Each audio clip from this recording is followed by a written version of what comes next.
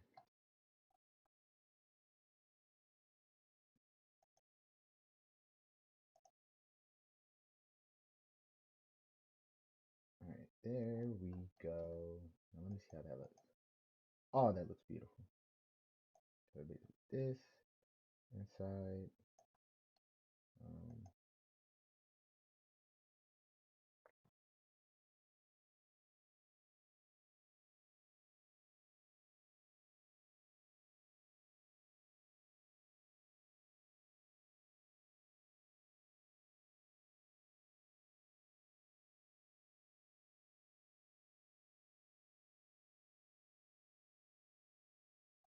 okay, so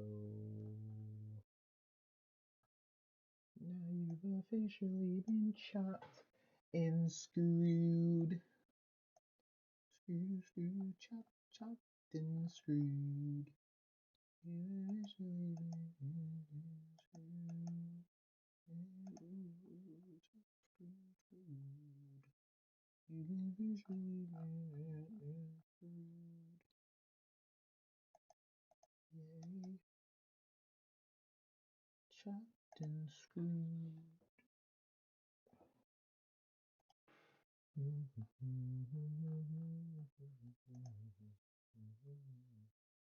So in love.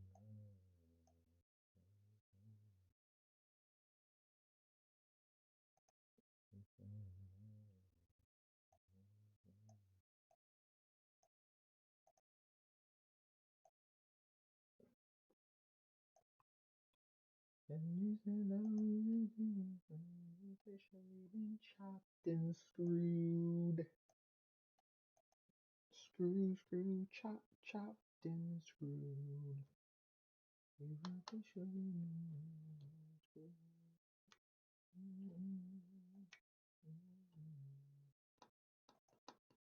Ben 10 Alien Designs ranked worst to best. This time, it's Brainstorm! Number 3, Heroes United?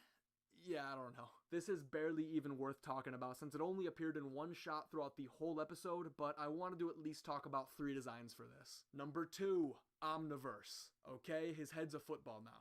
Also, where'd all his legs go? He used to have 6. And why does he have that overused belt? Alright, all jokes aside, this one ain't too bad. I like the new shade of orange he has, and the stripes look really cool. Number 1, Alien Force. Brainstorm was an alien that I never really cared for, so I didn't mind not seeing him as much in Omniverse. And even though he was drawn off-model a lot in this show, I think this is the best looking variation when drawn properly. Ben 10 Alien Designs ranked worst to best. This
Hmm. What would I call this chapter? Hmm.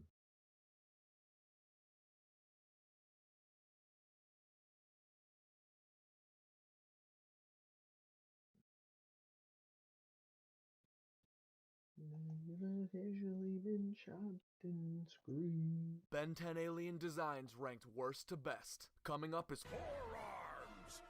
Number 7, Ultimate Alien. In last place, but the design's still fine. I do feel like it could be much better though. Number 6, the reboot. I like it for being much beefier, and the full black gloves go hard. Number 5, Omniverse. The facial hair doesn't bother me like most people. I just think this looks off, especially when it's in motion. Number 4, Destroy All Aliens. This one looks great. I love the amount of detail they packed into the CG model.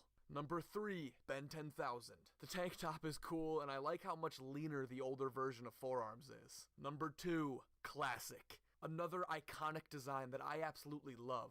Forearms is one of Ben's most popular aliens, and this design is why. Number 1, Heroes United. It's the ultimate alien look, but done better in every way. This is one of my favorite. That is actually cool. I forgot that he was in the movie. He used so many other aliens, I forgot that he was in the movie. That actually goes hard. I ain't gonna lie. That actually goes hard. I ain't even Designs from that crossover. Ben 10 Alien Designs ranked worst to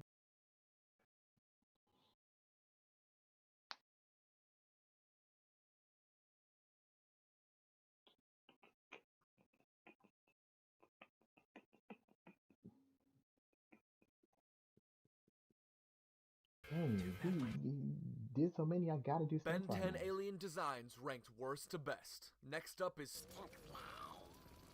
That would be the number reboot. 7, Yes. the reboot. I don't really like to blindly hate on the reboot. It's actually got some nice designs, but this is not one of them. It may be my least favorite. Number 6, Ultimate Alien. What happened here? This didn't translate well into the UAF art style at all. Number 5, Ben 10,000. I like the massive legs and tail, but look at those arms. This one just doesn't really do it for me overall. Number 4, Omniverse. I get that green is the Ben 10 color, but this is just too much green. But I like the skinny legs, and his flashback design is a little better. Number 3, Destroy All Aliens. The first one I really like on the list. This alien's design translated best to that movie in my opinion. Number 2, Baby Stinkfly. Now that's just adorable. Look at that little guy. Number 1, Classic. I like how creepy they made him look, and the tail is so cool looking. Very well designed, no notes. Ben 10 Alien Design. I do love the classic version. I mean, Omniverse was cool. Certain designs they did do like overly too much.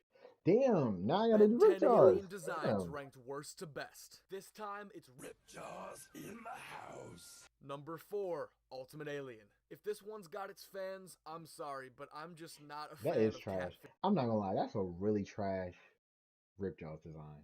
That was terrible. It was horrible. Ripjaws. I like the armor plating looking torso, even though it doesn't make sense, but this one's just too weird looking overall for me. Number 3, Raincoat Ripjaws. This one is absolutely placed too low. We all know that it should be straight to the top, it's perfect, and I truly apologize. Number 2, Classic. If you have this as your number 1, I think that's totally valid too. He's part of the original 10, which makes him instantly iconic. His voice is super creepy, and I love the jaw shape. Number 1, Omniverse. I went back and forth for days on whether or not this should be first. I love the monster proportions Damn, I and do how love hunched that. over he is. He made such an impression with only one scene in Omniverse. I will say, I'm not a fan of his voice, but how cool they made him look makes up for it. Ben 10 Alien Designs ranked worst to Okay. best. This time Hopefully, I know for a fact there's gonna be another one up here. Damn it.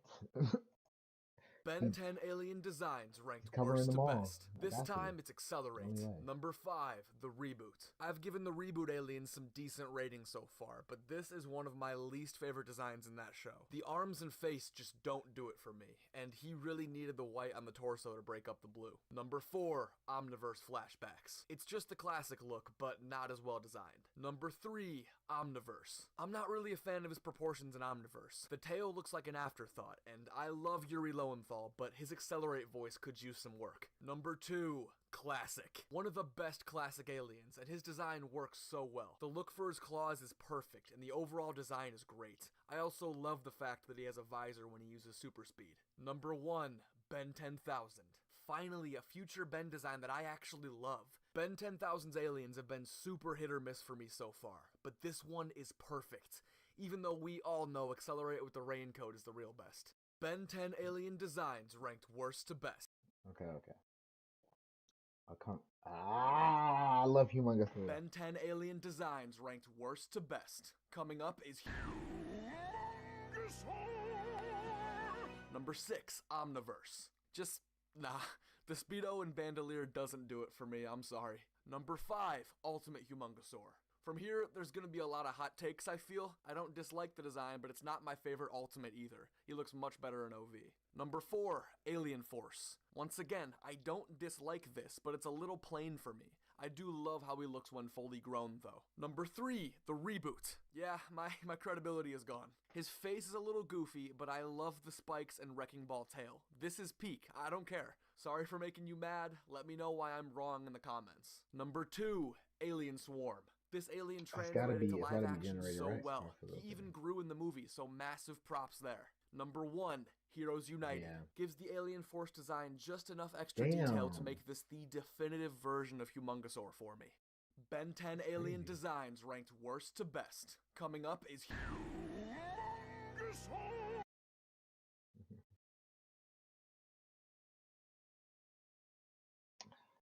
I gotta do upgrade. Ben He 10 looked terrible alien in the designs fucking ranked worst to reboot. best. This time it's upgrade.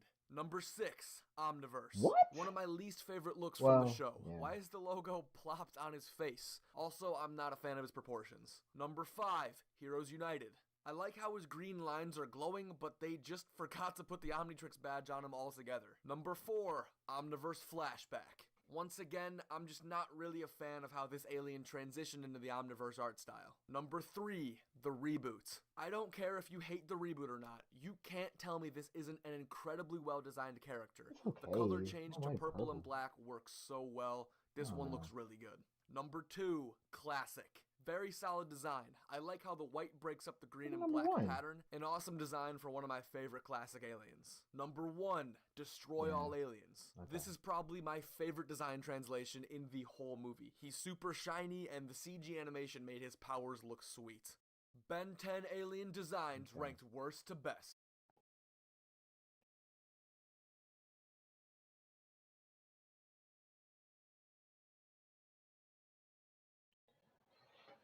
Damn.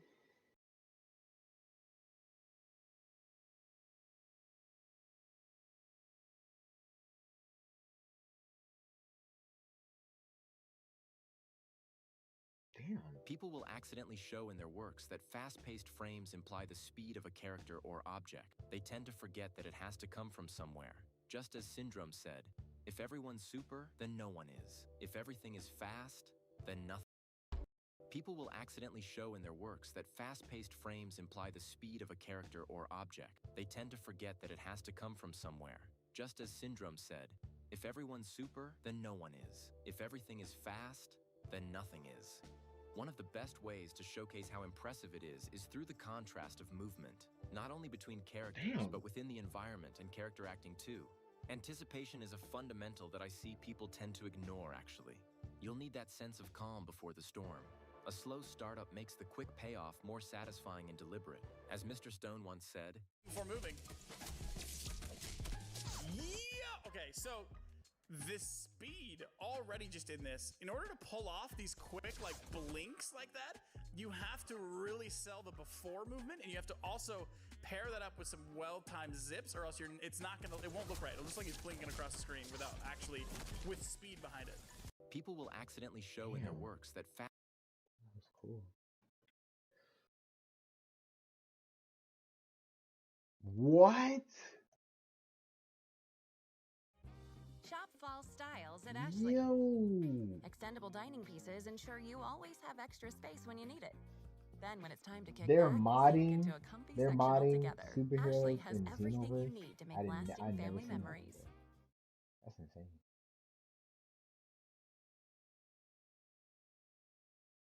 Boop. Yeah, I've been waiting for this. Fighters ready. Welcome to the world of Street Fighter 3. Engage. Prepare for battle. Are you ready? Superheroes, love them or hate them, they've definitely been everywhere. From comics to movies and even video games. It seems like every day we get something new to talk about with superheroes. With his reach even inspiring franchises like Dragon Ball in some aspects. So what if we were able to take some of these iconic heroes and adapt them into Dragon Ball Xenoverse 2? Hey, what's going on guys? You're watching the Modding Corner, and today we're going to be talking about the superheroes of Xenoverse 2. So I was debating on how I wanted to organize the format of this video, so I decided on actually talking about the characters and then breaking down what I did to help bring them to life. I decided on verse 2. So I was debating on how I wanted to organize the format of this Okay, so we got video. So I okay, then decided on actually talking about the characters and then breaking down what I did to help bring them to life in the game. I also just want to give a massive shout out to Moonkeku for making all the outfit mods used in this video, as well as just being a really cool guy for making stuff for the video. I'll leave a link to the outfits and his Patreon in the description. Insane. Before we get started, I'm gonna pass the mic off to my good friend Modincible. Take it away, buddy. Thanks to Modding Corner, who I totally am not. Now let's start this video off with something fantastic. Say that again?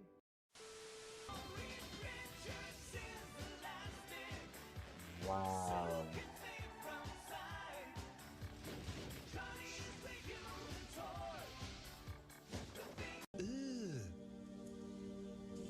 Brother,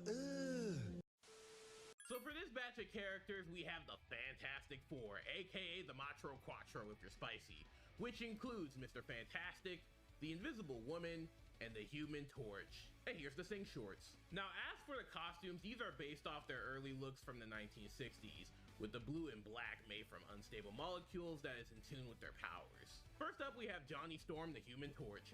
He can ignite his whole body on fire and use the flames from his body in order to fly and fire extreme blasts of heat from his They're probably not hands. going to Spider-Man, He can even but use the heat from his body to shield himself in a cage It's of fire, tough to and even make him, ignite it to trigger a massive explosion, leaving his probably did opponents all that. burnt up. As for his sister, Sue Storm, aka the Invisible Woman, her powers allow her to bend and command the light around herself and others in order to do cool things like go invisible, make force fields, and in some instances even create light constructs like energy blasts or vines. She's even able to reflect some attacks with her shields, or she might even bind you in light, causing you to be at the mercy to one of her and the other's attacks. Next is the main man himself, Mr. Reed Any Size You Need Richards. He has the uncanny ability of stretching his body out to grow his limbs, or even bounce around his body since it's made out of elasticity.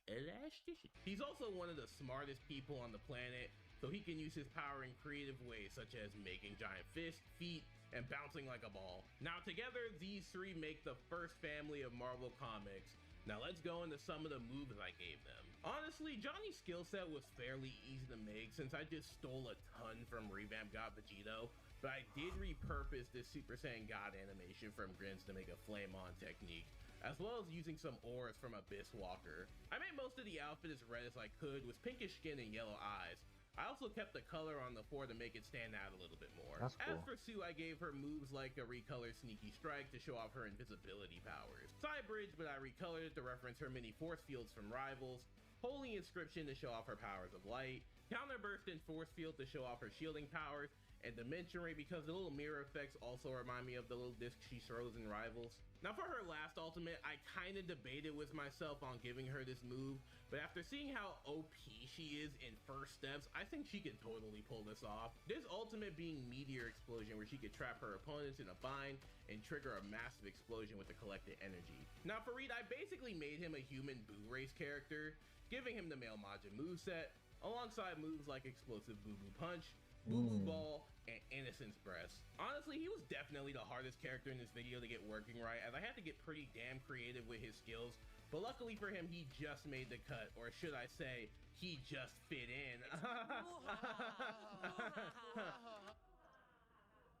It's not even a real laugh. So yeah, that was my take on the Fantastic 3 out of 4.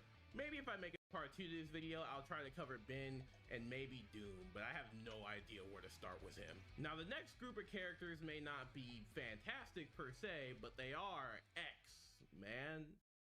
What the fuck is this segue? Am I going to war or a circus?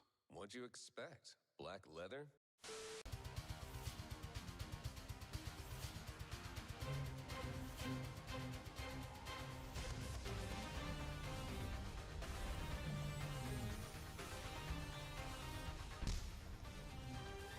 Now for the next batch of characters, we're going to be representing the X-Men, as I got Cyclops, Rogue, and Wolverine. So let's talk about them. First up, we got Scott Summers' Cyclops. His costume is based off his look in the 90s X-Men series. His powers include firing concussive force beams from his eyes, which requires him to wear his visor in order to stop his powers from going out of control. He can fire his beams in a variety of ways, like short range or rapid fire beams, medium-sized beams to keep distance, and long-range beams to snipe his opponents. Now, if he's caught in a bind, he can take off his visor and essentially blow up the entire surrounding area, but seeing as that's extremely dangerous, his best option for a final attack is his Mega Optic Blast, which fires off an enormous beam of concentrated energy in order to take down the most dangerous of opponents. Next, we have Rogue. Her costume is also based off the 90s X-Men series. Her powers allow her to absorb others' abilities and memories of anyone she touches with her skin. At some point, she did this to Miss Marvel long enough to gain her abilities permanently. This includes things like flight and super strength, which she uses to be one of the major powerhouses of the team. She can do things like dive kick, move so fast she can make after images, and even punch you so hard it'll feel like an explosion. Finally, we have Logan, aka the Wolverine. His outfit is also based Damn, off he's the short as 90s hell. series Hobo But that's Now, Logan that's has accurate. the ability to regenerate from almost any and all damage, making him the perfect candidate to get all of his bones replaced with metal, I mean adamantium, the strongest material in the Marvel Universe. This allows him to summon his retractable claws, which I heard is an extremely painful process. Oh. Whiskey dick of the claws. Thanks to his honed senses, training, and superhuman agility, he can unleash fast and painful strikes onto his opponents, making him extremely hard to kill. These three are just a fraction of the powerful mutants that make up the X-Men. Now let's go in depth with some of the moves I chose. So for Cyclops, I gave him two versions of Infinity Rush. One is from Festival Jiren, and the other is from Unleashed. Since Cyclops' laser vision isn't exactly heat vision, I think the fist-like impact of these moves just fit him way more. I also recolored 16's I-Beam and Slug's Darkness I-Beam to red. His evasive is Wrathful Explosion by Dexio, and I thought this would have been a full-blown wipeout move for him, and that's also the same reason I gave him Super Ki Explosion. Lastly, I gave him a recolored version of Gigantic Roar, which reminds me of his Mega Optic Blast from Marvel vs. Capcom. Next we have Rogue. She is one of those fly and hit hard type characters, so I took a lot of inspiration from Marvel vs. Capcom with the moves I chose. Stuff like the Freedom Kick and Eagle Kick look really cool on her. I was also able to give her Hyper Drain to represent her energy draining power, even though I really wanted to find a consensual Kiss of Death mod. I gave her Buster Wolf by Unleashed to represent her strengths because she can punch really hard. That's also why I gave her Power Rush and her modded ultimate Crimson Dragon Strike. Lastly, we have Wolverine. Now, I had to give him the moveset that Unleashed made a while back, as well as slash-type moves that I can use for his claws. Moves like Justice Blade, which can follow up into Wild Hunt, Nia Wolfbang Fist, and Beast Slash. I also gave him Kaioken to represent that aura boost he gets in Rivals. Let me know in the comments if that actually references something. I'm not really that deep into X-Men lore. As for results, I gave him Wolfbang Rush by Unleashed and Flash Claw by Dexio, since those moves, rapid speed slashes, fit someone like Wolverine perfectly. So yeah, that's pretty much all I have for the X-Men. Again, this is a team with crazy variety and potential for future videos, so if you have any character or move suggestions, feel free to join my Discord server and show off your own superhero builds and concepts. Now with that plug out of the way, I'm feeling a little...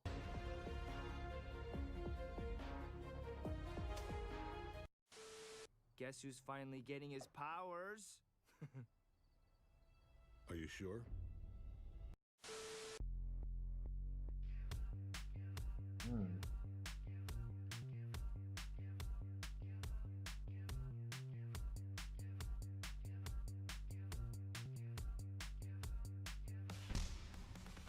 Okay, Okay, so for this segment, I'm gonna be covering Invincible and some of the actually not fraudulent heroes. Looking at you, Immortal, with your stupid head back bling. Today we have Adam Eve and Omni-Man. Now starting off with Mark Grayson, his costume is high-key the best thing about him, as he's the only superhero I can think of right now that can pull off that masked hair combo. Looking at you, Insomniac Mouse, take that shit off! He can fly and punch things really hard. He also has the innate ability of getting his ass beaten almost every other episode of the show. Like, I get it when his ops are basically Saiyans, but why are we losing the planet to the damn Underminer, bro? Now, I don't know if he actually gets any cool powers after this, so comments, please don't spoil me on the comic, or else I will fucking ban you. Anyway, Adam Eve is really cool. She has the power to create and manipulate matter, even though she mostly only uses it to create pink beams and blast. Now, Omni-Man has his iconic suit, and even more iconic mustache.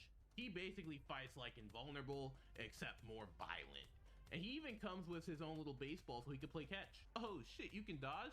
Okay, how's this? Alright, shake it off, shake it off. So yeah, these are the heroes from Invincible that I chose. They may not be a good team or anything, or good heroes at all to be honest, besides Eve, but they are each powerful in their own right. Now let's talk about the cool skills. Now for Mark, I gave him moves that show off his flying fighting style, like Final Blow and Heroic Assault. I also gave him Fake Deaths, you all should know why by now. And for his ults, I gave him Burning Strike, as a simple move that references Invincible's flexible animation budget. Okay, I know the show gets rushed, sorry for the low blow. Next we have Adam Eve. With her skill set, I gave her Kinetic Bullet from Revamp Team to show off her creation abilities, and also Candy Beam to show off her ability to make other objects. And before you comment, error AI, moditable, Eve can only change the atoms of people when her limits are broken. Yeah.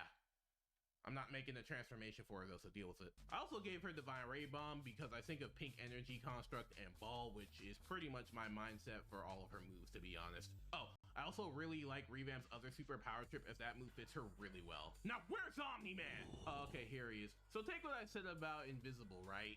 And make it violent.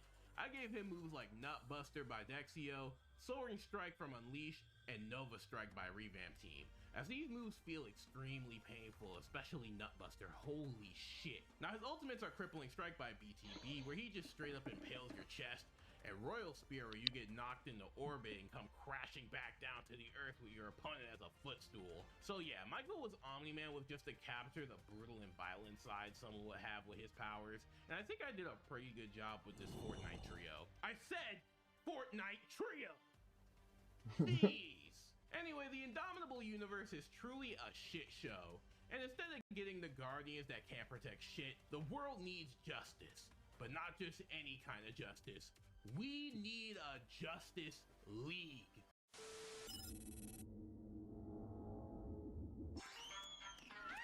Hey, gummy guy, how about grabbing me a soda? And why would I do that? Because we're, you know, friends. Super friends? We're not friends. You don't even know my name. Sure I do. It's, hey, Blacktricity. What's up, friend?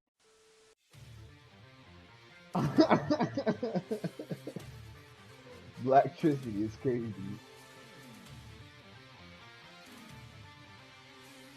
Making Joker Frieza makes total sense. Now for this half of the Justice League, we have the iconic Superman, Batman, and the Flash. But we all know These are some of Superman's gonna be DC's Goku most though. powerful superheroes and Not Batman. beat. So let's break them down, starting with the Flash, Not gonna start the aka debate. Barry Allen, or Wally West if you're cool. Fastest man alive. Which might explain why you can't get a date. Yeah. It's Barry Allen. Hey, I don't care He's the about it. original speedster character, with his powers including super speed, super fast reflexes, oh, and time traveling. Don't tell Trunks. Next we have Batman. His suit is based off the Batman Hutch comic run suit. His powers are money, IQ, and excessive aura farming. Okay, in all seriousness, Batman is an insanely good martial artist and a strategic genius. Even without all that, he has a crazy arsenal in his utility belt, like a grappling hook, batarangs, and this weird ring I don't know the purpose of yet. Lastly, we have the symbol of hope, the Starman waiting in the sky, the big blue Boy Scout himself, Superman. This outfit is based off the current Superman from the new Superman 2025 movie. We all know Superman's powers, right? The flight, the super strengths, the laser beams, the freezing breath. Dude basically has all the powers. However, even though Superman could quite easily destroy everything, he always chooses to do the right thing and fight for justice. Except for most of the 2010s, we don't talk about the 2010s. Together they form a fraction of the Justice League, a group of superheroes dedicating to fighting for what's right. Now let's break down their skills. So for the Flash, I gave him Dispo's moveset because duh. And I kinda messed up installing some effects, but I ended up getting this really cool speed line glitch effect that makes him look way cooler, especially when using moves like Instant Assault. I also gave him Lightning Burst to represent the Speed Force, as well as Victory Rush and Burst Blitz from Revamp to represent his speed. For Batman, I mostly gave him combat moves like Primary Lotus by Unleashed and Seagull combination. I also gave him Senko Ki Blast to represent his smoke bombs, and I also gave him the Ninja Star Ki Blast style to represent the Batarangs. I even gave him Gamma Impact to represent the campy 60s interpretations of the character, which I love. Lastly is Superman. He has so many powers that honestly there was plenty for me to choose from, like Mach Punch to represent his strengths and speed, a Recolor of Darkness Eye Beam to represent his heat vision, and Freezing Beam to represent his frost breath. I also gave him Fighting Sun to represent him getting energy from the sun. Now for his ultimates, I gave him Justice Drive and Blazing Magnetron from Revamp, which shows how powerful Superman can be when he's not holding back. So yeah, that's pretty much it for the Super Friends gang. Now before I pass the mic off to the homie Eric, I wanted to quickly rank these teams I cover here today and briefly talk about my personal favorites.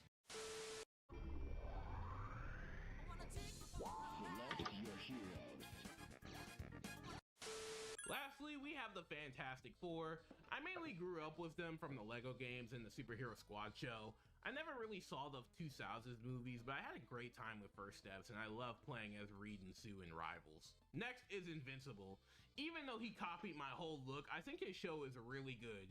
Even though the animation can be weird at times, this is probably my second favorite superhero show airing at the moment. Also, the Adam and Eve prequel is extremely underrated, and I popped off at the end of season 3 when they brought that shit back. Next is X-Men.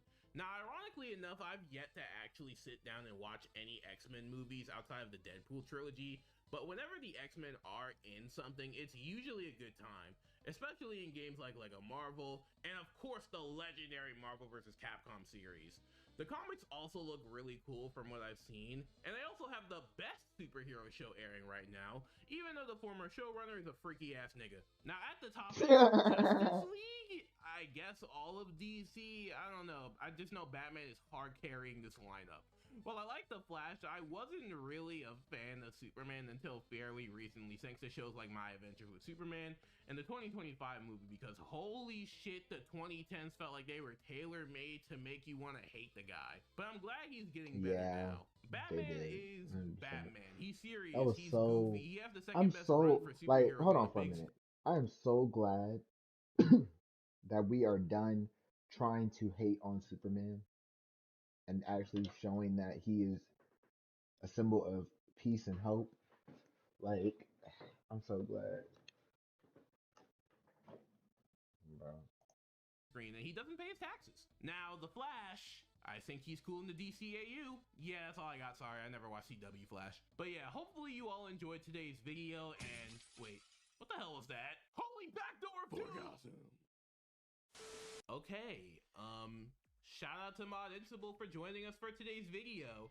If you enjoyed it, feel free to like and subscribe, as we are on the road for 20k, and that will make you a pretty Superman. Okay, you can unsubscribe now. If you want to go the extra mile and become a channel member for only 99 cents a month, you can watch my videos and shorts whenever they are ready, as well as getting your name at the end of my videos. Don't forget to join my Discord and follow my other socials if you just want to see more of me, and I'll see you in the next one. Bye.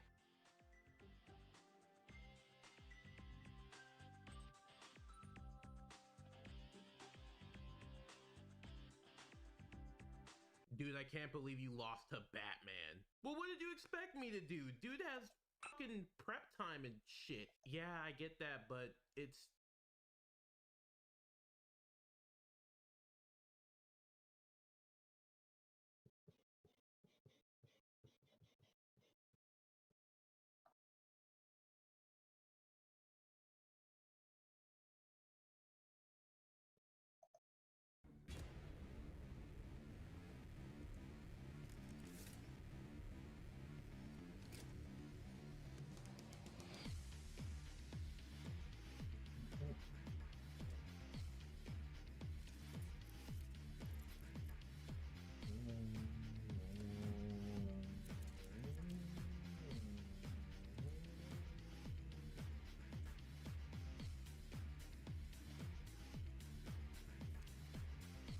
I like that.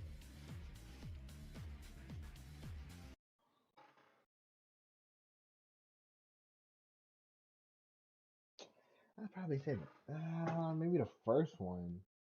I gotta say, wait, well, let me see. What does it look like? Okay. Damn, I don't know. Maybe. Nah, I gotta do the bottom one. The bottom one. For sure.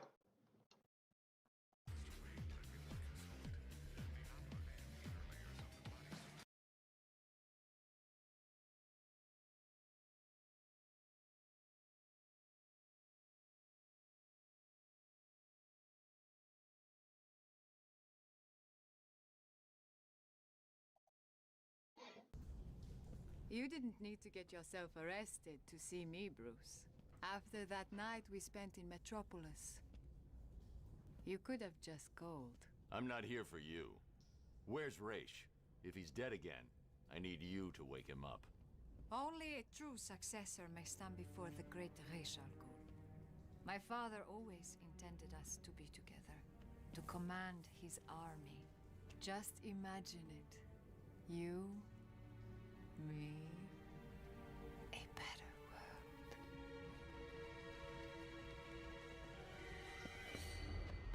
Your face! What happened? I'm here to take my place at your side. You wish to become an assassin. Why should I trust this change of heart? You saw my face. Does it look like I have a choice? Are you prepared to take the demon trials? You didn't need to get yourself arrested.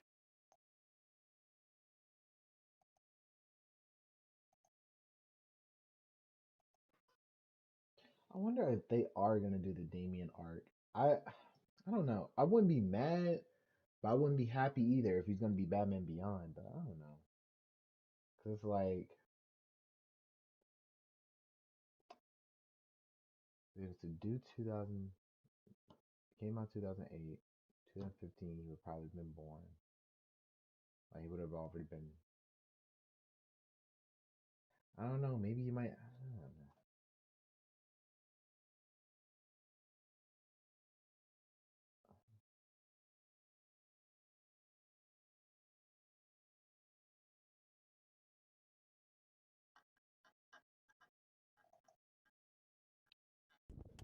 I want to give this to you for free. This is the Quick Draw system. It lets you carry a gun as well as an additional magazine for instant access no matter where you are. Could be in your car, could be in your home, could be in your bathroom if you wanted. They're normally 35 bucks, but as a part of a special deal with Vanish, I'm going to give it to you without having to pay a dime for it. Here's how this works. When you get the Vanish holster, which I Bro, believe why is the is most this comfortable holster on the planet, I'm going to give ad you so that Quick fucking Draw long? 100% for free. Now this holster is probably going to change how you relate with your firearm forever because you actually will carry your gun with you. It works with 99% of the guns on the market, so if you own a couple different guns, this is going to fit all of them. It works with 2 different magazines right here, or you can put a flashlight and a knife or whatever you want. Now the other thing that's great about it is the premium material that we made it with. Literally, the whole reason that this is better than all Why the the other fuck belly bands is out this there. so long? What the fuck? Like, yo, dead ass. Like, what? I want to give this to you for free. Yo, come on. I'm getting pissed. I'm Abigail Spanberger. Yes, 15 seconds is fine. You over here giving me a minute and 50. What the hell? And Winsome Earl Sears Come on, let's says, go. Wrap it up. Now there's so many great things. You pay more, so billionaires pay less. Sears, so far right, she's wrong for Virginia. Did you get caught unprepared Oh my for God. the elements? You need the Bearskin Tactical Hoodie 4.0. It's the ultimate 10 There's no pocket. way. There's no fucking way. I want to give this to you for free. This is the Quick Draw system. Why the fuck are these ads? I'm Abigail Why are these Spanberger, ads? candidate for governor. Bro, I need some type of like. I haven't been to the grocery store in over a year, but I'm eating healthier than ever. Here's how I did it. Meal planning used to be Okay, such. When it comes better. to Batman's Fuck. trusty sidekick, Dick Grayson has been Probably around wrong. as long as the Dark Knight himself, but oddly enough, he hasn't had nearly as many voice actors bring him to life. But regardless of a limited roster, we've gotten some legendary performances and, well, let's just say some questionable choices. I can handle her, Batman. Robin, no. She's just a girl. Hi, I'm Socks, and today we're discussing the best and worst voices behind the acrobatic heart of the Bat family, Dick Grayson. So grab your grappling hooks and hit that subscribe button because this is going to be a high-flying ride through the voices that really nailed it and those that failed it.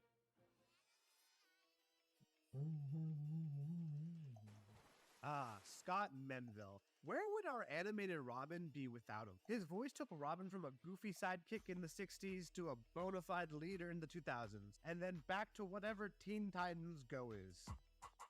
Scott Menville didn't just stumble into the role of being Robin, he practically vaulted into it with a leap of faith, or maybe just like a really solid audition. Menville has been around the voice acting block before, but it wasn't really until Teen Titans in 2003 that his voice truly soared to iconic heights. His portrayal of Robin was nothing short of a revelation, mixing youthful ambition with just the right amount of leadership anxiety. And by the right amount, I mean a shit ton of leadership anxiety. Nonetheless, the dude was born to say, Titans go!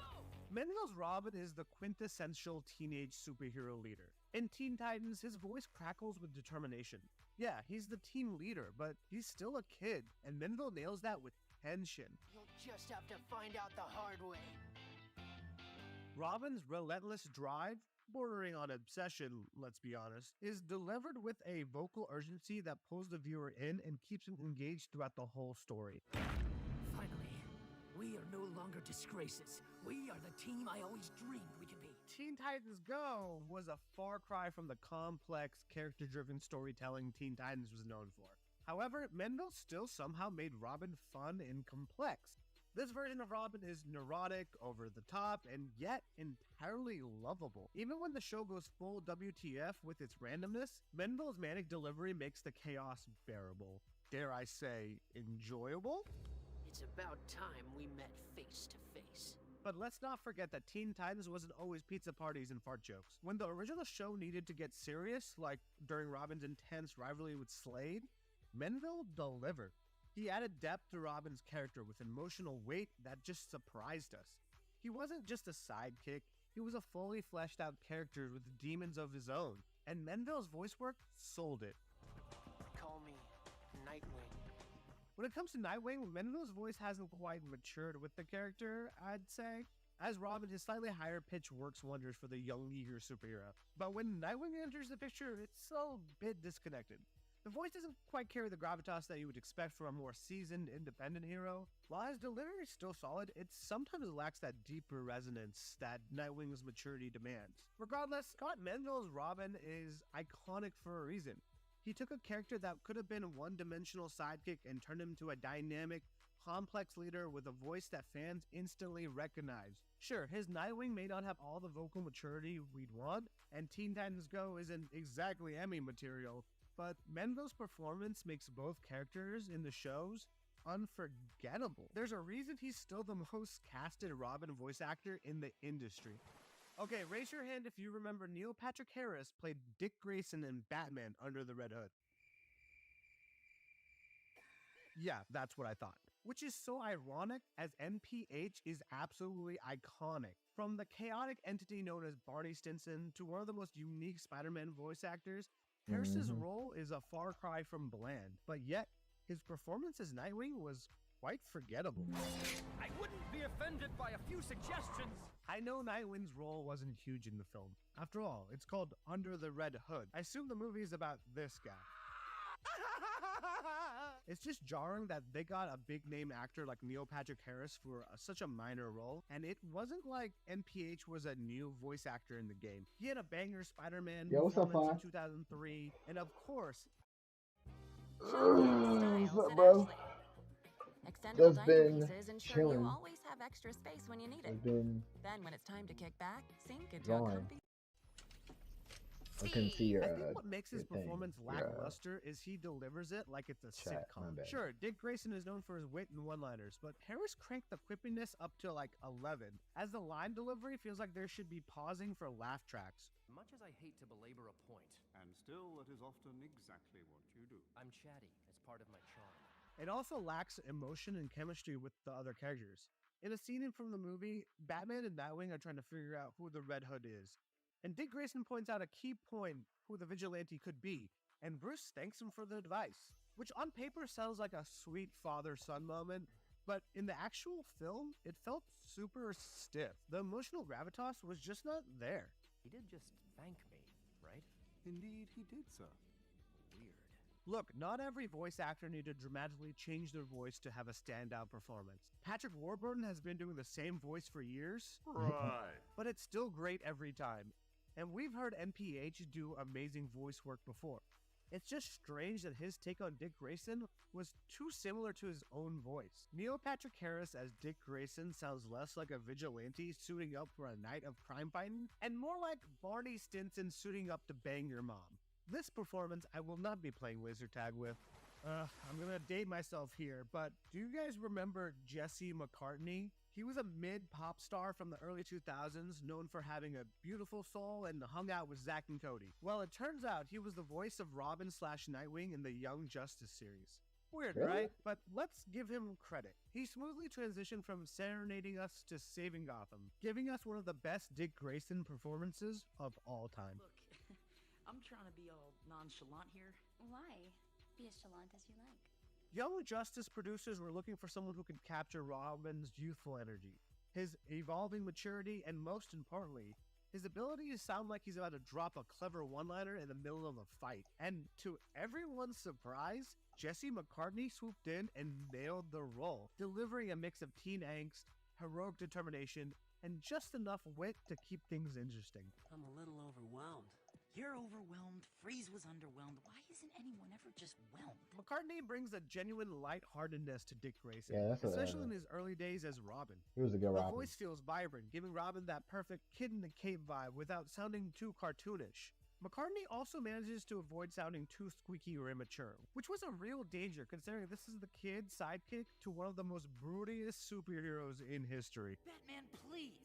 Tell me you're not sending us on this joke of a wild ape chase. I never joke about the mission. As Dick grows and dons the Nightwing persona, McCartney's voice matures beautifully with the character. He keeps that smooth confidence, but with a more grounded, slightly deeper tone. Kind of like when your friend hits college and suddenly thinks they're wiser. Let's just say that after running this team for a year, I'm peckish for a little action. McCartney's performance nails the emotional stakes, especially when Dick grapples with the leadership struggles and the weight of responsibility. He conveys that internal conflict really well, like when you can tell someone's tired of babysitting but they just can't walk out. His portrayal in Young Justice gets especially interesting when you hear the frustration mixed with the determination, showing how much he respects the legacy he's carrying. There's no right answer for that, is there? So, Nightwing out. Overall, Jesse McCartney successfully juggled the evolution of Dick Grayson with charm, humor, and heart. Sure, he may not have nailed every dark, gritty moment, but hey, who says Nightwing can't have a little pop star flair? To all my Overwatch fans, you probably recognize Keith Silverstein as Torbjorn, but to DC fans, he's known as one of the creepiest sounding Robins. I can handle her, Batman. Robin, no. She's just a girl. In 2009, Warner Brothers produced a motion comic for Batgirl, Year One, which featured a not-so-Oscar-worthy cast to begin with. However, Silverstein's performance stood out in a bad way. If I could trust you to be good, you might try it out. Silverstein's voice is almost unsettling. Like, Robin's not sure if he's mad at Batgirl, crushing on Batgirl, or planning to lock her in a dungeon somewhere. Every time Robin talks to her, you can practically hear the weird vibe alarm going off in the background. It's flat, it's almost emotionless, and when there is emotion, it's the wrong kind. But we'll be seeing her again. I hope so. Silverstein's overall voice acting lacks the dynamic range that Dick Grayson needs. Robin's supposed to be cheeky, a little bit cocky, but also full of heart. Instead, we get this robotic flatness, which even makes his insults to Batgirl sound worse than Bizarro reciting Shakespeare. Hey, stop playing with your fanny pack. You need the Bearskin Tactical Hoodie 4.0 to get comfortable in the wild. It's the ultimate 10-pocket utility hoodie for fishing, golf, hunting, camping, boating, or conquering foreign lands. Thousands of men trust the Bearskin hoodie to block wind and repel rain for incredible comfort and breathability wherever you go. Because the average hoodie made these days is weak, flimsy, and it has one weirdo kangaroo pocket in the front. And listen, you're not a kangaroo. You're a man. Choose between the original 340 GSM Bearskin or the brand new 210 GSM midweight Bearskin for milder days. Both are finished with chunky SAB zips and come in sizes up to 4XL. You're seeing this video because we want to offer you 60% off the Bearskin 4.0 with free delivery. Just like Dick Grayson was the first Robin to Batman, Lauren Lester was the first Robin to me. With a fun and charismatic performance that would bring a bit of lightheartedness to the grim city of Gotham. It's been 4 hours. Uh-huh. You still think they'll show? Uh-huh. Lucky for me, you're such a good conversationalist. Quick fun fact, Lester originally auditioned for The Dark Knight, but he couldn't hit that dark, brooding tone that they were looking for. But casting director Andrea Romano, being the genius she is, realized that his youthful energy was a perfect match for the boy wonder. When Lauren Lester voices Robin, you really feel that youthful zest. There's this perfect balance between "I've got this, Batman" and "but wait, do I actually?" His voice adds a dynamic range that makes Robin both capable and relatable. Isn't it past your bedtime, boy? Let's just see who's going sleepy by in the next couple of minutes, huh? One thing I really love about BTAS Robin was that he was an older adaptation of Dick Grayson. No child endangerment here, officer. This allowed Lester to do something magical. He seemingly grew up with the voice. As Robin matured into Nightwing, Lauren added a grittier, more assured tone without losing that inner light. This helped sell Nightwing as his own man, no longer just Batman's shadow, but a hero in his own right. It's not easy to go from sidekick to star, but Lester pulled it off like it was a trapeze act. This gave his performance depth. Whether Robin was squabbling with Batman or confronting his darker moments, Lester's delivery packed a punch. He could go from the lighthearted quips to genuine heartfelt moments, making Dick Grayson a multi-dimensional character. I thought we had the same goals. Things change. I changed. The game's over, Batman. I quit. Robin, wait. When it comes to voicing Dick Grayson, most actors really hit the mark. It's almost tough to find a bad performance because the core of Dick's character is so easy to grasp. He's the perfect mix of charm, agility, and a dash of rebellious energy. I hope you guys enjoyed this video. I'm super excited to start branching out to other heroes and Never heard that one from the motion comic one, but overall, those voices just iconic as far as Dick Grayson.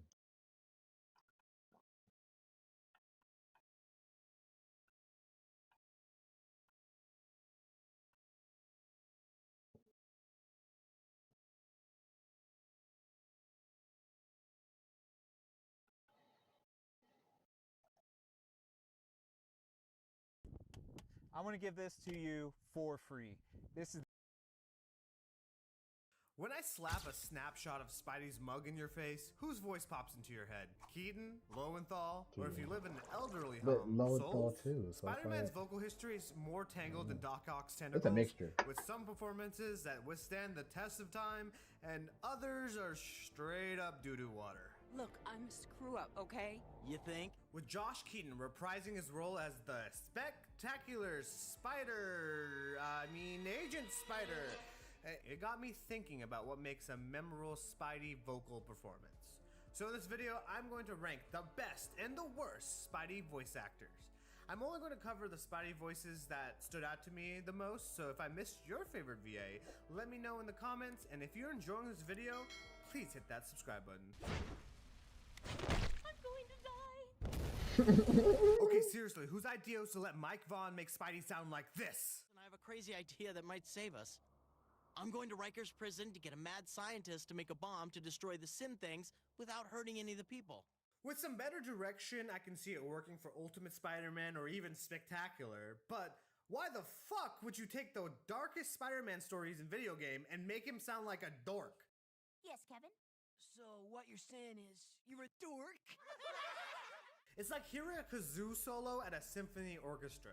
A lot of the time it ruins the immersion and dampens the dramatic scenes of the game. Are you okay? I told you to lay off.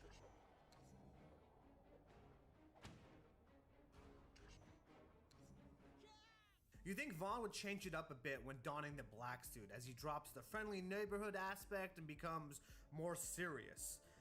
In reality, he sounds like your childhood buddy who discovered eyeliner in My Chemical Romance. You're so scared, buddy. You're so fed up. It was disheartening because the voiceover Vaughn does in the trailer was perfect. It was low and somber, which made the concept of a more serious, darker Spidey game feel more authentic. The goal of the trailer was to catch fans off guard with the tone of this game, and for the most part, it worked. But when it came time for the actual game, the execution was not there. Vaughn stumbles with his lines, couldn't express genuine emotion, and worst of all, just felt so annoying. I hate to be so negative with this one, because there's a reason they casted him to play Spidey in the first place, as well as his appearance in other Spidey games, but overall, it just felt like a wasted potential. They love me. Let's set the standard, shall we, with Josh Keaton, arguably one of the most recognizable Spidey VAs. First debuting as the Webhead in 2008, and man, he just nails it. He's slipping around, slinging webs, cracking jokes like a spider can. But bam, he then hits you with that Peter Parker charm. Real down-to-earth kind of guy you just want to root for. Maybe as people we should do the same. Thought you said this stuff was boring. I love that he's not overtly nerdy as other adaptations of Peter are. It's amazing to hear Peter start the series a bit more shrill, but as he grows confidence by being Spider-Man, and in turn is more confident for being Peter. Keaton's performance is a buy one, get one free as he nails both sides of the character. Spider-Man's no magic wand, but thanks to the webhead, Kurt's cured, and Billy gets his father back. So what if nobody threw a parade? Spidey stays because Spidey's needed. Swinging right over to Video Game Town, Keaton slaps on the spandex as the Ultimate Spider-Man in Shattered Dimensions and the Amazing Spider-Man in Edge of Time. I honestly think Keaton is a better Ultimate Spidey than Sean Marquette, who plays Ultimate Spidey in the game. Keaton and Marquette deliver the same punk-nosed kid performance, but I think Keaton just makes it a bit more bearable, and you'll understand why later in this video. However, Keaton switches gears in Edge of Time as he hits us with some serious drama that would make the Spidey of 1602 quiver in his boots, which really shows off the range of Keaton. What's important is not standing by and allowing someone to suffer or die because you do nothing. If you don't get that, then you don't get the first thing about being Spider-Man. It was a total curveball when Josh Keaton popped up in Invincible. Yeah, that was Now, actually you can pretty give that good. classic Spidey performance because of the mouse, but like a cool breeze on a hot day, it's a refreshing twist. As Keaton brought this whole new flavor to the character, mixing Spidey's snappy comebacks with something like Tony Stark's been there, done that attitude, and now I just want more. I'm going to die! Make Michael's your new balloon destination. Find a wide range of colors, styles, and even character designs. Plus, enjoy free helium inflation on select styles. Shop in-store or online at michaels.com today.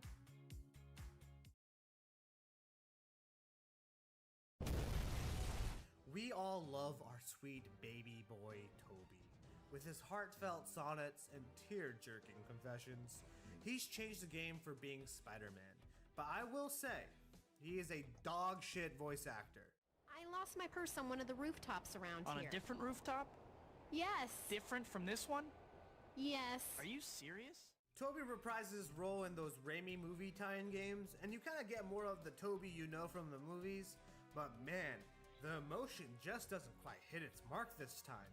He can't hide behind those soft boy expressions, and it's kind of like he's phoning it in, reading lines off a grocery list or something. Go around taking things that don't belong to you. What kind of example does it set for impressionable youngsters out there? I get it, voice acting ain't easy, but some of these lines, especially in Spider-Man 3, are just god-awful. Peter, what's gotten into you lately? Nothing that's stopping your gums from flapping wouldn't solve. I thought Topher Grace was bad. It's like Toby's there, but he's not really there, you know? Feeling like he's clocking in and out, doing the bare minimum like it's a 9-to-5 job. Sure, Toby's Spider-Man isn't all sunshine and rainbows, but in the movies, you still feel that thrill and cheekiness in his voice. The game, not so much. I'll give him this though. Coming back to do the voice acting for the games adds a touch of authenticity, so he's not the worst of the worst.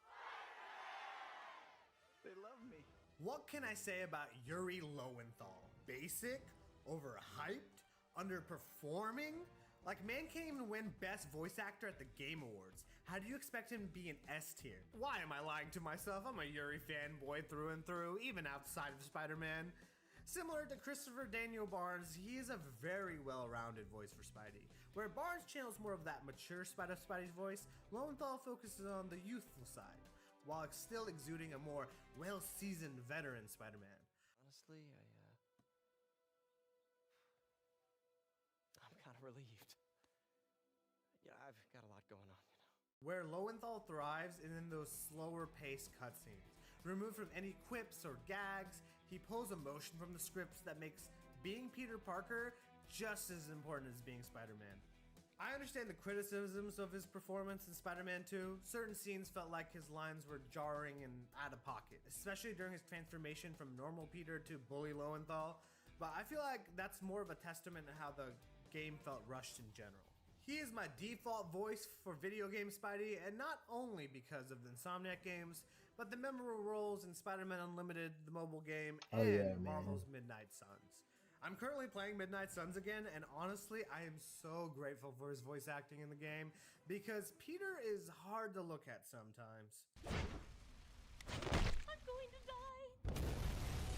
Sean Marquette in Ultimate Spider-Man is a toughie. This guy really nails the vibe of a whiny Spider-Man, sometimes too well. I need it. It's not done. Give it back. What I'm trying to say is his voice is fucking annoying. I'm sitting there waiting for his balls to drop, pause, so my ears could get some relief.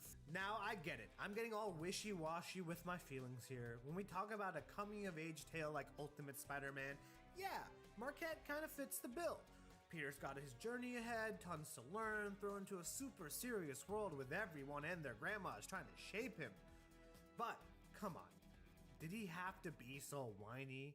What is this? What's going on? Nothing that concerns you. My bruised ribs beg to differ. Some lines just come off so over the top, it's like dishing out a ham sandwiches over here, ruining that Peter charm. I gotta give credit where credit's due though. Marquette's voice does mesh pretty darn well with the rest of the crew, especially alongside Daniel Capero's Eddie Brock, a real big bro vibe for young Peter. My brain's all over the place with this one, but I just felt like it needs a bit more oomph, a bit more finesse to really hit that sweet Spidey vocal spot. They love me. Nobody, and I mean nobody, pulls off the vibe of a worn out, broke boy quite like Jake Johnson. I mean, when I first heard that he was gonna be voicing Spidey, I was skeptical. I was like, really? Nick from New Girl as Spidey? Do my berries make you hungry? Jake Johnson embodies our beloved gloomy neighborhood Spider-Man like no other. A drone flew into my face. I buried Aunt May. My wife and I split up, but I handled it like a champion. The introduction scene of Peter B. Parker in Spider-Verse sets the stage, showcasing Johnson's vocals as he kicks off, all chipper and upbeat, only to slump down into a pit of despair as a broken Spidey we all know and love. It's honestly a performance I've never seen before, subverting from the typical optimistic and chipper attitude of the webhead. It's like you can hear how the weight of great power and great responsibility has morphed into a heavy burden on his shoulders. But hey, amidst all the darkness, that classic Spidey charm still peeks through. Sure, Jake Johnson's vocal range might not be sending shockwaves through Hollywood, cause let's be real, he often just gets pegged as the sad, tired dude in most of his gigs. But when I think about Peter B. Parker, man, I just know exactly how he's gonna sound. There ain't nobody out there quite like him, putting off that mix of weariness and wit with such finesse, putting his own iconic mark on the webhead. I'm going to die! I'm Abigail Spanberger, candidate for governor, and I sponsored this ad. Trump's budget bill is raising costs, and Winsome Earl Sears says, the bill, as you know now, does so many great things. You pay more, so billionaires pay less. Sears, so far right, she's wrong for Virginia. Buffalo Wild Wings' new spicy chicken dippers are the perfect amount of heat. Same thing people say about me. They're like, Hank, you're perfectly hot. Gotta dunk you in that tangy beat-up dip hot. New spicy chicken dippers from Buffalo Wild Wings. Robbie Dameron is a dollar store Drake Bell changed my mind. I mean, it doesn't help that Spider-Man 2017 rushed out only a year after the cancellation of Ultimate Spider-Man, with a level of writing that made my 8th grade fan fiction feel like an Oscar-level film. Just like one of my box of Avengers Instant Oatmeal. I wasn't the biggest fan of Drake Bell's performance at first, but looking back on it, I realized it fit well into the Ultimate Spider-Man universe with this quirky fourth wall breaking Peter. It made the performance stand out against the pack, where Dameron blends into the background just like the art style of that show. Nothing stands out or pops. He sounds like he just showed up to cash in a paycheck. And when he does stand out, it sounds like a pompous douche who loves to laugh at his own jokes. Fan of the new look, are you? Give it some time. It grows on you, like a pimple. Oh wait, I used that one already. He's slightly better as Spider-Man in Marvel vs. Capcom Infinite, as he doesn't try to be this relatable teen as hard, but it just comes off more uncanny than anything. They love me. Up next, we got the true king, the original beast of the Spider-Man voices, the legend himself, Christopher Daniel Barnes. You, me, and everyone in their 20s knows this guy was the default voice for the 90s Spider-Man, baby. Spider-Man! What? Spider-Man? Where? Even today, CDB is still setting that bar sky high with that voice game of his. He's got that youthful, energetic Spidey pep, like he's fresh out of high school, but then bam, he hits you with the wisdom of the wise, web-slinging sage. And you know what really seals the deal? You know what really does it? In the animated series, he's got that edge. He dishes out as much shit as he takes, really the sassiest of all Spider-Men. It's set to detonate in 1 hour. Hey, don't look at me. Maybe you didn't deliver his paper this morning. Can't you pry this thing off? You want a trial separation already? I understand, but I'm hurt. Here's the wacky part, right? My man Chris never actually voiced Spider-Man in any video games. Nah, they had him playing like 2099, Spider-Man Noir, even flipping around and playing Electro. What? That's like only letting Michael Jordan play horse, but not letting him play in the NBA. You can't escape me! I'll chase you to the ends of the earth! No matter what though, Christopher Daniel Barnes has secured his spot as the most recognizable Spider-Man voice out there. The guy's a legend. I'm going to die! If you didn't know, but in 2005, Marvel had a gritty fighting game that made its most iconic characters say fuck, including your friendly neighborhood Spider-Man, played by Alistair Abel. We call that a web-slinging ass-kicking. Who I believe doesn't know Spidey is from New York City. I mean, Spidey doesn't typically sound like he eats cutlets and wears tracksuits, but he has that stand-up New Yorker attitude. Abel sounds like he's a frat boy from the Midwest. Ouch. You're gonna feel that in the morning. The whole tone of Marvel Nemesis is like a teenage boy's wet dream with edgy dialogue and some questionable costume designs. Spidey already feels out of place in the game, and strange vocal directions only adds to the weirdness. They love me. If comic book Peter Parker could choose his voice, I think he'd go with Ray Romano. I mean, Reno Romano. I know them are some fighting words, because why not Keaton, Lowenthal, or Barnes? That's because I think he's the perfect balance between all three of those guys. He's got the youthful, energetic quips, but when the going gets tough, he gets going with a mature, refined, serious tone. Great. As usual, something goes wrong, and look who everybody blames. Meanwhile, John Jameson's alone in a spaceship with two of the meanest psychos this side of Vlad the Impaler. The emotional range is A1 sauce, as both of ends of the Spidey spectrum is dynamic. I think what Romano does the best is supplement his supporting cast. Whether he's riffing with Deron Norris as Venom or taking on the villains of Counter-Earth as Spider-Man Unlimited, man does not miss. There he is, officers! The man behind the Science Expo heist! Shoot him now! Shoot him! JJ, you are out of the wheel. I mean it this time. My first exposure to Romano was in Spider-Man 2000 on the PS1, a game where animations have aged like stale cheese, but somehow doesn't lose any of its charm thanks to engaging voice acting. In my opinion, Romano is the most underappreciated Spidey voice actor and deserves to be in the Hall of Fame of Spidey VAs. So there were some of the most standout Spidey voice actors for me, for better or for worse. For the most part, Spidey has a lot more good voice actors than bad ones, and it was a blast dissecting what separates the best from the good. Do you agree with my list? And which actor do you think would make a great Spider-Man? Chris Pratt, perhaps? I can't say that with a straight face. Comment below and let me know. Thanks for watching the video, and until next time, smooth winds and safe travels.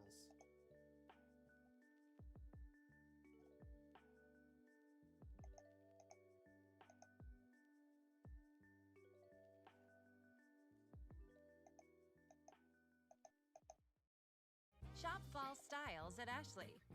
Easily make room for everyone with a dining table that extends to fit your crew. Get back and relax after the meal on reclining sectional sofas. Get everything you need for a great evening from Ashley.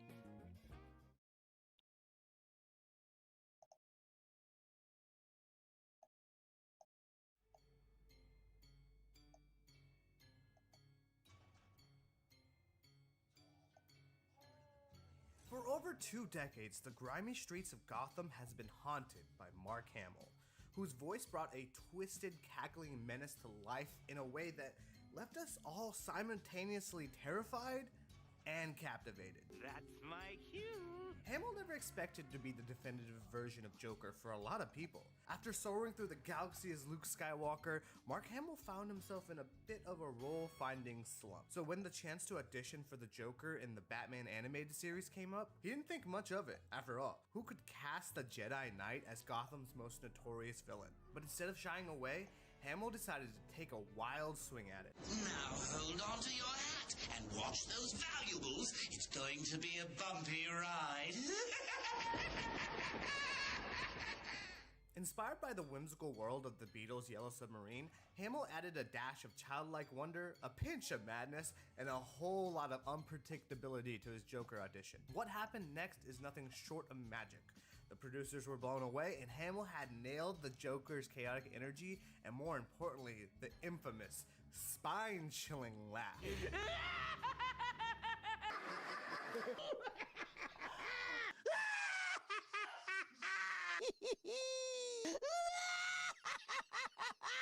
that too long? Hamill's Joker wasn't just good, it was groundbreaking. His performance brought a new level of depth and complexion to the animated villain, earning praise for capturing the twisted psychology of the character. He made us laugh, he made us cry, and occasionally he made us say, "What the fuck?" But as with any great joke, it must end with a punchline. And a punchline it was. Hamill went on record stating that there is no Mark Hamill Joker without a Kevin Conroy Batman. They started this together and they are ending it together. But you can't just have a purple suit lying around and not have someone wear it. What are you, a caveman? There have been many Joker voice actors over the years, but which voice actor has the wit, the moxie, and the madness to be the best crown prince of crime, and which are worse than a botched lobotomy? Anyone can wear a suit and dye their hair green, but the best Joker must have 3 things: chaotic energy, and then Hey, a Susan, nuance thank you for the follow. and of course, Appreciate the you, laugh. appreciate you. You can't even Thank walk in the building without a good Joker laugh. If your Joker laugh is not up to par, you suck and I hate you. A friendly reminder, this is just my opinions, and if I missed your favorite Joker, please leave a comment below. And if you enjoyed this video, please hit that subscribe button. If this video hits 5K likes, I'll dye my hair green. And I'm not talking about my avatar, I'm talking about this guy. Now, without further ado, let's dive on into the best and worst Joker voice actors. With Fargo, your virtual assistant from Wells Fargo, you can quickly know what you spend on things like food. Fargo, what did I spend on groceries this month? Hey Dad, can the guy stay for dinner? No. Learn more at wellsfargo.com/getfargo.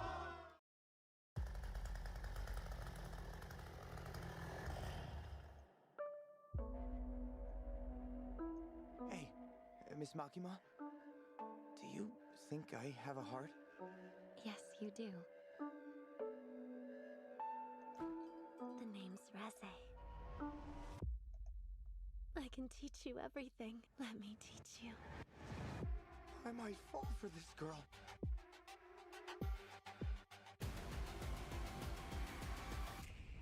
Bomb is coming.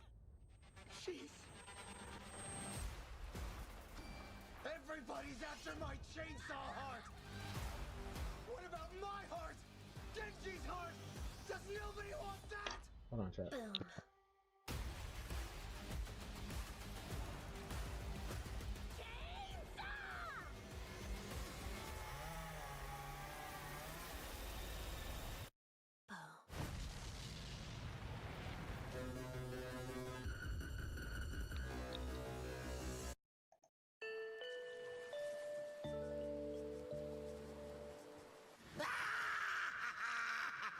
Let's give some love to my boy John DiMaggio, the underdog with a Joker performance that's seriously slept on. This guy is known for voicing lovable jerks like Jake the dog from Adventure Time and Bender from Futurama, so naturally he slides right into playing pop culture's most lovable villain with ease. Forehand or backhand? Just look how lovable he is. The chaotic energy of John DiMaggio's Joker is a whole different breed. While most Joker go from the chaotic showman vibe, balancing fear and fun like some twisted carnival act, DiMaggio flips the script in Under the Red Hood and Death in the Family. His Joker, he's got his fun, but it's all through fear. He still looks like a clown, but he is far from silly. But he ditches that over-the-top antics for a full-on, unhinged psychopath territory. Don't get me wrong, he still cracks jokes, but they're for his own sick amusement. And the jokes he throws, they hit as hard as the crowbar used on Jason Todd. I'm sorry, could you hold on? I was just in the middle of setting fire to your gang. Even though he dials back the theatrics a bit, DiMaggio's Joker is still a wild card. Anytime he's on screen, there's this tension, like the air's about to explode. Unpredictable, dangerous, utterly captivating. You gonna do it this time? Or you just gonna put me in another body cast for 6 months? What makes him truly terrifying is how layered DiMaggio's Joker is. One minute he's a mastermind, the next he's full-blown crazy. It's so seamless that even the writers and actors must be wondering what this guy's gonna do next. He's got the same eerie unpredictability as Heath Ledger's Joker, not just in his looks, but all those tiny unsettling details. Even when he's staring down the barrel of a gun, he doesn't flinch. If that's not peak Joker, I don't know what is. I think the one thing that DiMaggio takes out of Mark Hamill's playbook is his philosophy on how to discover the voice of the Joker. It's about capturing the chaos. In an interview with CRB, DiMaggio said, "To do the laugh correctly, you have to be on the right state of mind and really understand where the Joker is in the story to provoke the laugh. The Joker laugh isn't just a punchline, it's a window into his twisted soul. Each laugh shows a different side of the Joker, and no two laughs are ever the same." DiMaggio nails it saying that the laugh is organic. It's connected to the chaotic, evil nature of the character. It really isn't something that's easy to duplicate, so you have to really be there. My Joker laugh comes from somewhere within. His laugh is not just a sound, it's an emotion. It starts slow, it builds up, and leaves you on the edge, chilling and mesmerizing all at once. I just had to kick this video off with John DiMaggio because his Joker is pure legend. And the best part, he proves that you don't have to be a Mark Hamill clone to deliver a killer Joker performance. Sure, his voice might not fit every Joker out there, but when it does, oh man, it's GOAT level stuff. Seriously, how has he only played the Clown Prince of Crime in Death of the Family / The Red Hood? How do we not have more John DiMaggio Joker? Nothing can stop the Joker. Kevin Pollak is the worst Joker. I know Oh we my got 3 more gosh, worst bro. Jokers coming up, but I These gotta guys give credit look. where credit is due. Kevin Pollak voiced the Joker in the Injustice animated movie. Just to make sure it's clear, it's the animated movie, not the game. Richard Epcar did the game, and that dude's cool. Oh no. This time, the joke's on you. And the world will burn.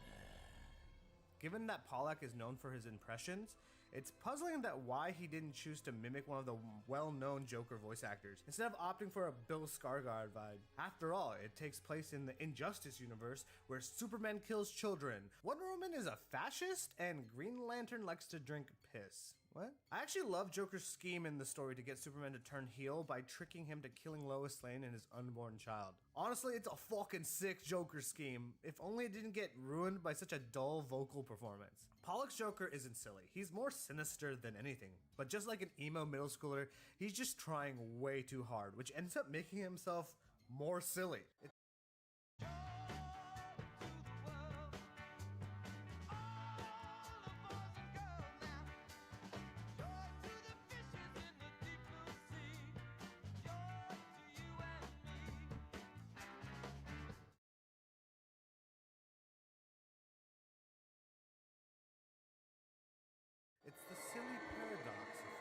His voice lacked depth and psychological complexity that made the Joker such a fascinating villain. It was more like he was reading from a script rather than embodying a maniacal genius.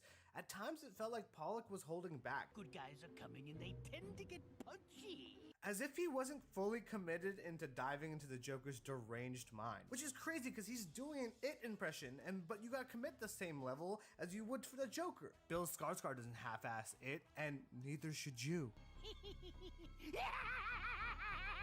I hate his laugh. He skips all the steps. Well, just 3 little chuckles, then the big laugh. Pollock really said, I get to play one of the history's greatest villains, and I'm gonna rush through it. Fucking trash. Kevin Pollock's Joker is the worst. It doesn't highlight the fun parts of the character and misses the landing on other parts. He doesn't do anything new and straight up embodies a different character at times. Troy Baker is the current hot boy of voice acting. He's not just stepping into the clown prince of crime's oversized shoe. He snatched that title from the cold, lifeless hands of Mark Hamill. Okay, maybe that's just a bit dramatic, but seriously, this guy is so good that sometimes I forget he's not Mark Hamill. Baker's Joker is no mere shadow. He's a force of nature in his own right. Nancy, hold all my calls. I have to terminate someone. Troy Baker doesn't just voice the Joker, he unleashes him. His Joker is like a tornado of chaos, unpredictable, thrilling, and utterly captivating. In Baker's own words, the Joker is that untamable character. You can't just put him in a box, and even if you do, you'll find a way to blow that shit up. And boy, does Baker capture that anarchic spirit. Every line he delivers teeters on the edge of insanity, with a method to the madness that's both terrifying and magnetic. Being compared to Mark Hamill is being compared to a legend, both a blessing and a curse, especially in an Arkham game. This should be interesting. Arkham Origins is the only game in the series not to feature the original dynamic duo, which puts Baker in the crosshairs of criticism. Fans expected him to replicate Hamill's magic, leaving little room for his own interpretation. But Baker didn't just mimic, he reinvented. His Joker isn't just a maniacal clown, he's a tragic broken man who reveals his own madness. That nuance sets Baker apart. As he once said, it's about finding the balance between being terrifying and strangely empathetic. You have to make people understand why he's doing the things he's doing, even if they can't condone it. Baker finds that balance with chilling precision. Now, I used to think that John DiMaggio had the best Joker laugh, until I saw this video.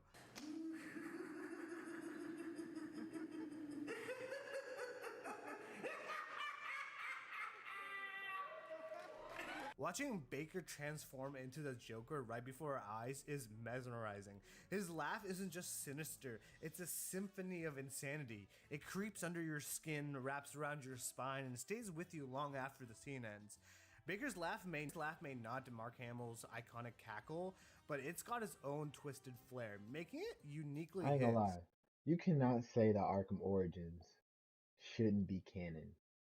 Cause man, that was such a thrill. It was such a thrill of seeing like a younger Joker and a younger Batman, and like just seeing like younger villains, and just having the story of where you go up against all of the bounty hunters in one night, bro. Come on, like what are we even talking about? And then the next day is Christmas. Come on. Peak. I don't care, bro. Arkham Origins is that fucking game. As That's he my once favorite. said, That's my the favorite. laugh is just a fingerprint for the Joker. You have to make it your own, but it has to feel right. Troy Baker is the front runner for the best Joker for a reason. He's got the whole package: chaotic energy, a deeply nuanced performance, and a maddening laugh. Whether or not Baker becomes a definitive Joker for the next generation, one thing's for sure: he's already left an incredible mark on Gotham's greatest villain. And if Joker's about anything, it's about leaving marks. Preferably a permanent one. How about this one?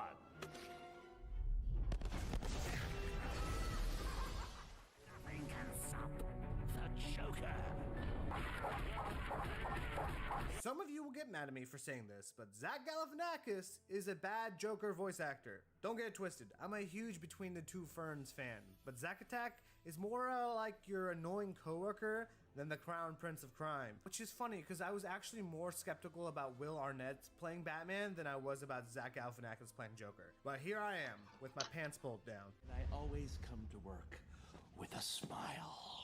I won't lie, the energy is there. I mean, it's kind of hard not to be. It's the wacky world of Lego Batman. And when Zach Galifianakis takes on the role of the Joker, you might expect something wild. After all, the man has a knack for offbeat humor and unpredictable energy. But here, his chaotic energy feels like more like someone accidentally dialing into a bad stand-up routine. Instead of invoking terror of a criminal mastermind in a silly and goofy way, it feels like Zach is about to break into a monologue about his personal life. I think after 78 years, I deserve respect. That is right. Respect.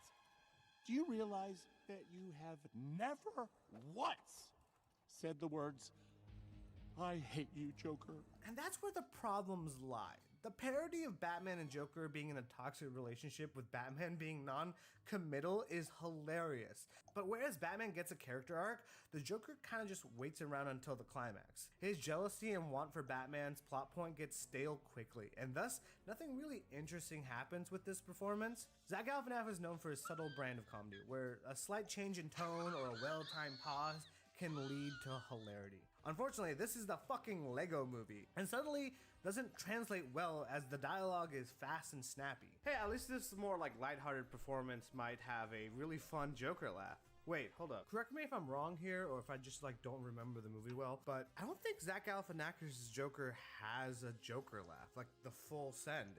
I think he just chuckles here and there, but if that's the case, know your fucking place, trash. For years, politicians told us they would bring back the jobs, invest in our schools, that hard work is rewarded.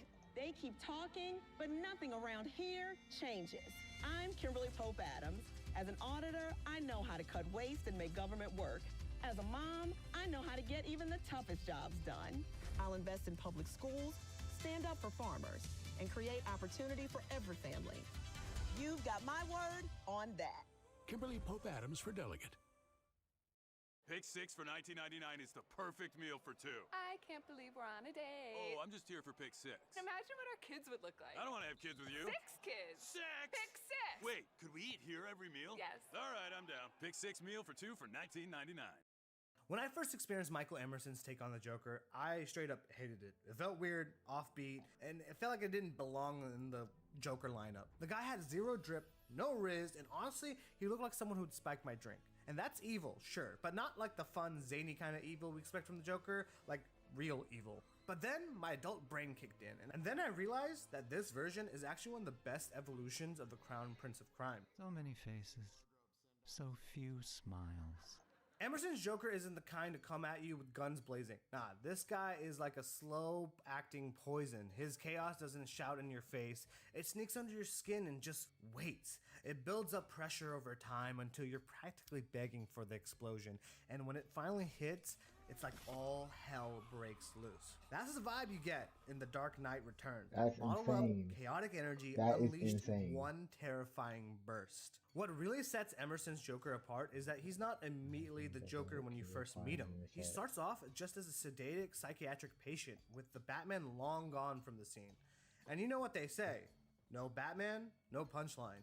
So this Joker just waits with no real purpose until a mere whisper of Batman's return ignites the Joker's twisted fire. Emerson nails this gradual transformation. His delivery is so restrained, so subtle, that when the Joker finally breaks free is nothing short of terrifying.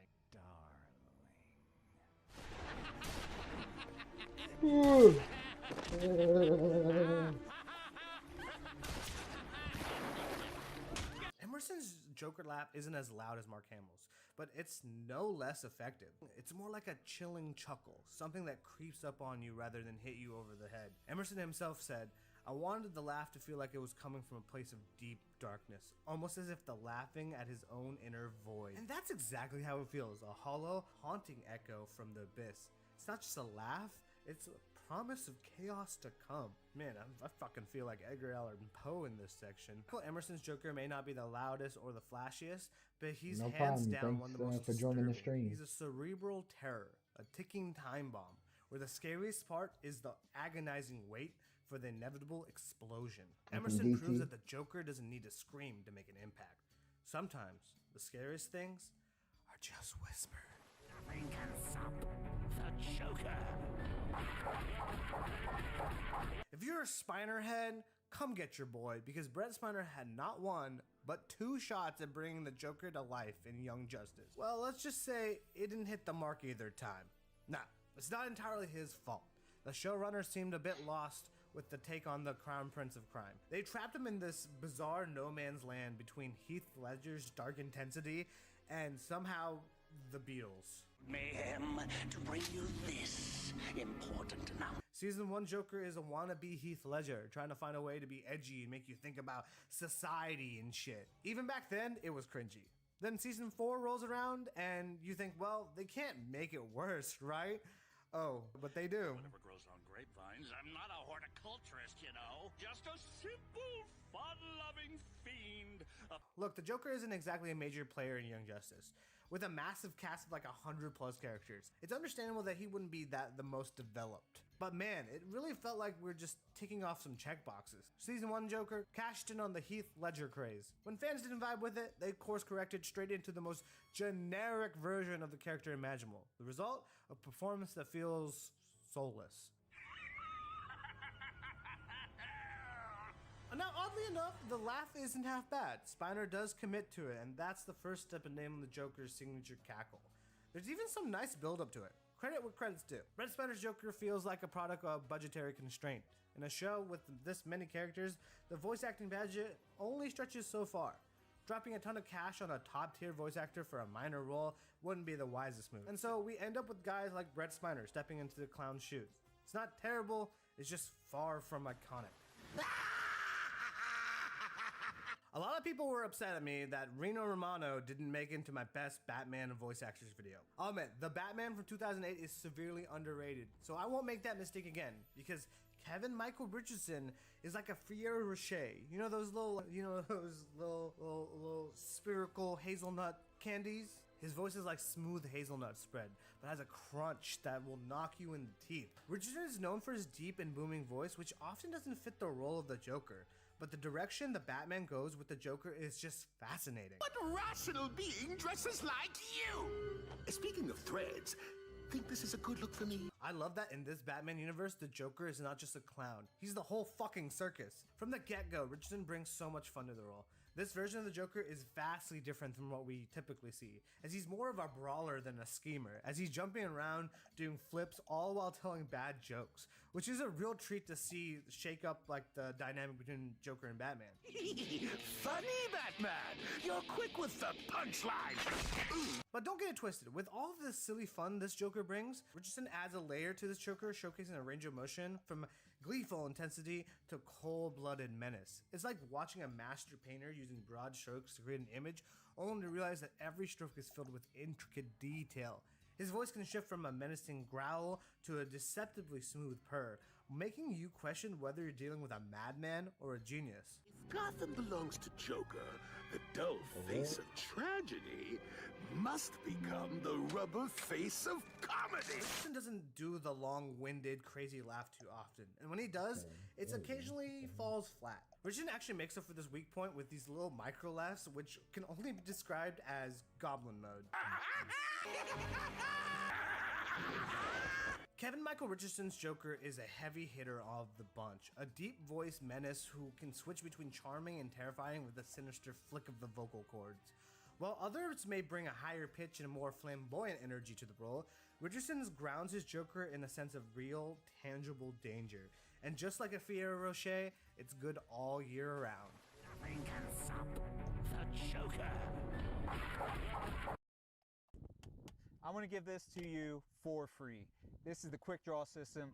It lets you carry a gun as well as an additional magazine for instant access no matter where you are. Could be in your car, could be in your home, could be in your bathroom if you wanted. They're normally $35, but as a part of a special deal with Vanish, I'm going to give it to you without having to pay a dime for it. Here's how this works. When you get the Vanish holster, which I believe is the most comfortable holster on the planet, I'm going to give you that Quick Draw 100% for free. Now this holster is probably going to change how you relate with your firearm forever because you actually will carry your gun with you. It works with 99% of the guns on the market, so if you own a couple different guns, this is gonna fit all of them. It works with 2 different magazines right here, or you can put a flashlight and a knife or whatever you want. Now, the other thing that's great about it is the premium material that we made it with. Literally, the whole reason that this is better than all the other belly bands out there is we focused on material first so that when you're wearing it, you forget that it's even there. It doesn't get slimy, it doesn't get sticky, it doesn't get stinky or anything like that. We have it where it can fit anybody of any size, and the best part about it is because of this built-in belt right here, which uses yoga pant material, you can wear it with whatever you want. So that means that this is the holster that you're gonna wear all the time with any clothing, and you're gonna get that free quick draw. We also stand behind this with a 60-day money-back guarantee.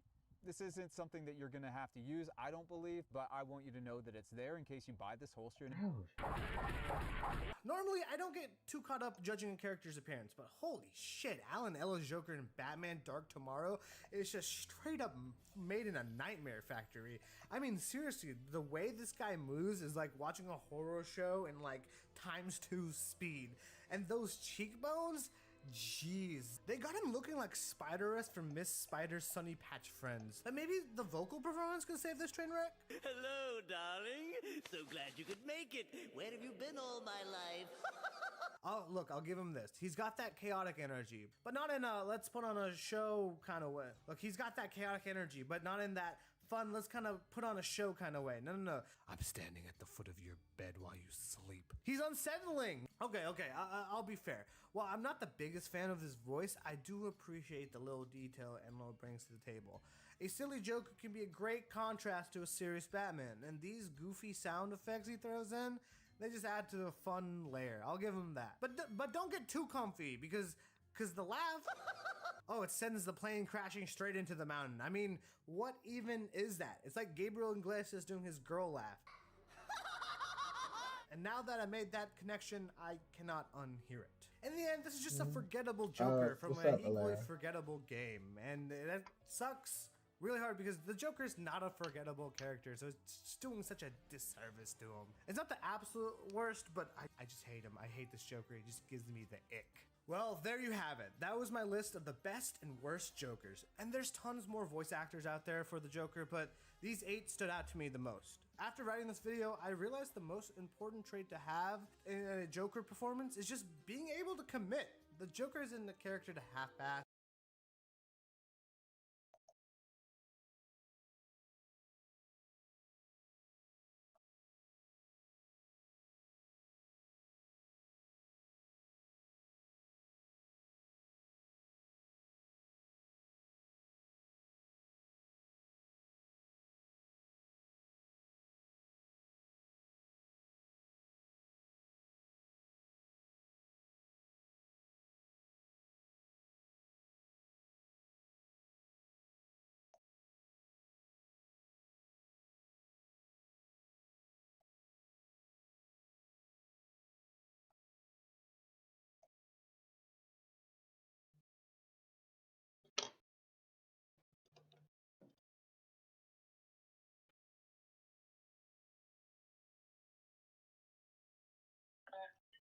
Yo.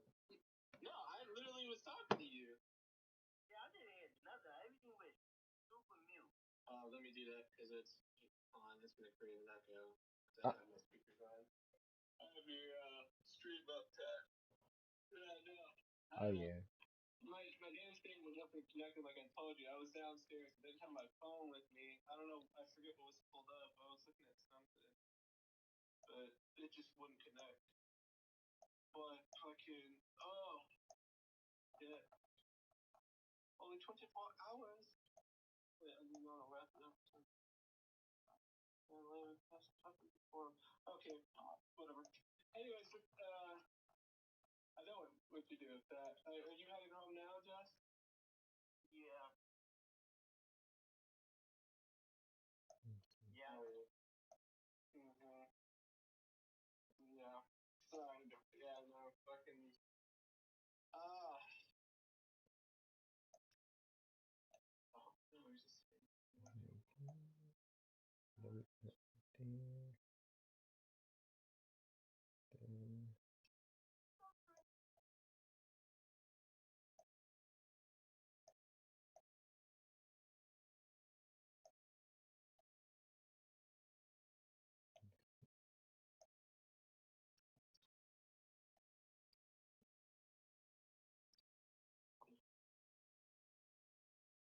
gonna lie.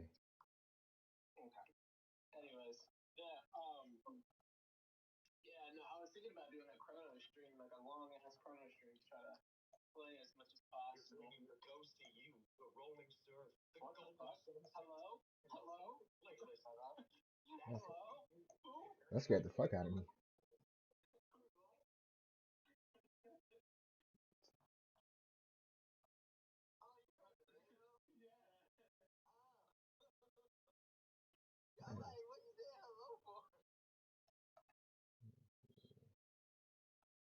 That's right, read to us, boy. Let's see. All right. But yeah, I've just been just streaming. Just been. I ain't gonna lie. I just been chilling all day, and I've been just like people's been just joining in, just chilling. I don't know. Yeah, people would like to see like what you're doing.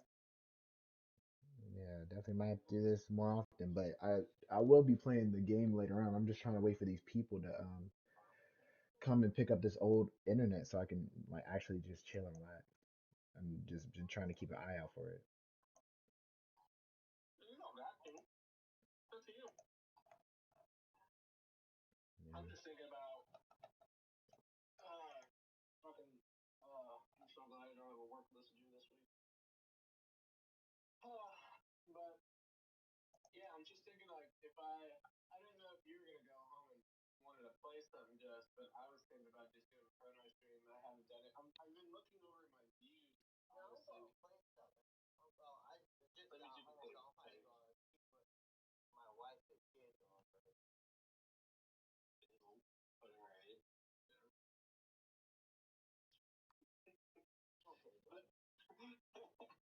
yeah, no, yeah, I think I'm going to try to do either a long photo stream or something like that because like the past few days I've felt like smart. So I haven't been like I stream like maybe an hour, maybe an hour and a half. Yeah. No, it's that long. It's not compared to what I did before. Like I lied. 2 hours yesterday, 2 hours today. I was you could tell like I was running into there was this running. I was So they want us to defend against 7 Terminids attack. They want us to play delivery. Oh, this Dang. and extract and receptacle Terminid 3 times. Okay. What is that? Appreciate everyone following, but I ain't gonna lie. Dang. What are you talking about there? And I was just getting notifications. Everybody's just following. I was like, dang, crazy. Yeah. And it's kind of like I said, it's not really an IRL, but kind of, people want to see like what you do. Like, Yeah. like I'm not gonna lie, dude. I had 5 followers immediately jumping into like when I'm doing this test stream. Like I'll just Yeah. test. It's not even fucking important. And like when you're like helping me or like looking at something, Mm-hmm. fucking I'll have to just immediately jump in. I'm like, damn, you wanna watch? I don't know if you wanna see me like fail or like you wanna see behind the scenes. Like I don't know. Yeah, it's like they want a mixture, like both doing gaming and just kind of just chilling too. I'm not really used to that, so it's like, yeah, but it's fun. It's just like you just chilling and you just pop on your stream and just relax and chill. Interesting. I thought you always just had to like just put the stream on and do something, but I've just been chilling all day. But no, I told you, like, you should just do it. I'm sure people will jump in and do it. Of course, you'll still get that random ass fucking loser that wants to ask you for like art. Yeah, yeah. No, I'd be so pissed. I'd be so pissed if they ask me that while I'm doing art. Man, like, Hey guys, I like your art, but Bruh, I'm like this. Get the fuck out of here, little nigga. Take that dumb shit with you. Bruh, no, let me stop. No, but nah, but yeah, y'all been doing good though.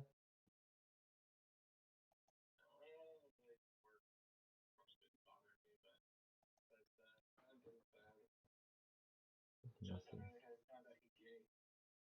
that's crazy.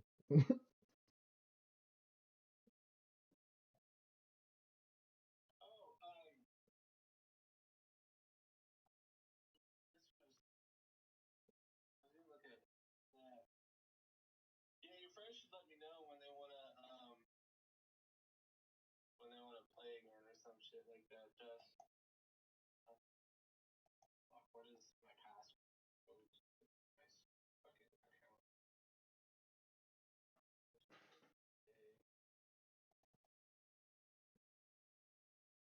Yeah, I have no idea.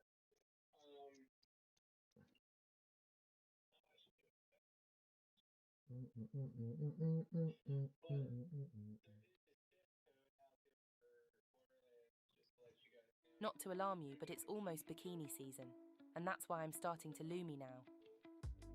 Snitching allegations can sink a career in one fell swoop.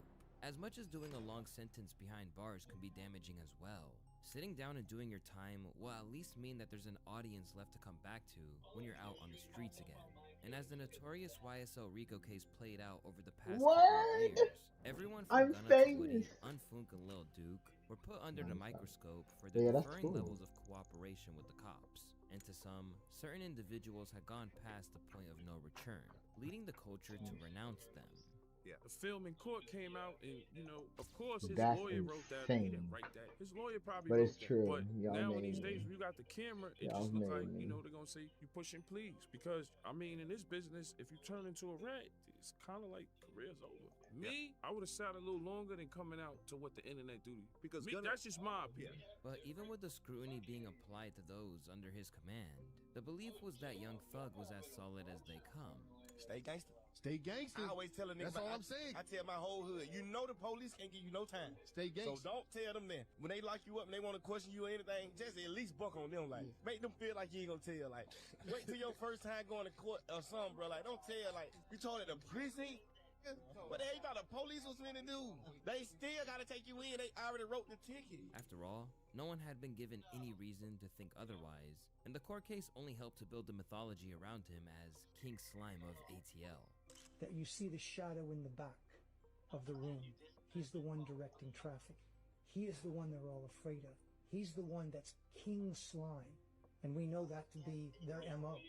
He gets a burner, he gets in there, he runs his gang. Yeah, I thought that was just me. And he won't get that, and no one's going to throw his cell. But in a shocking twist, it now looks like the man who was damn near rallying against the snakes in his camp might have been among them after all. And with his music career pretty much at a standstill, things aren't looking great for the Spider. And the Young Thug situation seems to only get worse day by day. To understand how things got to this unfortunate point, let's go back to when Thug first emerged from prison in late 2024. At first, he did so with plenty of goodwill to his name. Due to his apparent refusal to flip when others around him were rumored to be telling, Thug looked like the epitome of a man who really held it down.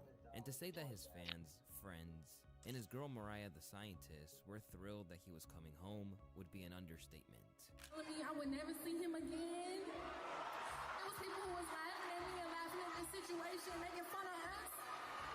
All you motherfuckers who doubted me and doubted this shit and said this was never coming back. All y'all.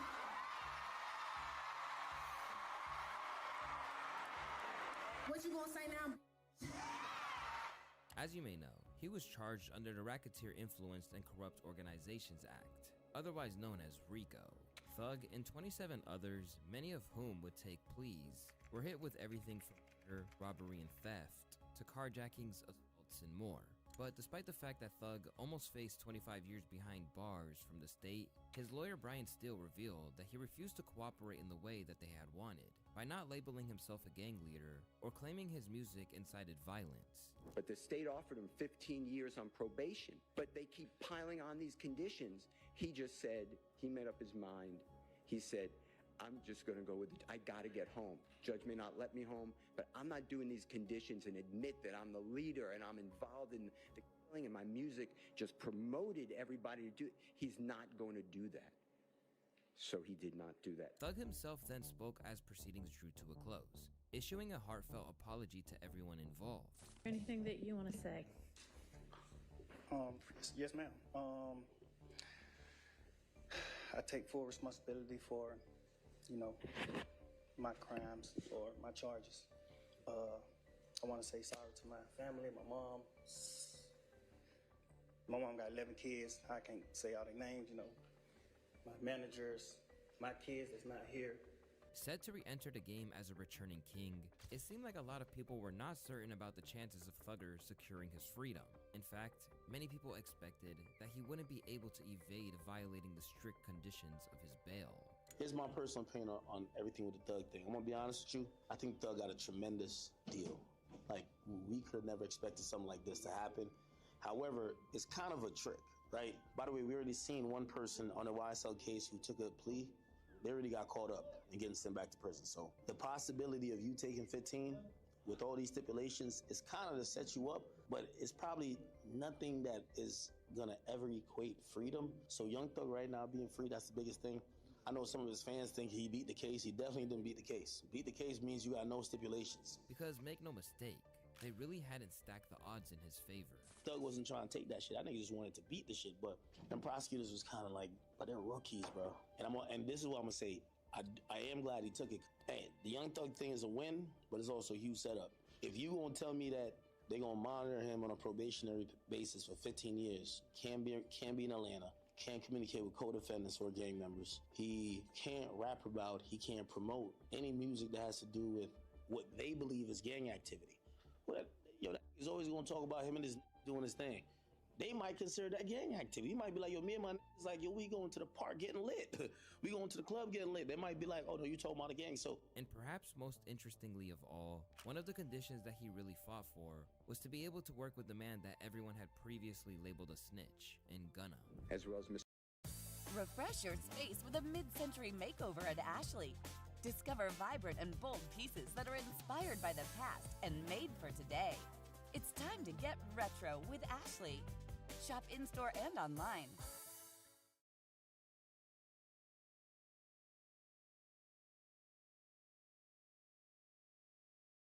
Hardee's Original Bag is back, now with even more full-size sandwiches to choose from. The new spicy chicken sandwich, hot ham and cheese, hand-breaded chicken tender wrap, or charbroiled double cheeseburger. Mix and match any two, with fries and a drink, just $5.99. Mr. Sergio Kitchens, he's a phenomenal artist. He goes perform known as Gunna, Gunna. This was a shock to the vast majority of fans, because after Gunna took an Alford plea, which basically meant that he had to admit to YSL being a gang, his former protege had been outcast by most of hip-hop, and the video of him snitching was captured in Ultra HD for the world to remember for ages. YSL is a music label and a gang, and you have personal knowledge that members or associates of YSL have committed crimes in furtherance of the gang. Yes, ma'am. This wholesale rejection of Gunna was upheld by the industry, with previous collaborators such as Lil Durk and Baby going on press runs, where they let it be known that the rapper was no longer someone they would collaborate with. If you a rat, you a rat. And if you rewind this clip a little bit, I looked into the camera and I told you, if you a rat, I fucking hate you. Cause I love Thug. You believe that Gunna told? Man, I don't sit up and play games, man. That man told. But with his appeal to the judge, it appeared that Thug wanted to make amends with YSL's biggest success story. After all, they were once closer than blood. And so often, too, he's featured on 2 songs on So Much Fun. That's my brother. Like, he signed to me, but it's like, it's not even about a signature. This my real brother. My real little brother. I took him in. We had a big homie named Troop. Rest easy, Troop. He got killed a few years ago. I used to have a gambling problem. He was my gambling buddy. His name is Troop. He gambled his life away, and he brought Gunna to me like, hey, I want you to take them under your wing, and like, these my little boys. I really raised them. Take them under your wings. Make sure they okay. And he ended up passing, so I just had to really, you know what I'm saying, live up to what he told me to do. But Gunna been around me 6-7 years. He in some of my old videos, y'all won't even know it's him. Damn. Not $1. That's him. Bring him in.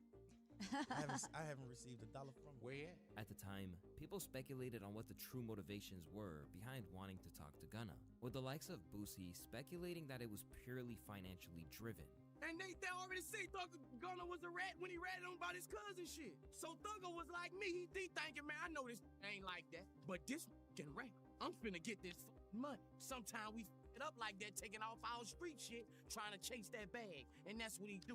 He knew that wasn't built like that. He knew that wasn't built like no nigga off Cleveland Avenue. But as it turns out, Thug's real feelings about Gunna were certainly different to what he was projecting to the world. Because as soon as he got out, Thug made one thing clear, and that was when it came to informants, there was a zero tolerance policy, even firing off some posts on X, which were teetering on a parole violation. Wham! Let's drop one on these rats, Peter. And now, the extent of Thug's secret campaign against Gunna has come to light through a series of leaked jail calls. In one leaked clip, Thugga admits that he consciously tried to undermine the sales of Gunna's Gift and a Curse album by releasing his own project, Business is Business, that same week. You in the town? Nah, I'm on the west. Man, bro, I'm trying to drop an album the same day Gunna drop, bro. You need to, y'all sent you a song, put a verse on it. That nigga ain't send me no song. It's in your text message. I ain't see no song. When he supposed to drop? Man, that nigga ain't finna drop. He dropped Friday, nigga.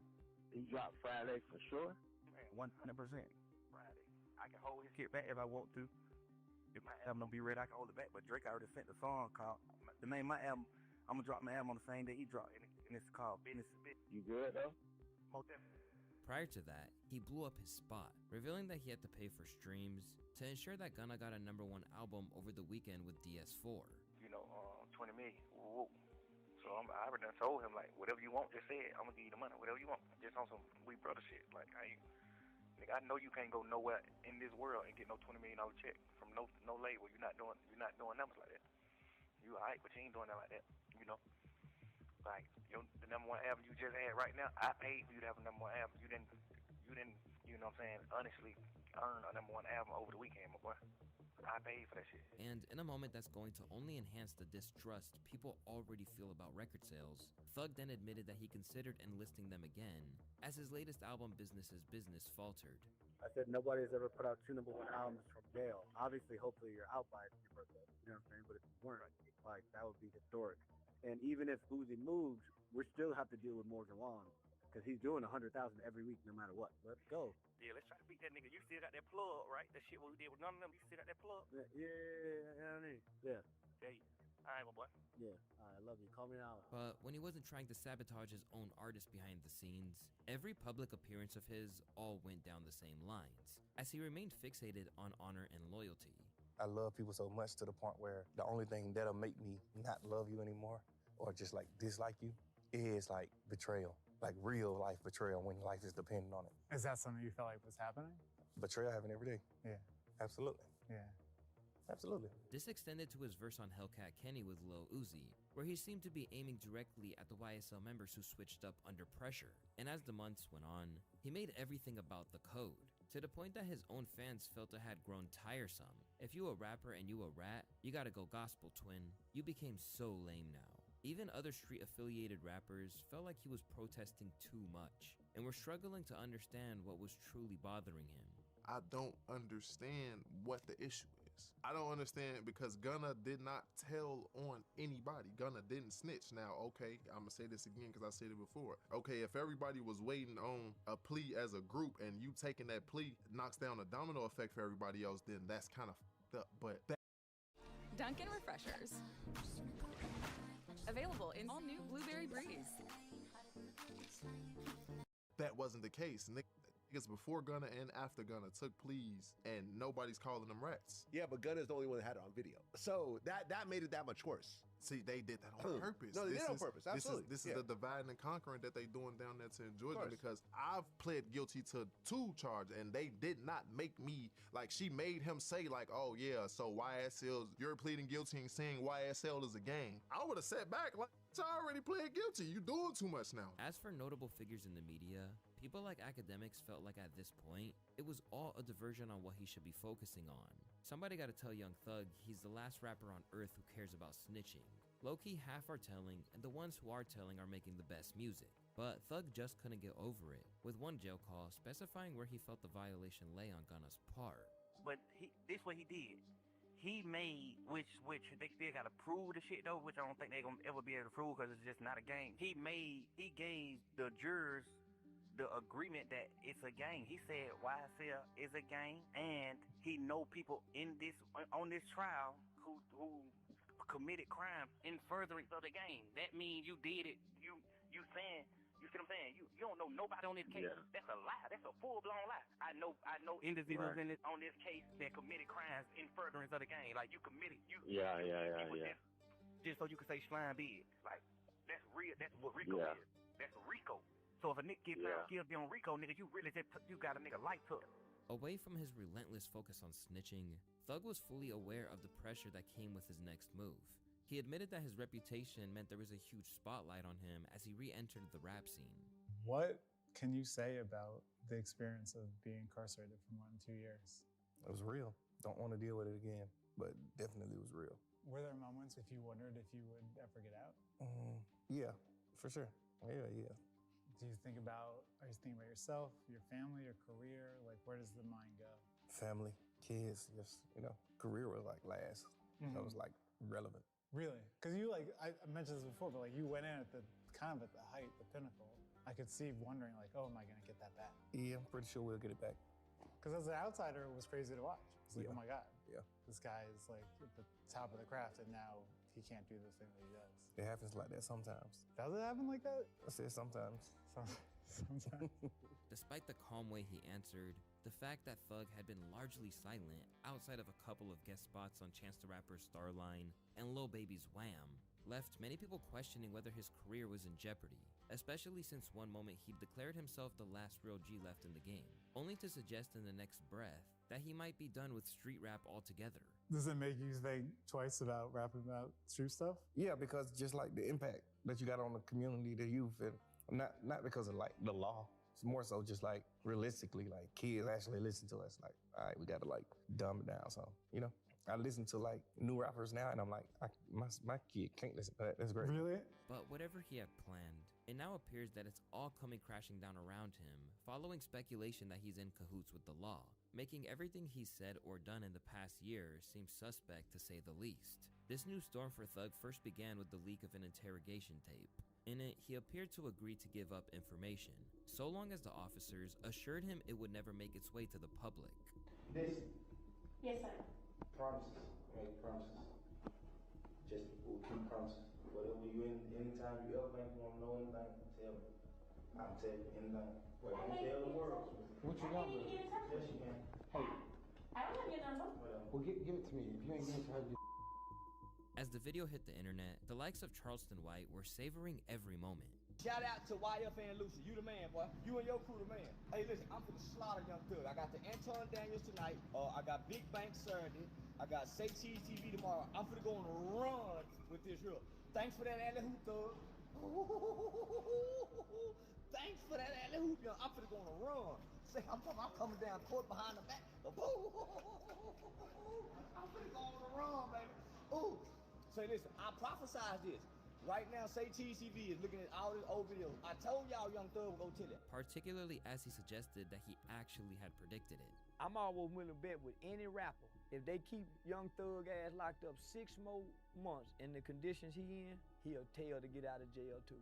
They keep him 6 more months locked up in them conditions like that there, he'll tell to get out of jail too. He about ready to break. I told y'all. As if that wasn't enough, the tape also led to accusations of him incriminating Pee Wee Roscoe. For those who don't know, Roscoe had been tied to Young Thug for years as part of the YSL circle. He wasn't just an associate. He was considered one of Thug's close guys and was heavily involved in street-level moves for YSL. This came after the notorious bus shooting, which Weezy narrowly avoided being hit by, a situation where it was alleged that Thug had sent the threat across before it all went down. Yeah, YSL. Carter 6 coming out Friday, first show. New Orleans, Holly Grove. Nigga, meet me there, better yet, beat me there.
You did. With them too, nigga. Yeah. And in that leaked tape, we all heard him talk about Roscoe's role as though he didn't have a care in the world. This fucking Wayne from New Orleans. I'm from Atlanta.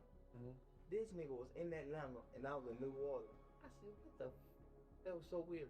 This nigga down shot at this nigga tour bus. I don't know. Honestly, I don't know who the did it. They said Roscoe, but I don't wanna block out y'all case by saying Roscoe didn't do that. And knowing Roscoe, man, that man scrub. Make Michaels your new balloon destination. Find a wide range of colors, styles, and even character designs.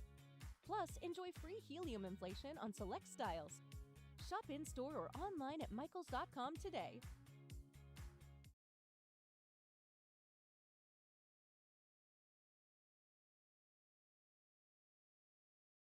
When you realize that you've chosen too many Italian ingredients to put on a sandwich, name it something like loaded. So people think you did it on purpose. Arby's, we have the meats. Food. I'm like, you shot at somebody, bro? But I don't know, because every day nigga grow balls. I don't know. I honestly don't know. It's safe to say that this shocked everyone, with Thug immediately trying to get ahead of the narrative as he took to X to write, "They didn't play my interrogation video in court because I helped my brother. #ratware. Even Pee-wee himself tried to take the heat off Thug. Politic, man. Jeff, clean as Listerine, man. Clean as Ivory soap. You feel what I'm saying? I done the time. I did that. That's what you supposed to do. When you go in the interrogation room, that's what you do. He told you, man, we sell the Wayne Carter weed. What's wrong with you? You feel what I'm saying? No, a statement is this right here. Lineup selective. That's him. He did that. He didn't do that. He did what a taxpaying citizen do, a real street nigga. Kept it solid, kept it overly real, you feel what I'm saying? Really tried to pull me out the hole. So shit, you feel what I'm saying? Now, when it comes to the PR now, y'all don't remember when I was locked up. Now, let me just show you how the PRs and the internet selective politic. You know what I mean? We're gonna keep it real. When I was locked up and Jeff was locked up, we went viral when they was like, that's the type of friend you want. He was like, man, Roscoe ain't told y'all the damn thing. But in that moment, something irreversible had changed. Suddenly, Thug went from being seen as solid as they come to just another rapper whose supposed courage in the face of a hefty sentence was nothing more than an illusion. Now, the likes of YSL Mondo wouldn't accept his attempts to douse the flames at all.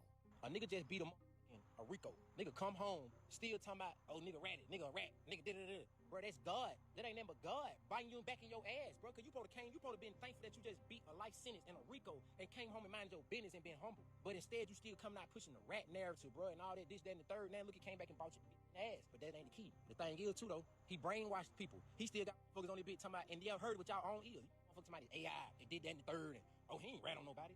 Bro, if you sit down with 12 and bust out and say these words, if y'all talking about a nigga like Gunna ratted from saying yes ma'am, you mean to tell me this not making a nigga a rat by saying shit? They said Roscoe shot the bus up. And then a nigga like Roscoe did 10 years behind this shit, and you just got on the internet talking about a nigga didn't rat on you? Boy, your ass so brainwashed, it's sickening. Y'all niggas need daddy figures, and y'all niggas be sitting back waiting on something good, waiting on something to happen. Like, yeah, I'm gonna stick around. Maybe a nigga put me on. Maybe a nigga I can get something out of a nigga or something did that in life. It's so gay and weird to me, but y'all be on my ass about being a real nigga. Rich, I'm not studying the internet, but I'm just letting y'all know how brainwashed and weird the world and the internet is, y'all. And by the sounds of it, Mondo was holding the boss to the same standard that they once did to Gunna.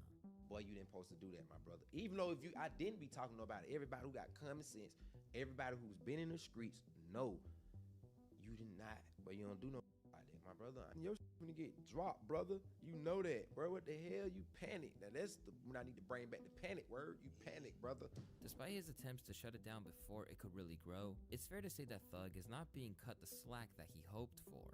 You ain't that. And he right. Now, I'm not gonna say he ain't that, but I know the dude. I got some respect for the dude, so I just won't disrespect his name. Now, Gunna, I'll call him a rat. Thug, I'll tell you what he did in the interrogation room is against the rules. He shouldn't have did it. He said too much, did too much. There's no explanation for that. He's dead wrong. Now, even some of his biggest supporters and fan pages are looking to write him off once and for all. It's tough to say this, but Young Thug can no longer be my GOAT with the allegations coming out. With respect for the seriousness of the situation, I'm stepping back. But as bad as this was, it somehow got worse. because it would be one thing if he was fighting on one front. Instead, the continued emergence of leaked jail calls are damning in a whole lot of ways. For anyone who's an avid hip-hop fan, these make for a fascinating listen, as you get to hear your favorite rappers when they think their guard is down. Among the most interesting conversations came when 21 Savage attempted to come to Gunna's defense and said that Thug could change the narrative in an instant if he wanted to. I swear to God, I was thinking about doing that before, but I'm like, shit, what the hell, that's gonna change? Because I feel like it's really over with for your rap career. The album you put out might go number one, but that's it after that. You know, it's like on some real spit now.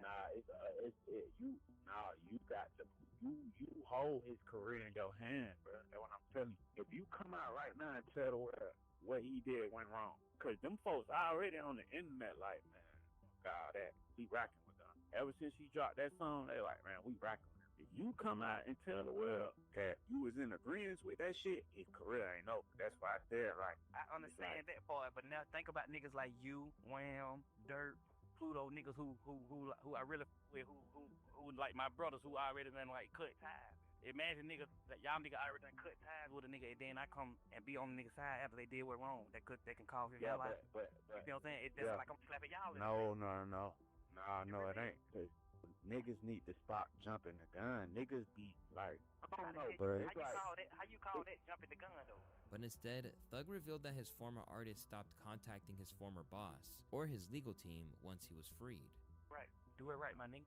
I feel like he the type of nigga. He know I ain't really f***ing with him, nigga. So he the type of nigga. He one of them niggas who probably he gonna answer the phone. Y'all gonna hit him with that one, and then he ain't gonna never answer the phone no more. He one of those type nigga.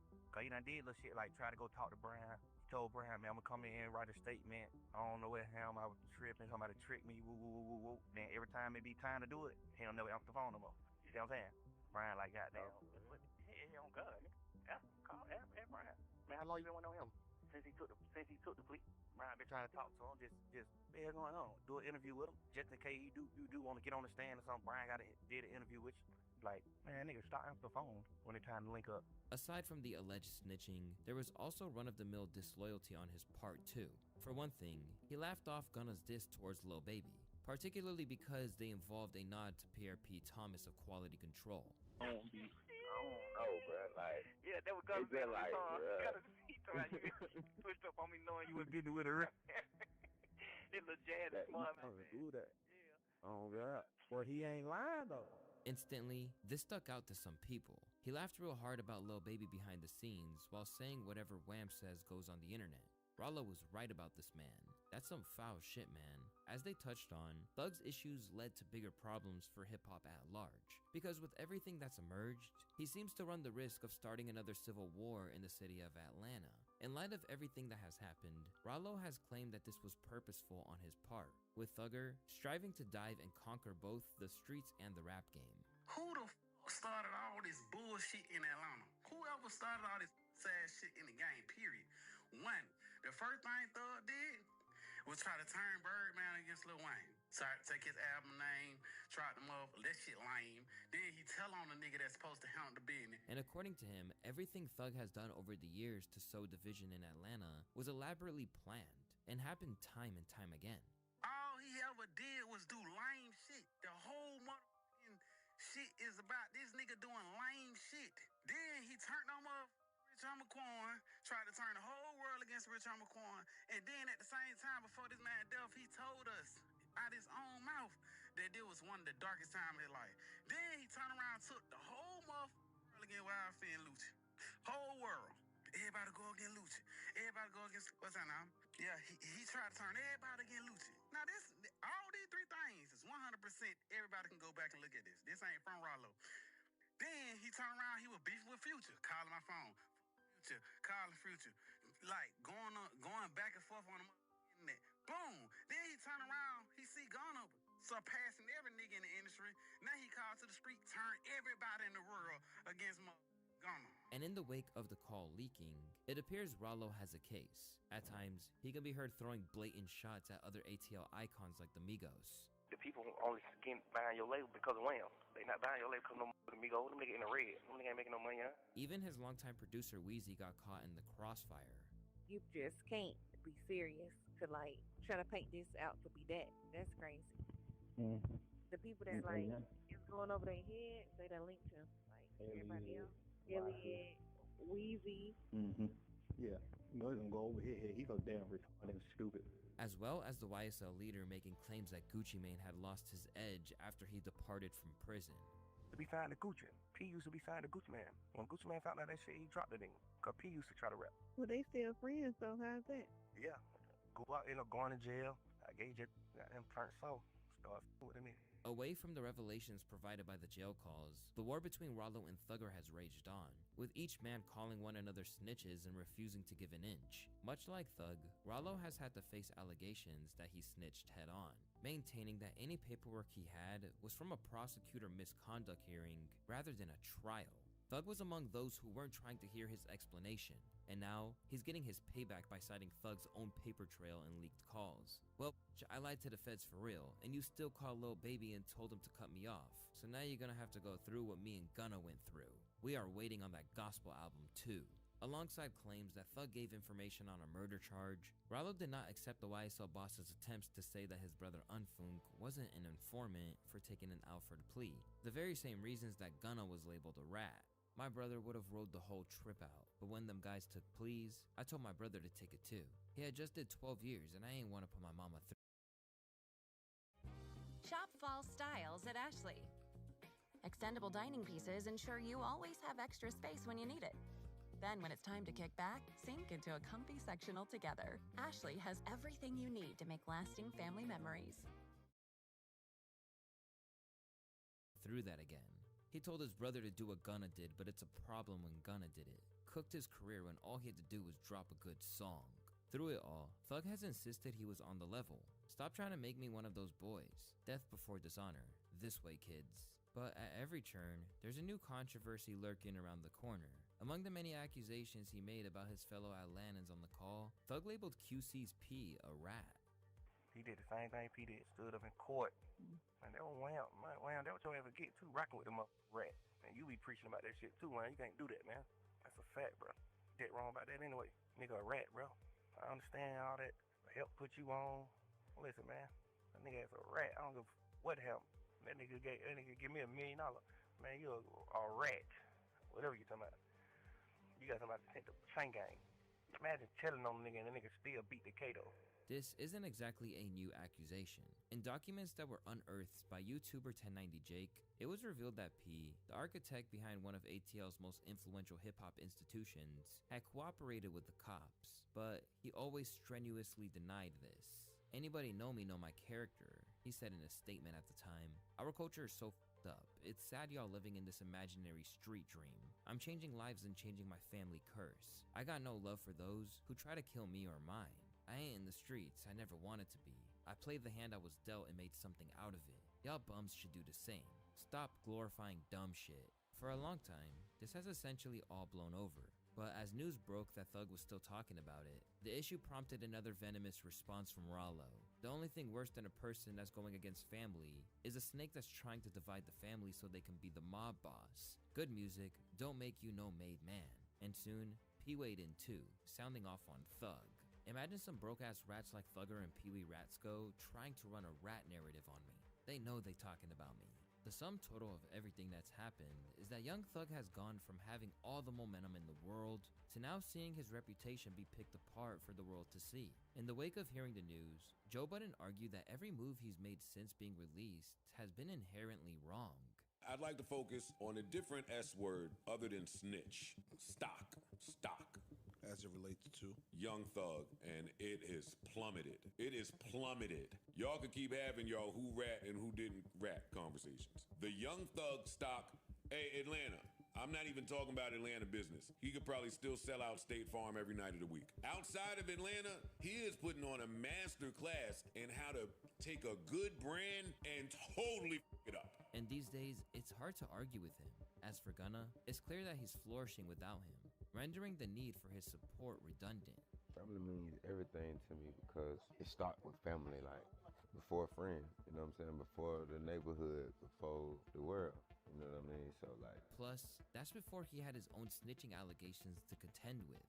As the heat is continually applied to him, Thug seemed to agree with those who thought he should focus on the art, cryptically declaring, "Let this music talk, Spider." But ultimately, it might be a little too late for that. because in the view of people such as King Yella, fans have to hold them to the same standard as the other artists that they're less invested in. Hey, the rat shit is funny to me. Y'all pick and choose who y'all want to say a rat, hey, listen, just because a nigga make good music, man, don't justify him telling. Similarly, he's been snubbed by Sauce Walka. Snakes and rats are in the same group of the animal kingdom, the scum of the jungles. No honor amongst snakes and rats. Don't try to switch to a spider. No, your snake skin already exposed. Elsewhere, Sauce has argued that all the chattering online was to uphold an image that he doesn't believe to be authentic. As tall as we ball, but point blank period, what I was getting is that a lot of people get on this internet to be supporting these lame ass niggas that portray this mysterious ass persona on the internet and be doing all of this weird, just standing weird and doing all this, being all secretive and y'all know what I'm talking about without me saying the wrong thing to get me in trouble. But you know what I'm saying? But then y'all see certain people like myself or other artists that's out there just being ourselves. When you really a gangster and you really a tough nigga, you not trying to act tough. When you really come from the struggle and you really come from poverty, you really come from these type of things and you've been through these situations, you got real criminal record, criminal background, you've been in multiple interrogations and things of that nature. You're not on the internet and in this rap industry trying to perceive on this internet to be a gangster until it's brought to you. You know, all that old mysterious ass, we found, because guess what you hide in the dark shall come to light. It got so bad that we reached a point where even 6ix9ine is trying to exert the moral high ground over Thug. And I'm gonna leave this shit real clear. Me, I do not give a f. I don't care. I don't give a f. Since I came home, y'all know it. I wear my shit. I wore my shit from day one. Yeah, I did it in what? I'm outside. Y'all know I'm outside. Outside.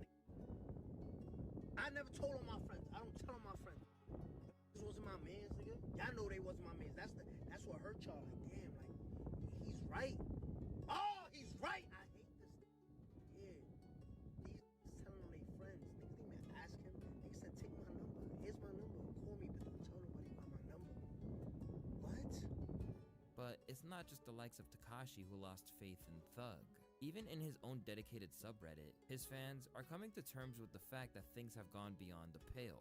This was genuinely the worst case scenario for Thug other than losing the trial. Bro was supposed to come out like Gucci. You hate to see it.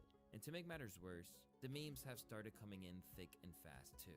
With everything blowing up in his face, Thug must be doing the utmost to find out where all this information is coming from. But he's not the only one.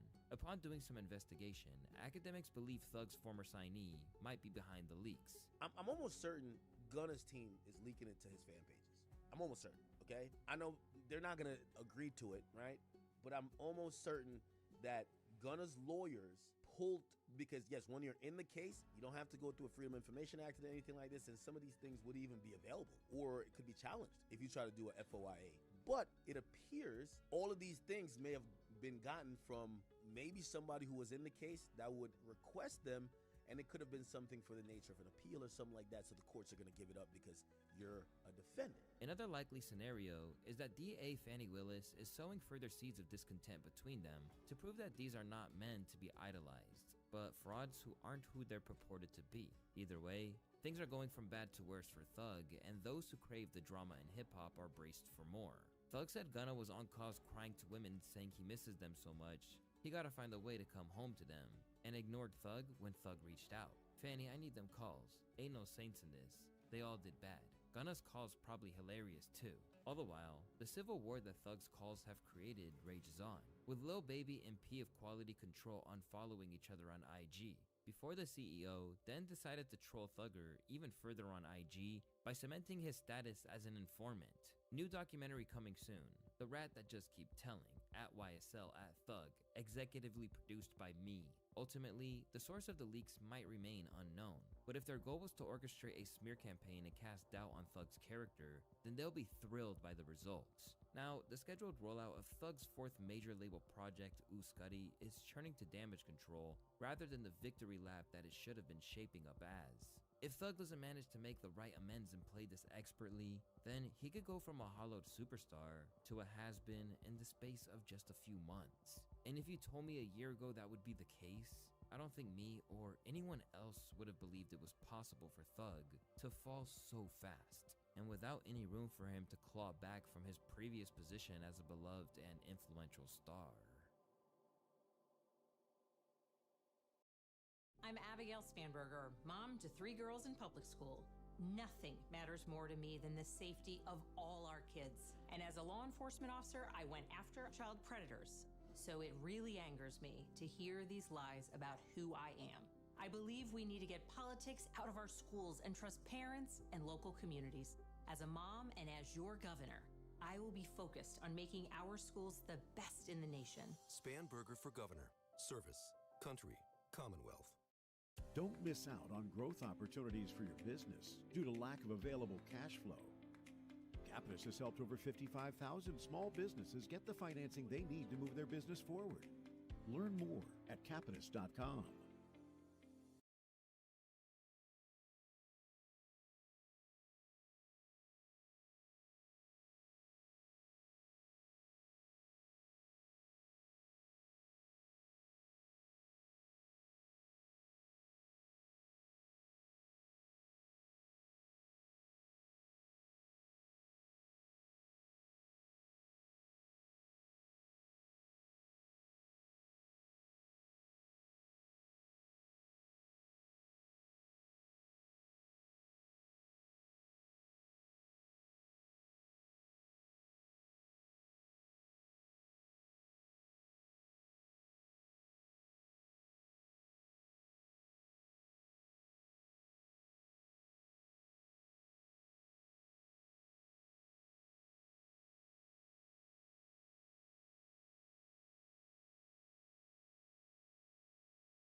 Alright. My bad, chat. I was on phone calls after phone calls.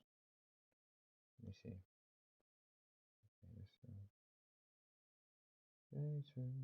Jason. Alright. I don't know if I'm gonna keep continuing. Well, I should do it after I finish up these last panels.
Let me see.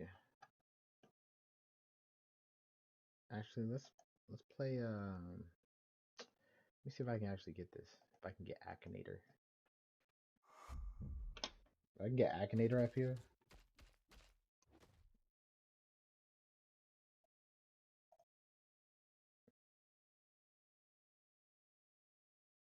Okay.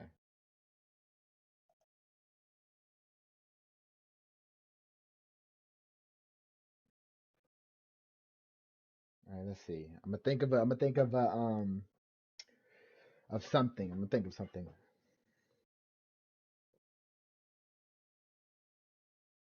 All right.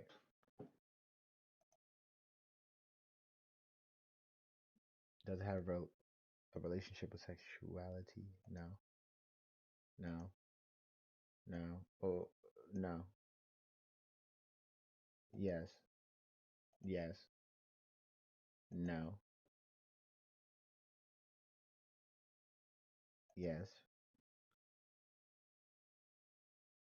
Probably. Yes. Yes. Don't know. No. No. Yes. Useful war party. Yes. Yes. No. Probably. Probably. Yes. Fuck no. Yes. Yes. No. Fuck, look at that pizza. Gosh. Look at that. I'm hungry. Okay. Damn it. All right, I'm gonna think of another one.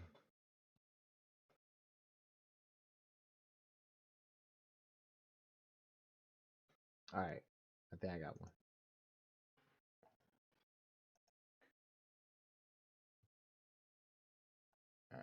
No. No. Don't know. No. Yes. Yes. No. Don't know. No. No. No. No. Yes. No. Yes. No.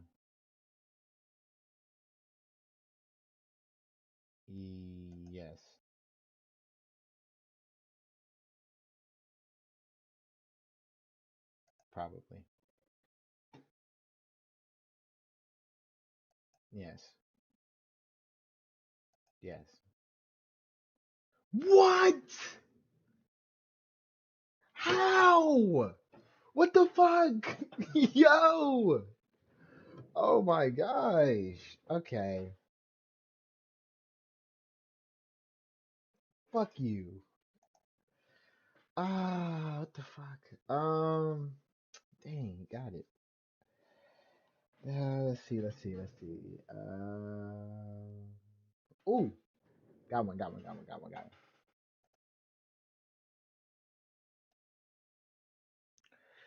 Nope. Yes. Nope. Don't know. Yes. No. No. Yes. No. Yes. No. No. No. No. Yes. Yes. No. Yes. Yes.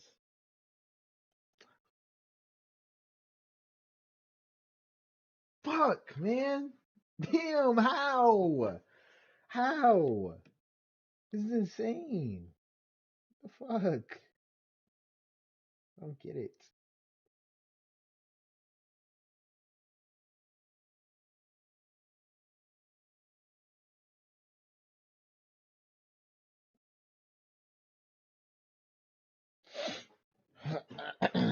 Damn it. Fuck you, Akinator. Fuck you.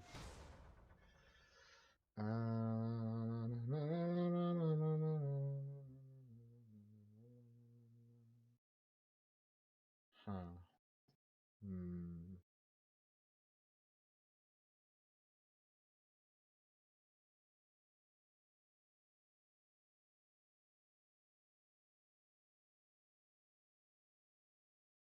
And this is what Superman did to him.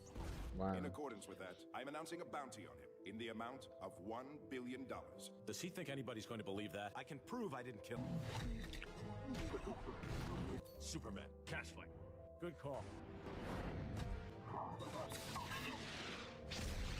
Mr. President, Hawkman and Captain Marvel are here. Captain Marvel, Hawkman, this is a surprise. You wouldn't know what happened to those two fugitives you were supposed to bring in. They're right in front of you. Now give us all the data you've got. All right. I'll tell you where it is. Computer. Yes, Mr. President? Delete all files immediately. Deleting. No! Aww. Everyone who lives to see the new world will have learned never to trust your kind again. Shut up! Here, it's got all the information you need on it. General, arrest him. God bless America. God bless me! I have a feeling I'm not going to have to worry about that murder charge anymore. Would have been an interesting trial, though. And this is what Superman did to him. In accordance with that, I'm announcing a bounty on him in the amount of $1 billion.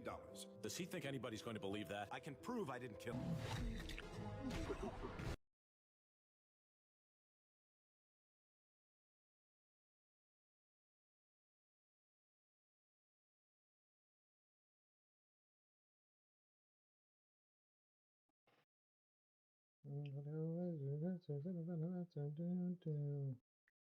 Moving the speed of sound. Toggle around. Caught us as a situation. Going here a new location without any explanation. No talk of relaxation. No, go, wait. Then go, good, go. Da da da da da na. Sonic is on the run. Sonic is number one. Let me see this.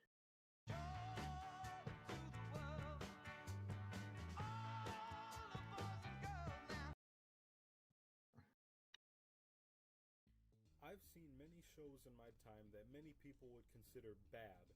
There are times when I disagree with people on that statement. Sometimes I end up enjoying a show that other people dislike and vice versa. That's fine. Everyone has different tastes. At the end of the day, we're all doing the same thing, frying our brains for entertainment. That being said, there was a show on Nickelodeon that I cannot, under any circumstances, defend. People often try to pinpoint when exactly Nickelodeon took a nosedive in quality. Some people say it was when the logo was changed. While that was definitely a factor, it wasn't the sole cause. Other people say it was when Nickelodeon stopped giving new shows a chance to shine. That is also partially true. By the late 2000s, they stopped taking risks on new shows in favor of their well-known moneymakers. And even back then, Nickelodeon had their fair share of cartoons that weren't exactly well received. But this show in particular, I can wholeheartedly say was where the shift in quality of Nickelodeon's programming truly began.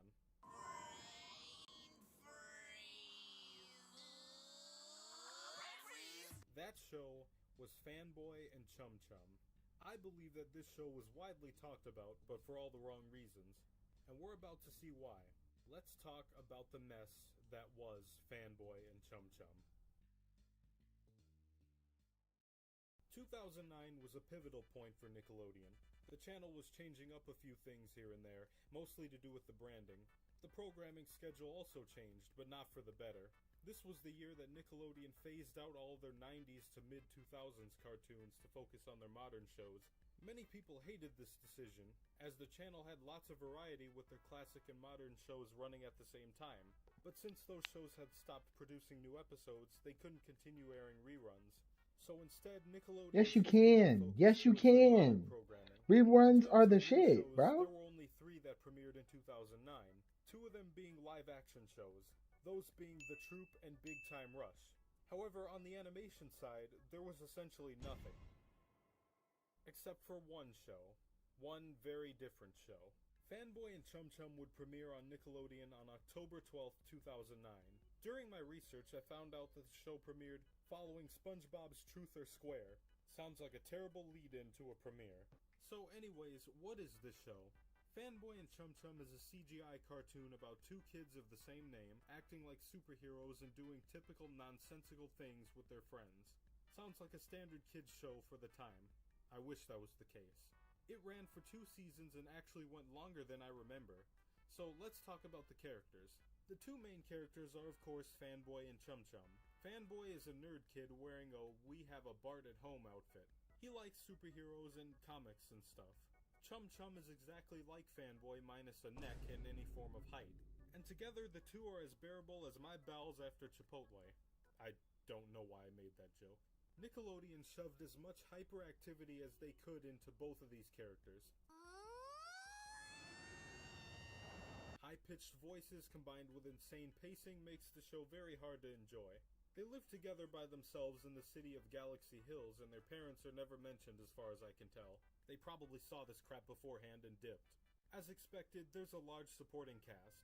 Frequent characters include Kyle, who's basically the Squidward of the show, Oz, the Discord mod, Boog, Manarctica, Lenny, and Michael Johnson. Chum Chum rocks! Hee hee! That movie was bad! Show my own! Oh my god. Let's talk about the most obvious thing so far. The absolutely nauseating character designs. Fanboy and Chum Chum's designs are probably the least hard to look at. They're the only 2 characters that I can at least look at for more than 5 seconds. Every other character, however... It's my first day at school. I can't let anyone know my secret. Vampirina, are you awake? The fuck is a Vampirina? What the fuck is a Vampirina? Oh my gosh, bro. Disney, just let it go, bro. Oh, what's up, Great Fiction? Appreciate it, bro. I just been chilling all day. This is all I've been doing all day.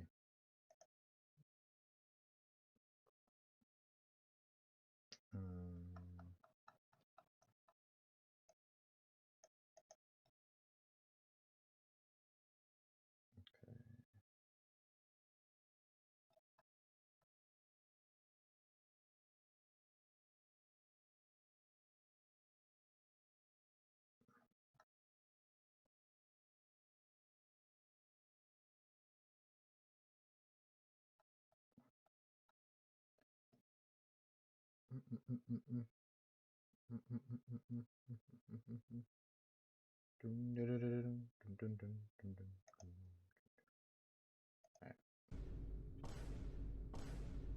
looks like they tried to give their characters those bizarre shapes for body types you'd see in most Canadian cartoons. Except there's a reason it worked in those shows. Those shows are in 2D. It doesn't exactly work in 3D animation. And the animation style itself is one that I can't really describe. For years I've just been calling it the Fanboy and Chum Chum style. It's on par with those cheaply made Netflix original cartoons that no one talks about. It's just kind of there. Nah, chapter 2 and 3, those are good. Those are good. Like, I ain't gonna change that. Time creating the landscapes. Though I hate scenes like this, where there's literally nothing in the background but that one tree. This isn't something exclusive to this show. I've seen this in other cartoons where the background is just grass and sky. Just a minor nitpick. As for the background music and sound effects, it sucks. You thought the sounds in Johnny Test were obnoxious? This show takes that stuff and makes it even worse. You become a vampire too, and we both live forever together. Watch it! Cut it out! The music is mostly composed of sound effects and sometimes random guitar riffs. I guess it goes well with all the grating dialogue. Production things aside, how does the plot work? The plot is very simple, considering it doesn't make sense half the time. Things just happen for the sake of happening. Remember everything you hated about the bad SpongeBob episodes? This show does the same thing. If an episode includes Kyle or Lenny, most of it is spent on Fanboy and Chum Chum just annoying them to death. I know Kyle isn't a perfect character, but it still doesn't make the main characters look any better. Honestly, considering Kyle knows wizardry, I'm not sure why he doesn't just end both of these guys together. Anyways, now we're gonna talk about the most painful part of this show. The humor. For the record, I am not one to tell people what's funny and what isn't. People laugh at very stupid things. Humor is of course subjective. This show's humor is horrible. It is nothing but brain rot. I'd go as far as to say this is where brain rot in cartoons began. Loud and obnoxious noise, high-pitched voices, dumbassery, and let's not forget the mountain of Dumbassery. to be funny with this. It's just flat out disgusting. I don't even like looking at this stuff. There's no joke or punchline. It's just toilet humor. Gross out, butts, farting, borderline foot fetish scenes. I guess that comes with it being a Nickelodeon show after all. It's like that. That is insane. When I found out that this logo, like, cause I'm a little kid, so when I found out that this logo was a big ass foot, that's when I knew everything was fucked over there. That's why I'm Team Cartoon Network, because we have no controversies over there. And even it is, none of our characters, none of our animated characters been through controversy. Just saying. So watch out what you grow up with, because I've been mostly Cartoon Network and I came out fine. Whoever grew up with Zoe 101 and iCarly and all that, man, especially Disney. You know they got the mouse, so yeah. You don't think they have I will say this. If they did have controversies, it's definitely behind the scenes and not in the cartoons. I'll say that. But I know controversies on Cartoon Network over here. And I'm not gonna lie. Bro. Oh, you hold up. Cause Disney, okay. The only thing that was making like Disney Channel survive for real was, I would say, Zack and Cody, Hannah Montana, Wizards of Waverly Place. What else? It's like a handful, but the rest, I mean, come on, like they are getting carried by Cartoon Network, not Cartoon Network, but cartoons more, because let's be real, like y'all live action stuff, yeah, those are cartoons, but y'all live actions are not saving y'all. That's why Cartoon Network is so like spot on, because all they do is do cartoons, and even if they did do a live action, it was like what? Destroy, build, destroy, which I ain't gonna lie, that was when brain rot was starting. Because why are you gonna build it? No, why are you gonna destroy something, build it, and then destroy it again? Who the fuck does that? Who genuinely does that? But yeah, Hole in the Wall was interesting. It was a fun little game. But other than that, bro, like yo, unnatural history. Let me look that up.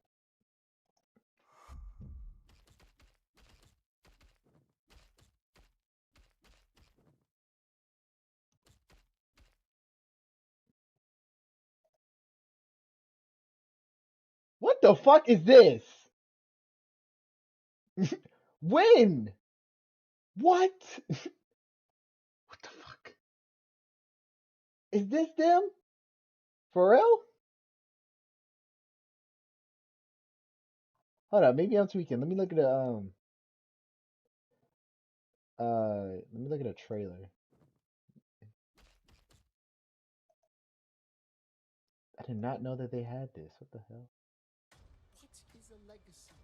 America, you sent for me. Wait for it, wait for it, wait.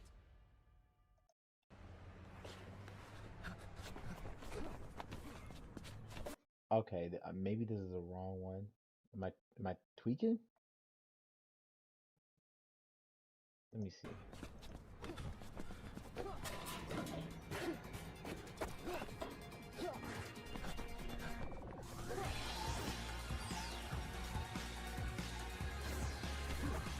Naturally for Henry, crossing campus is a big adventure. Unnatural History, a new series coming this summer.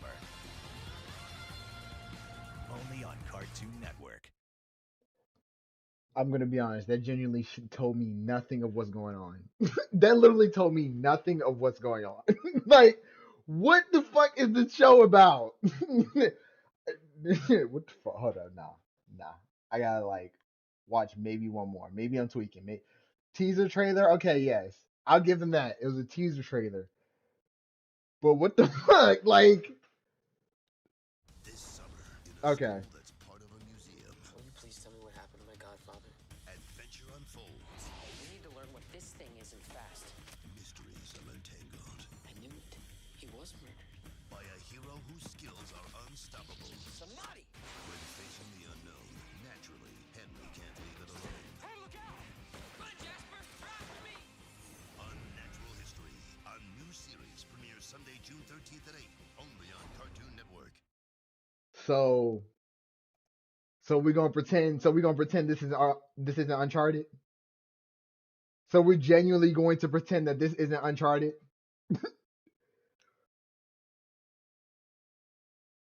So we're going to pretend that this is genuinely Uncharted. But it does look cool though. And 2010 was like fire. Like 2010 was fire. Damn, that's really Uncharted though. I had to think about it. It was like, yeah, it is Uncharted for kids. Yeah, that's fair. I was just looking. I was like, huh. He reminds me of somebody. Come on, I mean, like which part? First of all, he got the hairstyle, and look, like, that's definitely Nathan Drake for sure. I don't know about that.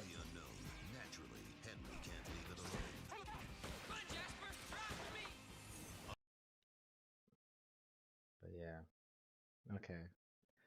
But other than that, bro, Cartoon Network is probably the best channel outside of all three of them. To be honest. Like, where was I when this was on? That's what I was saying. Like, I was locked in 2010. Like, I was head on Cartoon Network because, bro, that's when Ben 10 Alien Force dropped. That's when like a lot of bangers was coming out around 2010. So, Kicking It, bro, come on. I mean, Kicking It was cool, but it just wasn't enough. The only reason why, let's be honest, let's keep it a buck. The only reason why everybody was watching Kicking It was because the brother from Hannah Montana was in there. Let's be honest. Let's be honest. I was there because he was there. I ain't gonna lie. But Kicking It was cool till Cobra Kai came out and just destroyed y'all. I'm not gonna lie. Like get up. Get up. But Yeah, Kicking It was cool. American Dragon, Jake Long, 100%. But he's animated, and the animations were saving y'all. Phineas and Ferb, Brandy and Mr. Whiskers. Everybody doesn't know about that, but if you are hardcore, if you stayed up during Disney, you know Brandy and Mr. Whiskers. Pair of Kings. Ooh, yeah, that was a good show. Yeah, I forgot about that show, but I'm mad that they replaced the dude, bro. I ain't gonna lie. As a kid, I've seen Brandy and Mr. Whiskers be together. I could see that. I could see that. Like, yeah, the other guy that played as one of the kings, he had controversy. He had to go. I was like, dang, bro, you was on Hannah Montana and you had your own well, not own, but like you was the lead in the show, bro. Come on, bro. You lock in, bro. Like, I get, people go through what they go through, but bro, you was on top of the game, bro. It's like lock in. Zeke and Luther, that was fire too. It was, but you gotta understand, this is like what Disney XD, not actual Disney Channel, because it was getting to the point where it was like, bro, you're not really giving out good heavy hitters on Disney Channel, so you had to make Disney XD and Disney Junior. Like, bro, like, I'm sorry. And like Cartoon Network, yeah, they would have, bro, first of all, let's get this out of the way. The only reason why Cartoon Network was undefeated, bro, they had both Cartoon Network and Adult Swim. I get that Nickelodeon had Nick at Night, but you were doing reruns on that stuff that was on other channels. Like, bro, come on. Family Guy, American Dad, Robot Chicken, the Squidables, bro, the list goes on, bro. Adult Swim. Bro, they even brought in Toonami, and yes, I know anime, they didn't originate on Cartoon Network, but they had Toonami. They had people for anime. Bro, you can never, even though I want to say Nickelodeon had Dragon Ball Z Kai at one point, but bro, Toonami, everybody was introduced to anime when you was on Toonami. Come on. Let's be real here. You and I both know.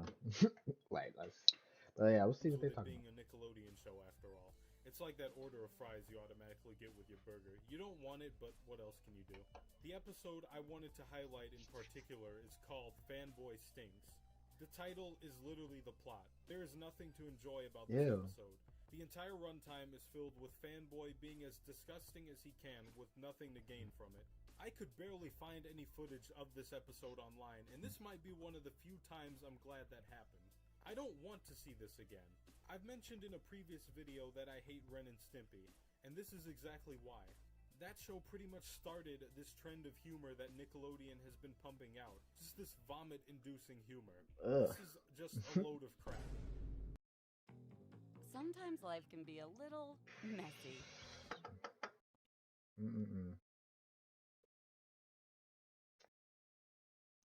Let me see.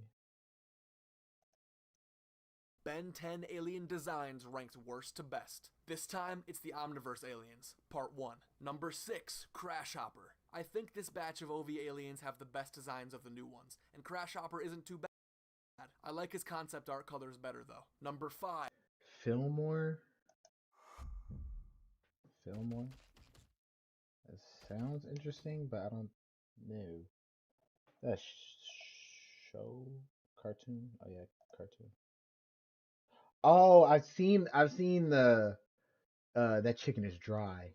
Real dry. I've seen that clip, but I've never sat down and watched this. It looks funny though. But this is on what?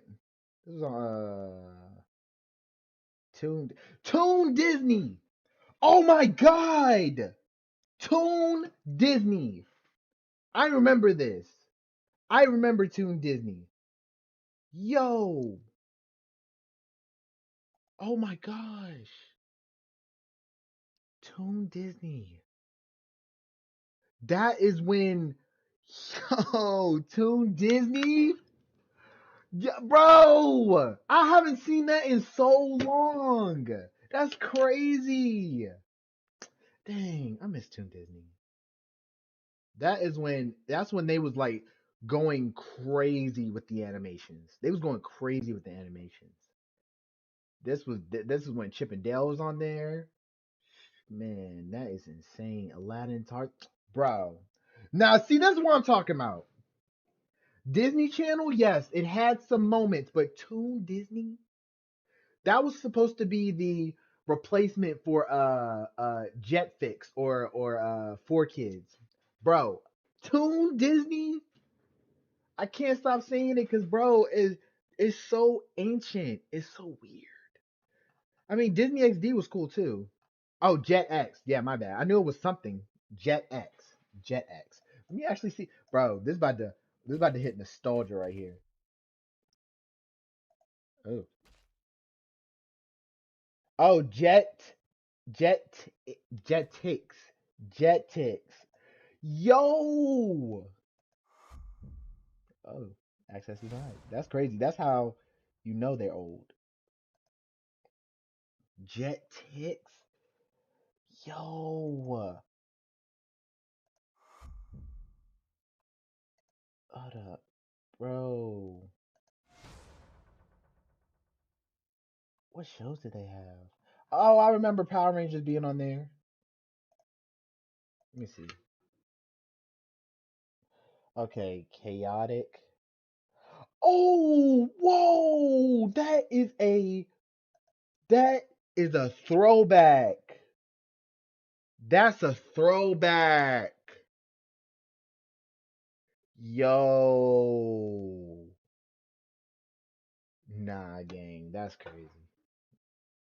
We had so many we had so many crazy shows back then. Dang. Nah, this is a squad right here. This is a squad. This is the squad right here. Oh, y'all can't, bro. Oh my gosh. Bro, we actually gonna take a moment. We're gonna take a break. We're gonna take a break from what you call it? We're gonna take a break from this. And hold up. Let me actually, cause we got to go down memory lane now. Nah, that's crazy. Nah, this is wild. Nah, Chaotix. Nah. Oh my God! What did you just say to me? Whoa! I ain't see it.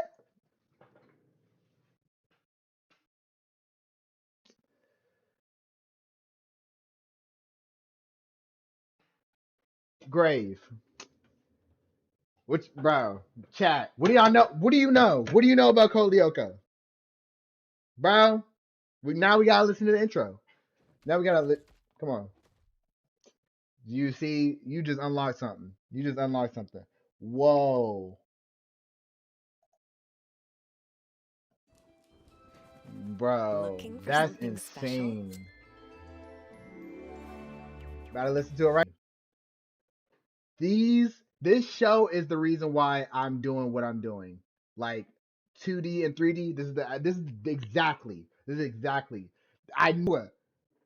What do y'all know? I mean, y'all definitely know. Y'all. Oh, guys.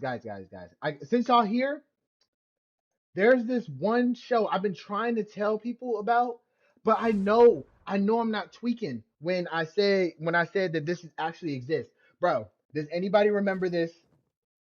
Does anybody remember this this show? Bruh, does anybody remember this show? Let me see. See if I can. Bro, Out of Jimmy's Head. Does anybody remember this? I can't be the only one. It came out with a movie and a show. I can't be the only one. I gotta look for it was on Cartoon Network at the time. Let me see. Out of Jimmy's Head, Cartoon Network's first. Bro, this was the first live action? Yo, no wonder. Yo, that's crazy. Hold up. If this thing would not like, come on now, lock in. All right, let's go. Out of Jimmy's head, Cartoon Network's first live-action original series. Jimmy just happens to have the brain of America's greatest cartoonist. I got the brain. Damn, the quality is very, oh my gosh, it's ass. Who had the show Goosebumps? I think that was also Cartoon Network. Let me see.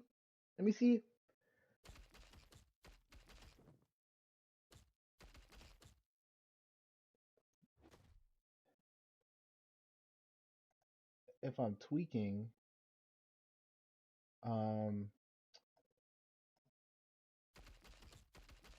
original channel. Okay, Fox Kids. You talking about the let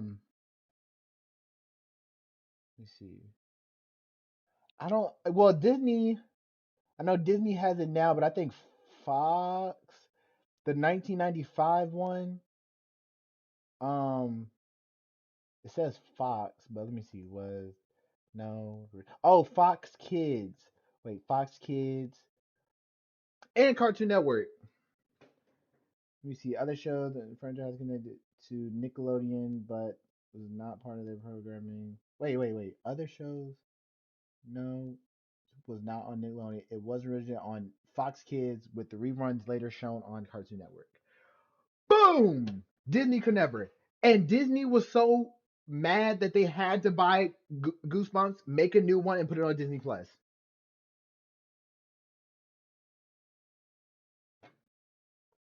Okay.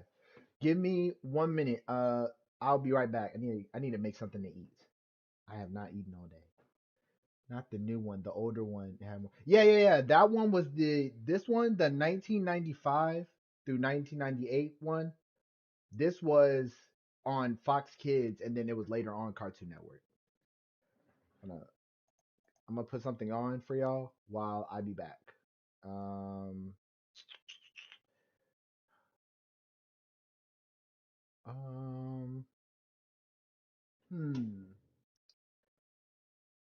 Let's watch people lose money. Ready to lose the hat and regrow the hair? With Choose right by back. Hairs, you can regain your hair and your confidence. Just a couple. Just a couple.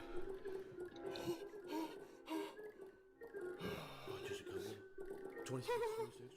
We're at $4,000. Just a couple, then we're done. Just a couple, then we're done. Oh. 26. Got a switcher.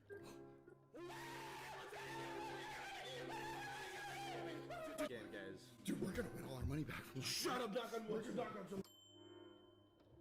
Full on devastation. How are these Plinko balls, bro? Do we just suck? No, bro. We're getting to fucking something. So okay. We need to kill ourselves. I have no solution. No, man. Oh my gosh, dude. Bro, I have tears coming down my face right now, dude. Oh my fucking god, dude. I just lost $300 fucking dollars, dude. I'm so sorry, Gabe. You probably feel like such an idiot giving that to me, dude. I'm so sorry, bro. I am such a fucking moron, dude. I am such a fucking moron. Oh my fucking god, dude.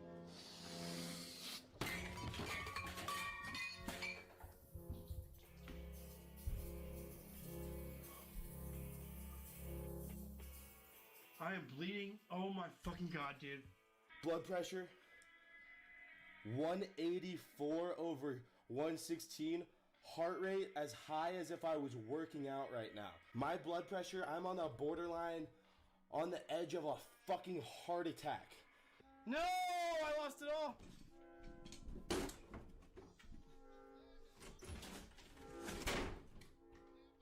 I just can't believe we've never won. I lost again. I just lost it all. Oh my. Oh, dude. Oh my god.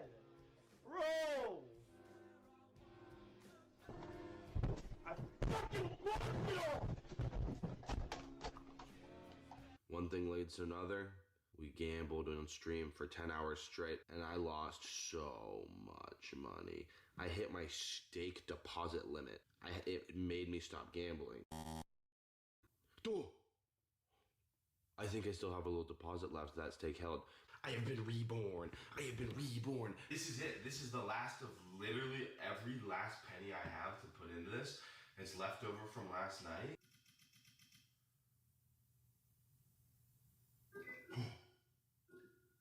$130, and now this is real.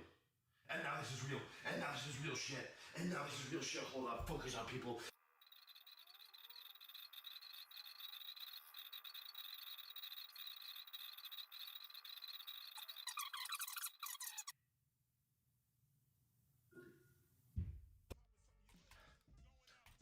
Come on. Oh my god, dude. Come on. We haven't got this. Man. Oh my god. Oh my god. Oh my fucking god, dude. Stop, dude. Stop! Oh my fucking god, dude.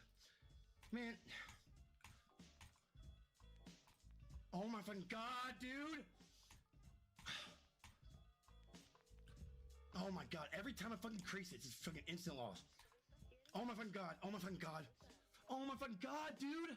Dude, stop! Oh my god! Dude, this is so fucking sad! Oh my fucking god. It's gone.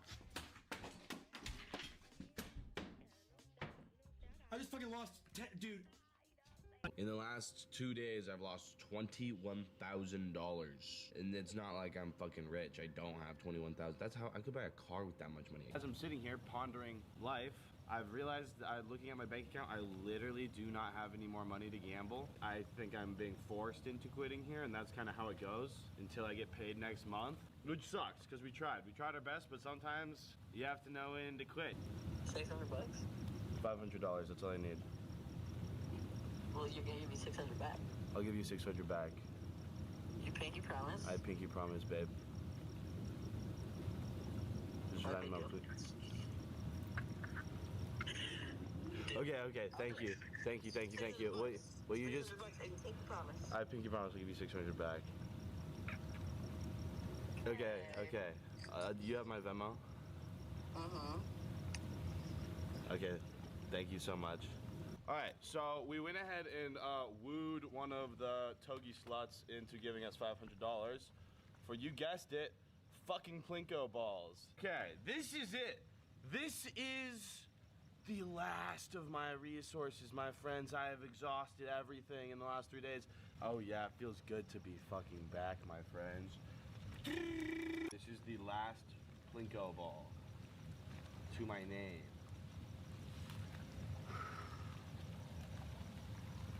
Please. Oh no.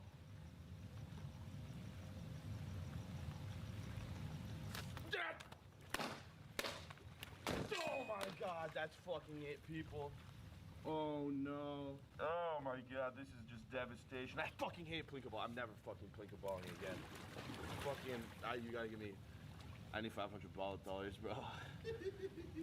I don't know what you're laughing at. Nothing funny. Oh my god, bro.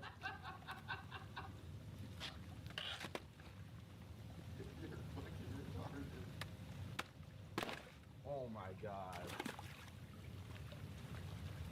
That Did you really just break your laptop?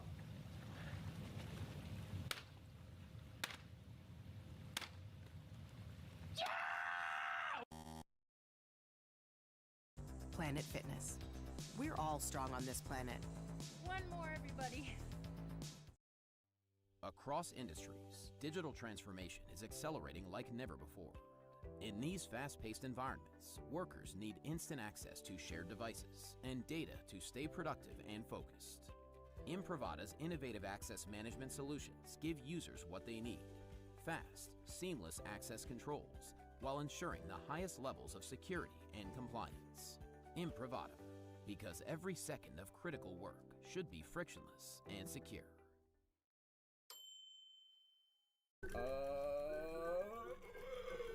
I want to know what I get for fucking platinum winning. Congratulations to myself, celebrating rinsing $1 million.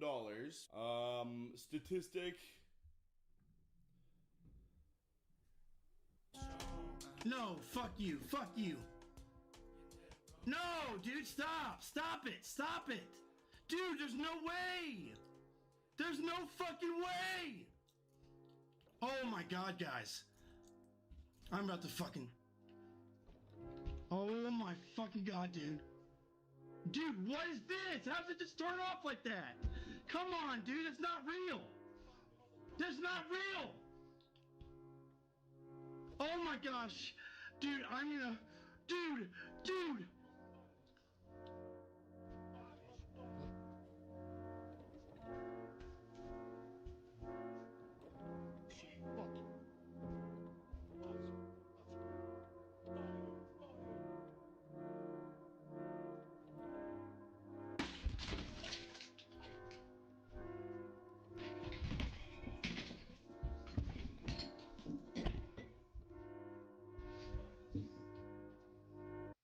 Here's the problem, I'm out of money.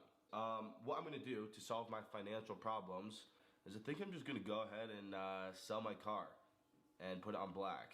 I think I can probably get a few $1,000 for my car, sell the schlut, put it on black, double the schlut. I'd say at least $3 grand. Will you give me 3 for it? Yeah.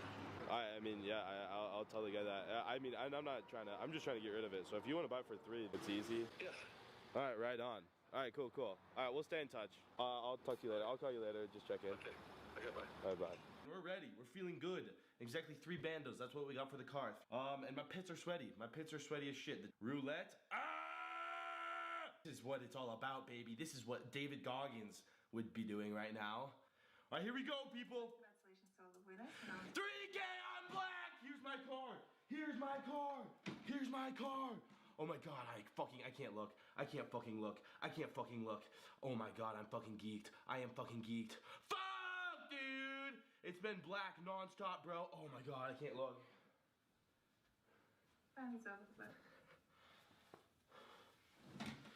Here we go, baby. Give me black. Give me black. Give me black. Give me black. Oh my god, I'm...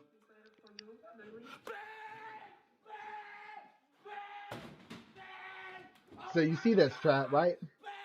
Keep in mind, you've won, right? The smartest thing to do will be to walk away. I guess people don't like to walk away. That's what I'm talking about! Let's go! Let's go! Holy fuck, chat! Oh my god! Blood pressure check. That's cash. That's doubling down on your car. You think fucking David Goggins could pull it off? No, that's why I'm the fucking Goggins of gambling. That's why I'm the Goggins. Look at this guy. Look at this guy. He's too hype. Holy fuck! All right. Walk away. Blood pressure Walk away. check. Blood pressure. Look at that. We are on the verge of a heart attack, people. Verge of a goddamn heart attack. 180 over 105. Hey, trust me, I was like that too. Doubling down on my fucking car, motherfuckers. Let's go. Fucking talk. But to have this much money and won't decide to walk away. My room. It looks like we broke the bed frame. I need allies. I want you to join me. I see. See, this is what I hate. This is what I hate. You give us some beautiful ass animation. It's just nothing but a card game. God, man. Fuck. I hate that. Fucking cooked. I don't know what you're talking about, bro. I still got 2 G's in the balance. I lose shit, motherfucker. Don't chase your losses either. Do not learn after me. You'll lose a lot. Trust me. Dude, watch this. Please, Lord, be with me. Please, Lord, be with me. I just want to do it. No. Oh. Do another one. Yes. Now one more. No, one more. My bad, No. Chad. Oh my god. I lost it all. I just lost it all. I'm not even kidding. I'm not even kidding, dude. Oh my fucking god, dude. Are you fucking kidding me? I lost 4 in a row, dude. 4 500s in a row. Wow, dude. Fuck, dude. Oh. That's Doing all that fucking flexing. Did all that flexing for what? To lose it. Damn, dog. That's some bullshit, man. fucking don't have it. I just gambled it, bro. Dude, somebody please help me, bro. Dude, somebody please fucking help me, bro. I know one of y'all can help me, bro. I know somebody out there can help me, man. I am in a lot of fucking trouble right now, dude. I'm in trouble, dude. I'm in trouble, man. Oh my gosh, I'm in trouble, man. Oh, I'm in trouble, man. I would feel bad for him, but I don't like the way he talks to his mom. The way he talks to his parents is crazy. I'm not even gonna lie. Oh my god, I'm in trouble, dude.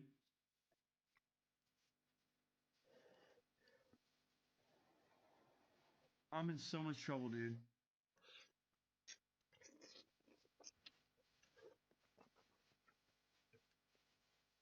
Oh my god, I call my mom, dude. She's the only person that'll help me, dude. She's literally the only person that'll fucking help me, bro. Oh my fucking god, this is not happening, bro. This is not happening. This is not happening. $40,000 in 3 days on Plinko Balls. Not a single 1000X. Last night's stream, I placed $500,000 of bets. Just sitting there all night last night long.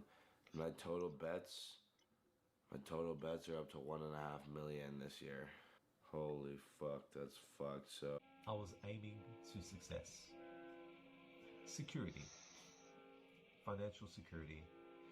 And then, I don't know how it came back, but the addiction came again.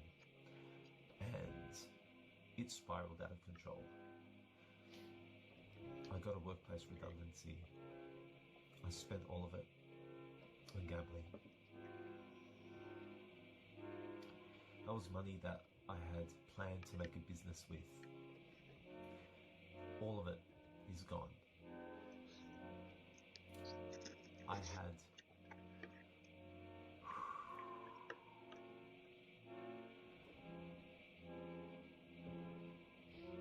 $60,000 of savings.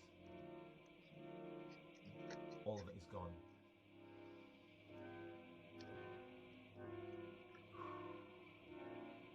Wow. Now I barely have enough money to put a mortgage down for a property. I'm in my mid to late 30s. This is where I should be at my absolute prime financially. And gambling has completely destroyed that prospect. Seeing my parents be completely disappointed in me has torn me apart because I know where they came from and I know what they did for me. This addiction is the most crippling thing that can happen to a person. It's very different to drugs or alcohol. The addiction of gambling, it clears away and destroys everything that it touches. None of it makes sense. Because I actually became addicted to losing. Think about how sad that is. I became addicted to losing. I just needed the sensation of playing, knowing that the odds were against me, and I didn't really care about that anymore. I ended up psychologically loving to hate myself. It's really sick and it's really twisted what it does to you.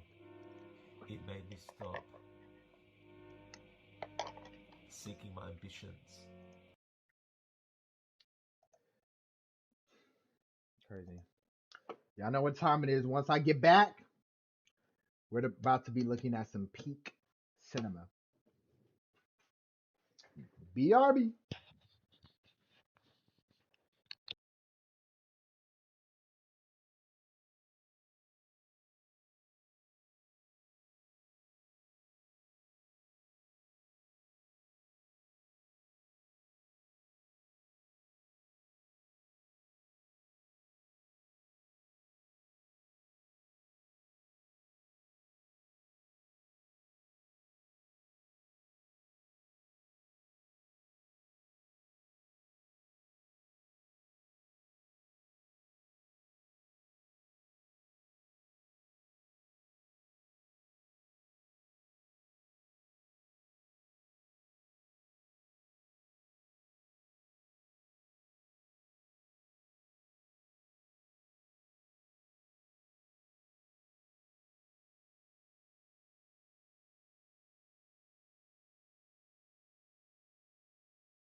All right, my bad, chat.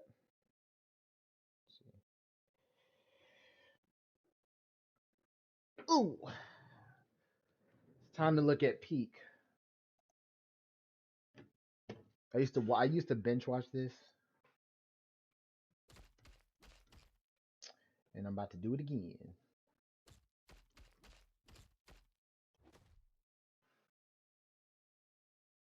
That's so crazy. When I like look up his name, it's like that's the first thing that pops up. That's so insane. Let me see.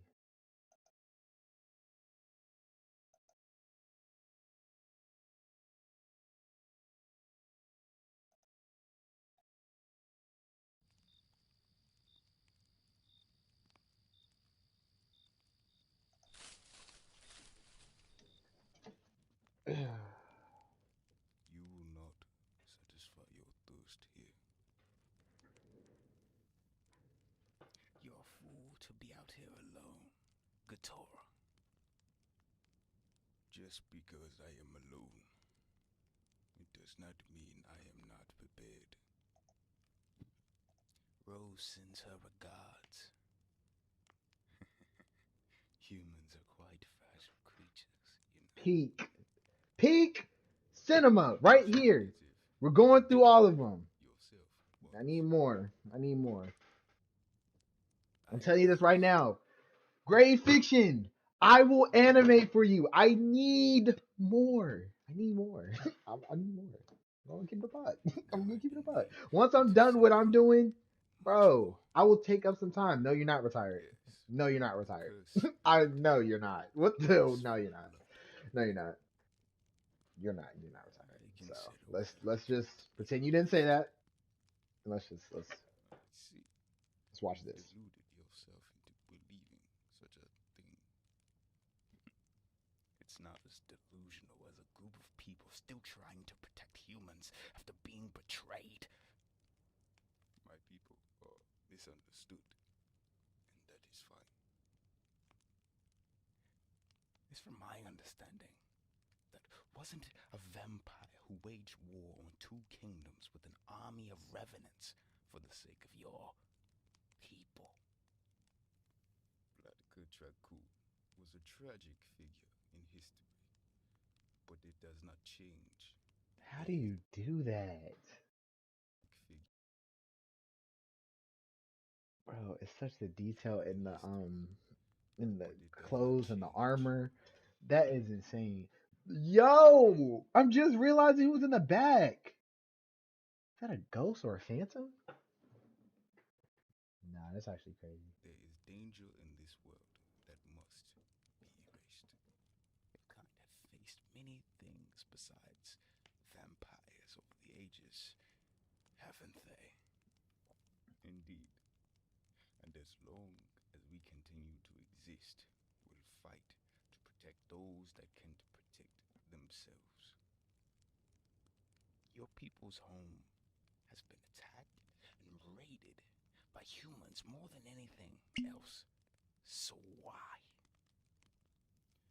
Ever since the Great Rift, wicked spirits like vampires and revenants have been a plague upon this world. And as those that were gifted our gifts from the spirits, we must fight your kind, because it is only right.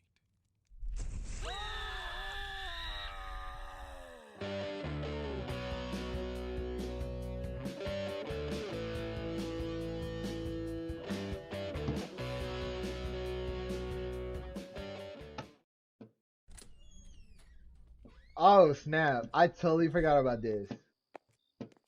I will say this. This has been one of my greatest pieces of work to work on. I'm not gonna lie. I'm not glazing. I'm not none of that.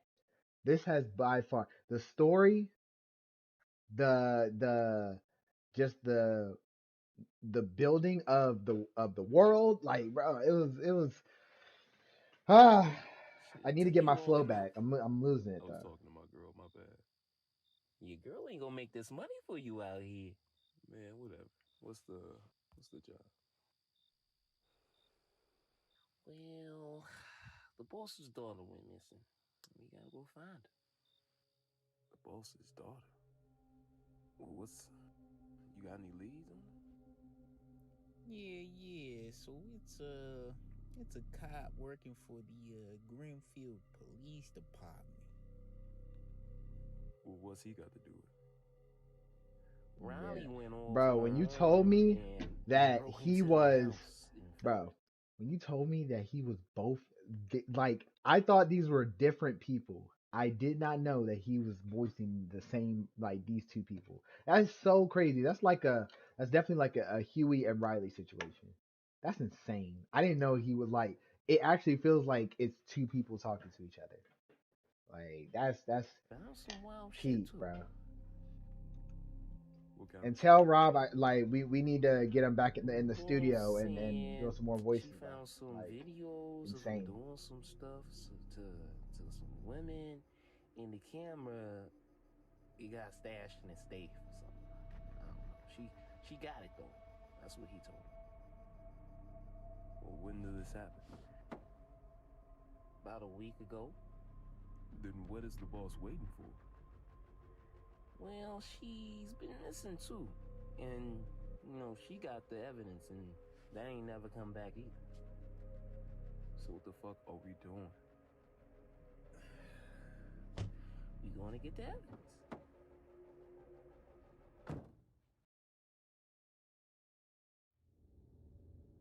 If she's missing, then we probably gonna go missing too.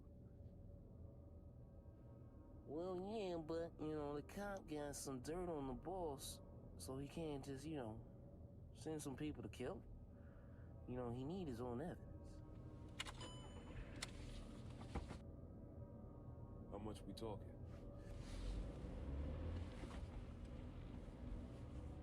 You need money for the medical bills, right? I'm thinking the boss is probably gonna pay that. So, as long as he get his evidence, we gonna be good. Alright, this is the last time, and then I'm done. Alright, I got you. Let's get ready then.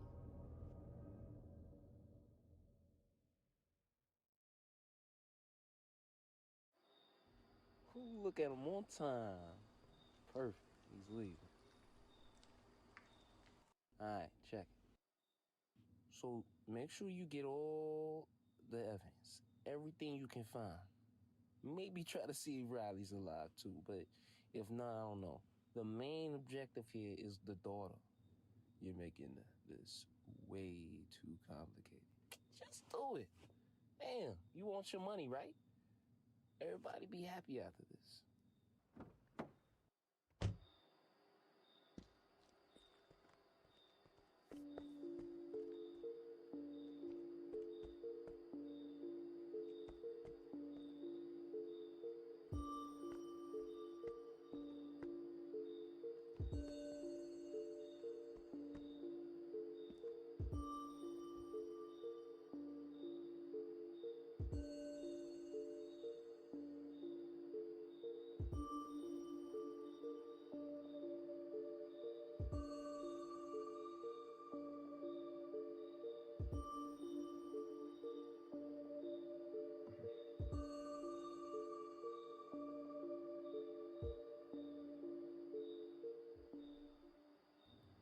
Last time.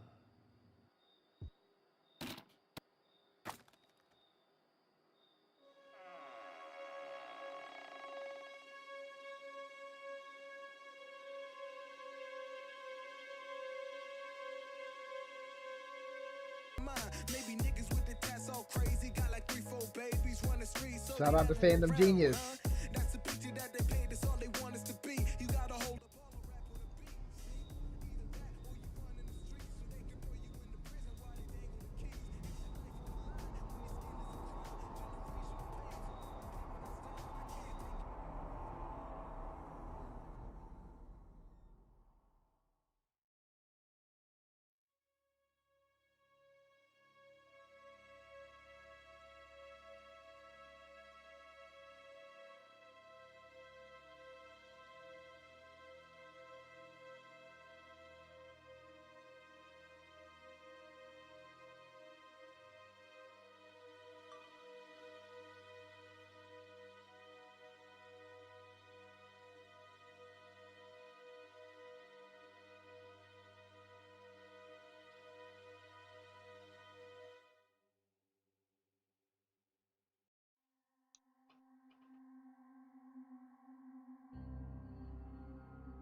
Peak.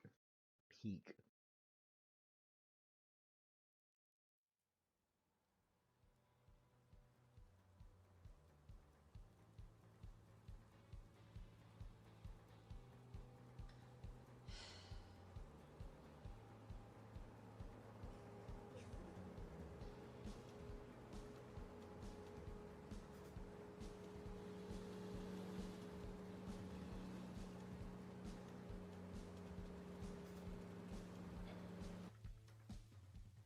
Damn.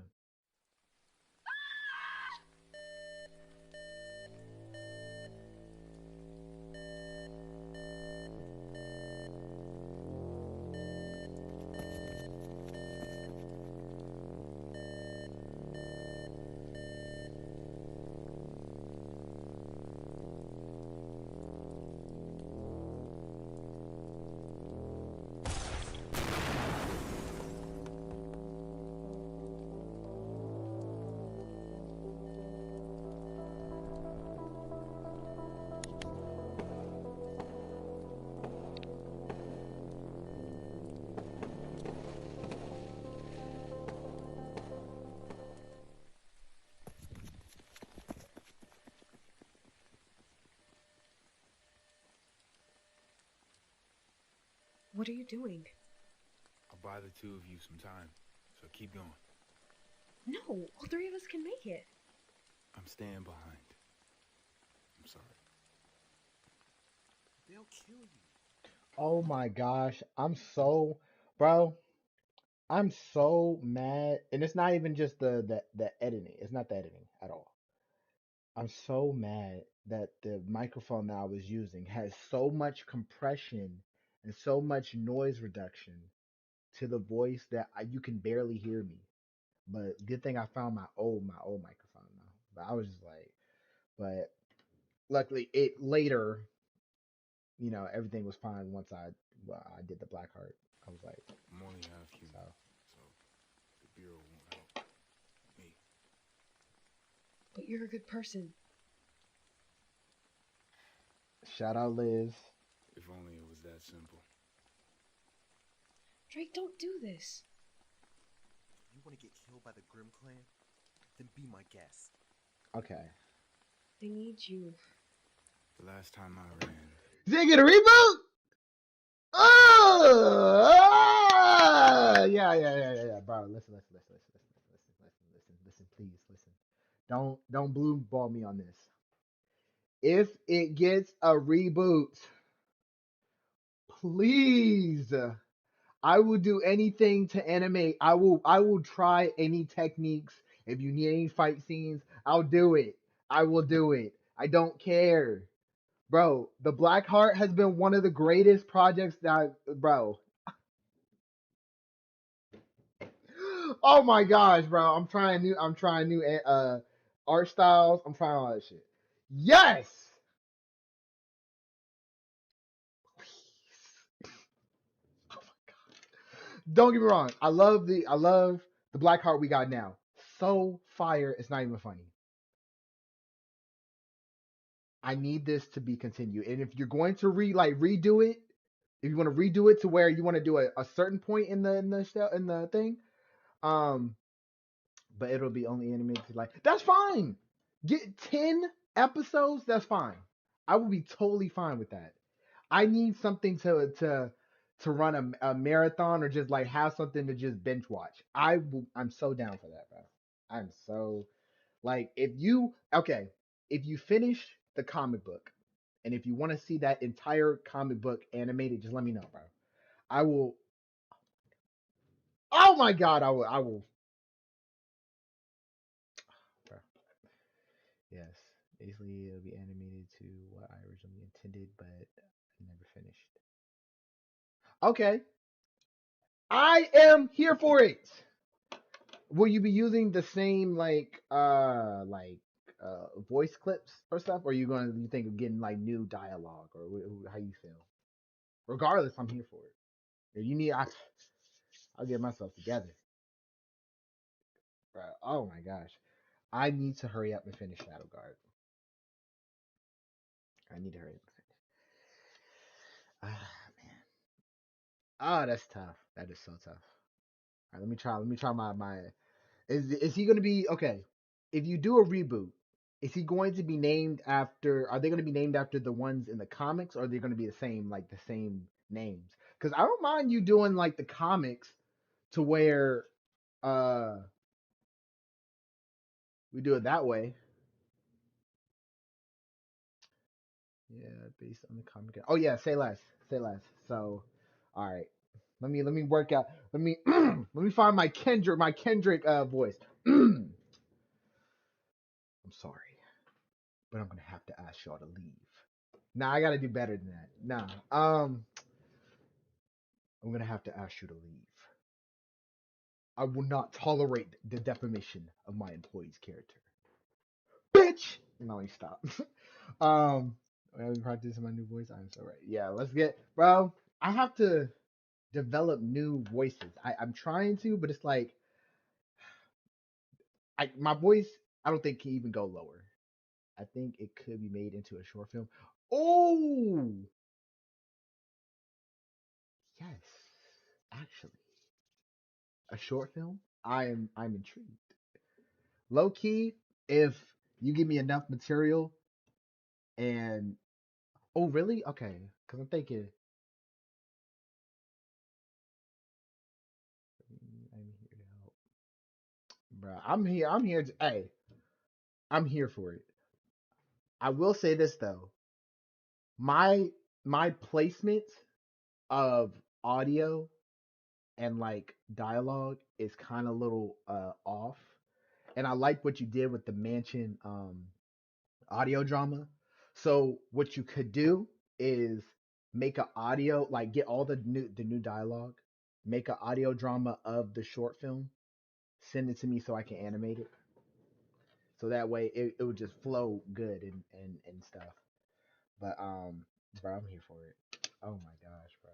That's so crazy. I am here for it.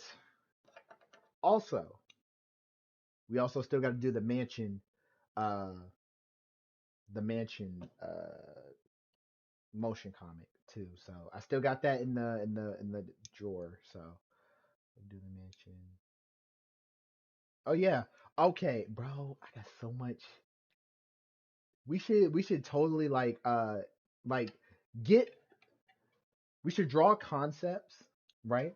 Draw concepts, like at least 4 concepts, or make up like 4 concepts, and like randomize it, like do a little spin the wheel or something, and we choose to do that, and we do that every time until like I don't know, because like just to have something kind of like different, random, you know.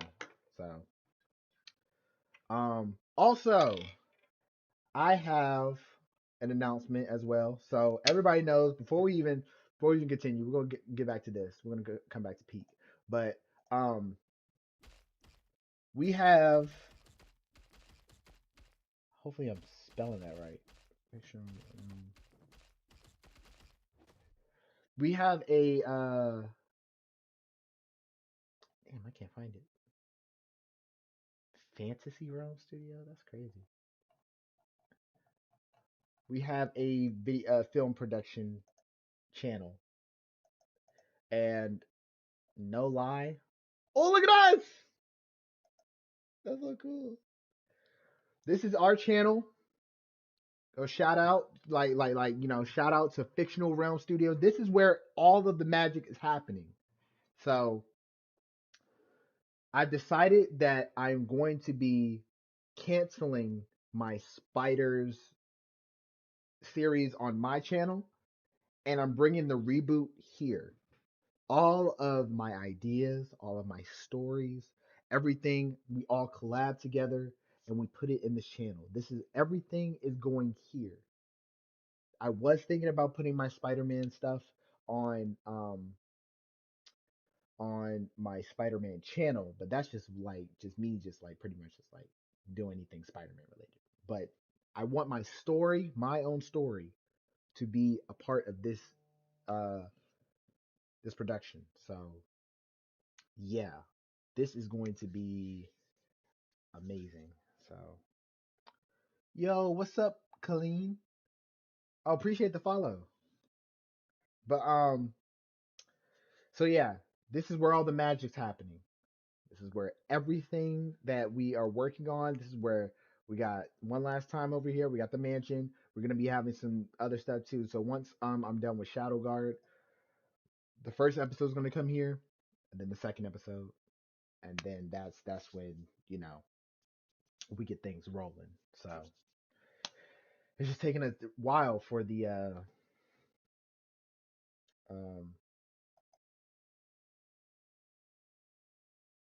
yeah, no problem. I hope you are enjoying the stream. I'm good. Just watching some peak cinema.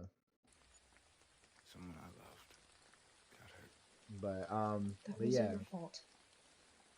Let's go already. Drake, I know.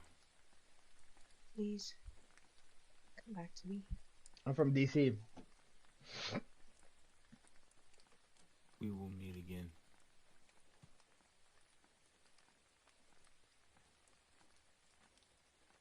You should have kept running, kid. You might have actually gotten away. I'm tired of running. You know, you're all that's left of the High Moon family. I will avenge my family, and I won't die until I do. Make sure to take every last drop of his blood. Nice. Shout out Houston. Listen, I hope you know I had no choice but to do what I did. And if you come back and give me a chance to explain, I will, I swear. Just please, come back. I swear I'll. You going to Black Rose too? I knew, like, that's the thing though. when I heard it, I was like,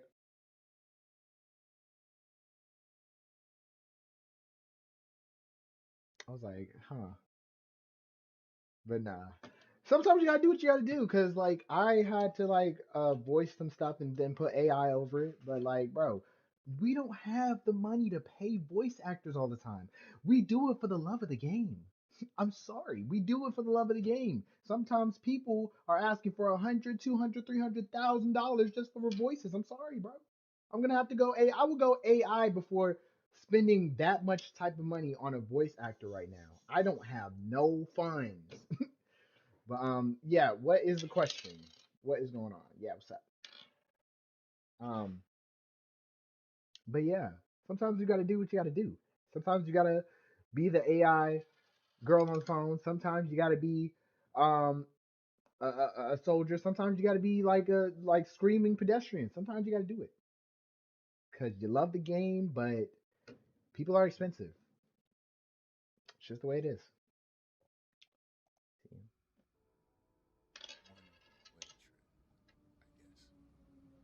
Is that a bad thing? I guess not. I'm Corin. You can call me Drake.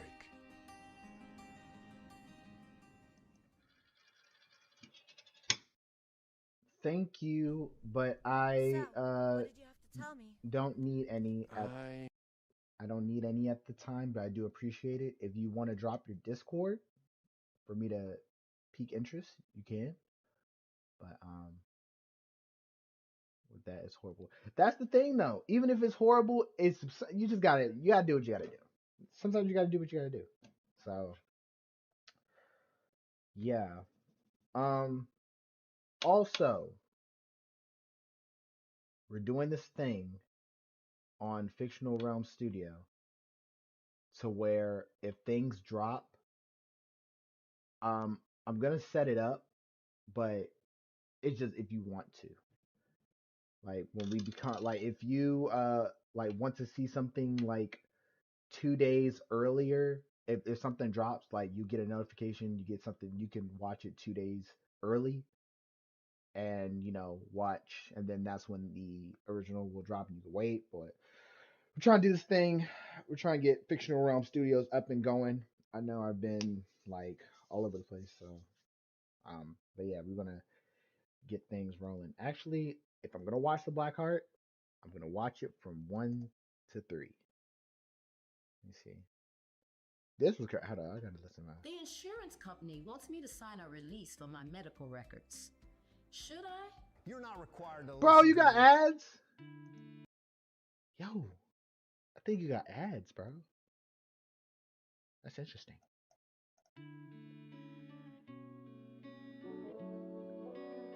That's good though. You have to understand, bro. I literally am rebooting Spider-Man after 2 episodes.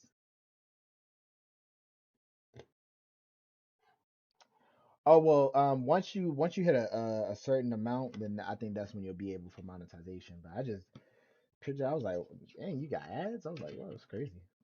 But just cast the voices and everything. Yeah. Honestly, I really just need people that will do it for the love of the game. Right now, I don't have ain't like. That's why I'm gratefully appreciated that you guys are voicing my characters because, bro, I don't have funds. I don't like, so I need people to do it for the love of the game. And then once things get popping, bro, you're going to get paid 100%. Once things get going, you're going to get paid. But right now, I need to just have people who want to just love voice acting.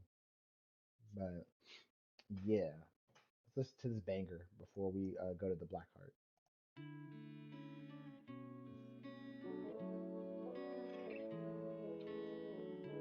This is so crazy. I remember the laughs we shared and the tears we shed. You became my home. Now I'm in my head. All I have are the memories. Living in a fantasy. Please don't let me go. 'Cause I can't be alone no more. Yeah. All I have are the Memories. Okay. Let's see. Bro.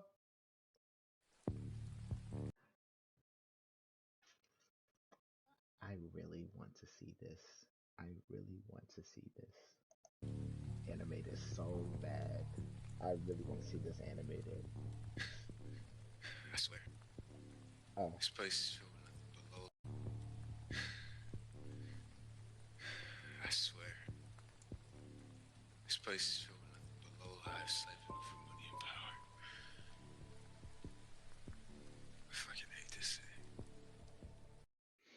This was so crazy, bro.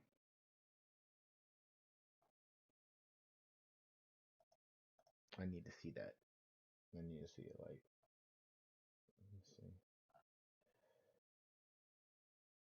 Oh, there it is. Damn! 26?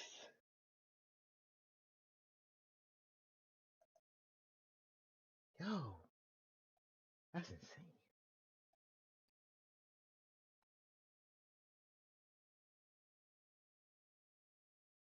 Dang, that's fire.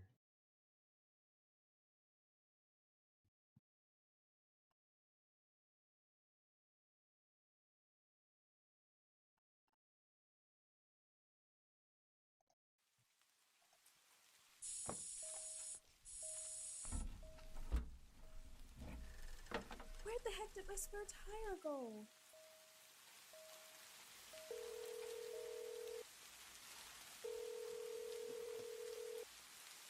Hey, love. No, not now.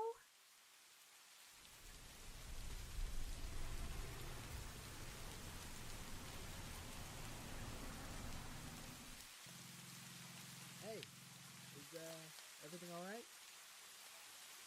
Oh, hey, I know you. Yes, ma'am, you do. You doing okay?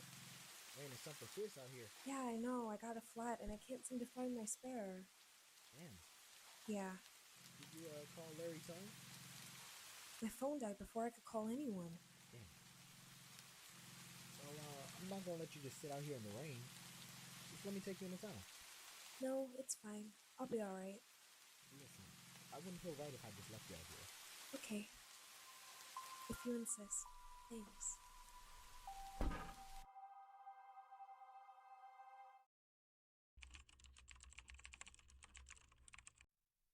A young woman who went missing was just found brutally murdered. Any chance CJ did it? Well, from this photo and her name, I can see a connection. Gotta say, CJ has a type. Hey, stop that. It was already proven he was innocent. It was proven there was a lack of evidence. That's all. I don't think we should accuse someone when we don't even know the whole story.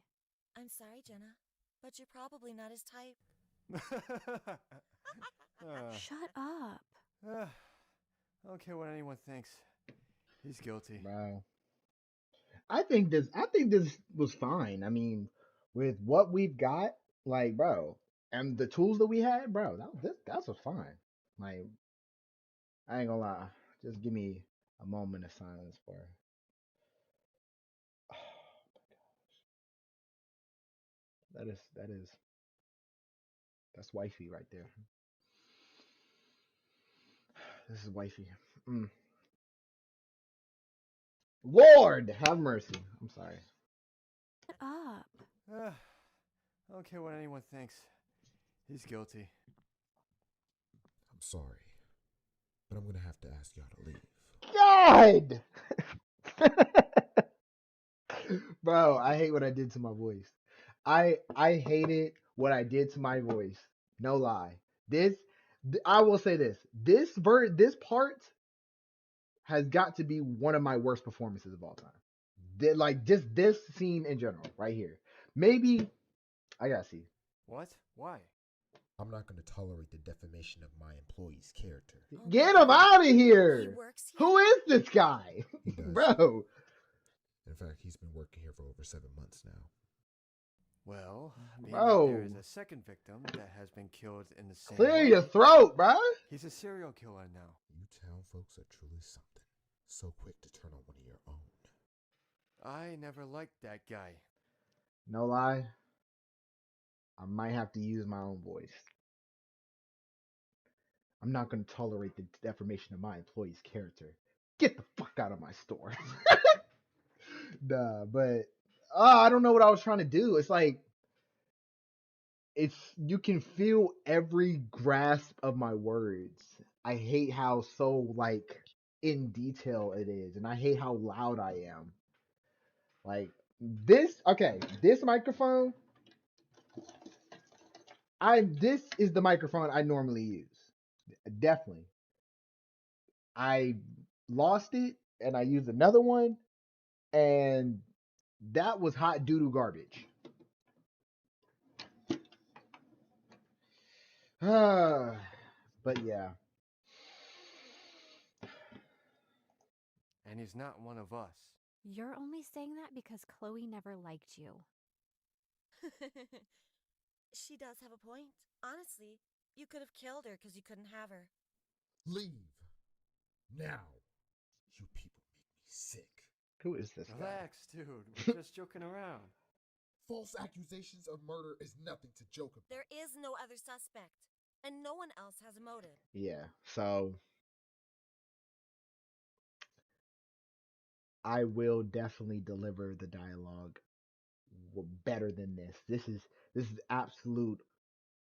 This is one of my worst performances. I think I did better in 3 though. I think 100%. Like, I think I did better in 3. But this first one was like, nah, it's not. And what? He did? See right there? I've read plenty of detective stories to know that the way Chloe was killed had to be by someone she knew. Just because you read murder mysteries. Oh my doesn't god! make you a detective. Why are you so pressed? All man? up on It's me, just a bro. guy Like, that works Z, for this is you. what I'm talking about. Yes. Like, and I know him well enough to know he would never hurt that woman you speak of. We're sorry. yeah, I need a Yes. redo. This was Please. terrible, bro. I need a redo. Hey, CJ. Everybody else's voices are clear, but mine, it was so. I didn't like the mic I was using. If I leave, I'll just end up looking more guilty. Man, who cares? You're not See, guilty. no, that ain't it. That ain't it. But now I'm the prime suspect again. How can you be the prime suspect when they have nothing to pin you to the crime?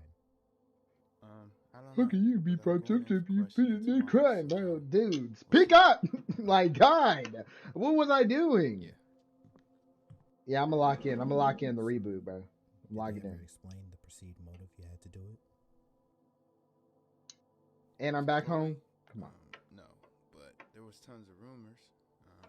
But truthfully, I think it boils down to me being an outsider. What do you mean by that? There's no record of me being born here in Ashbourne, or anywhere for that matter. What? Basically, there's no records of me before the age of 7. Where I was born, my age, nothing. That's not possible. I was orphaned, so Interesting. I've heard tons of people talk about my eyes, about how they're abnormal. Well, forget those old town folk. They're a bunch of idiots anyway. Hey, I know we don't talk a lot like this, but I've always wondered, are you not from here? Nah, I grew up in Grimfield. Oh, well, why did you come here?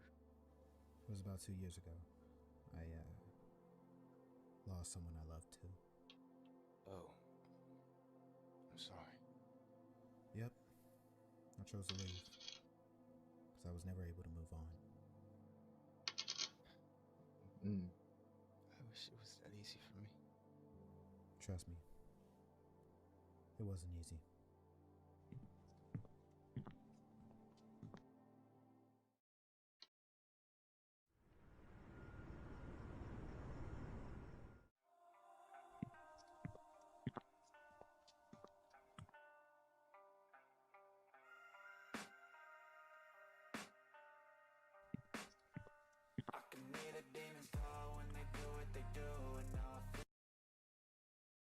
Wait a minute.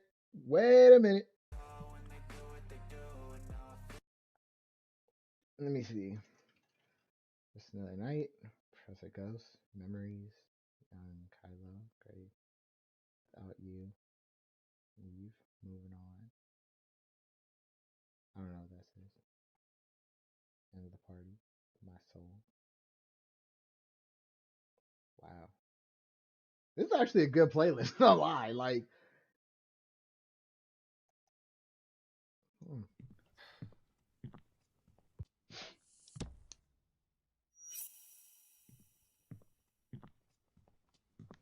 Right? That was crazy.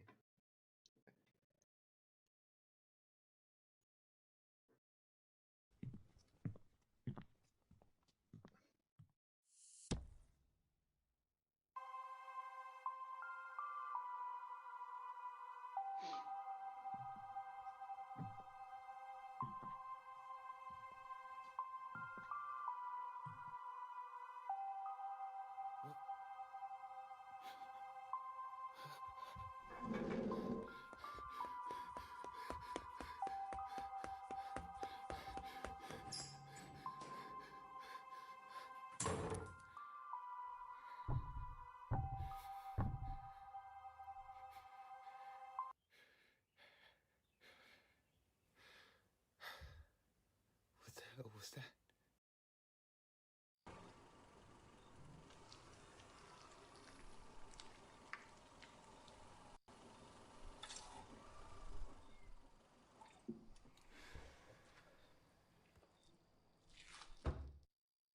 I see you changed the locks.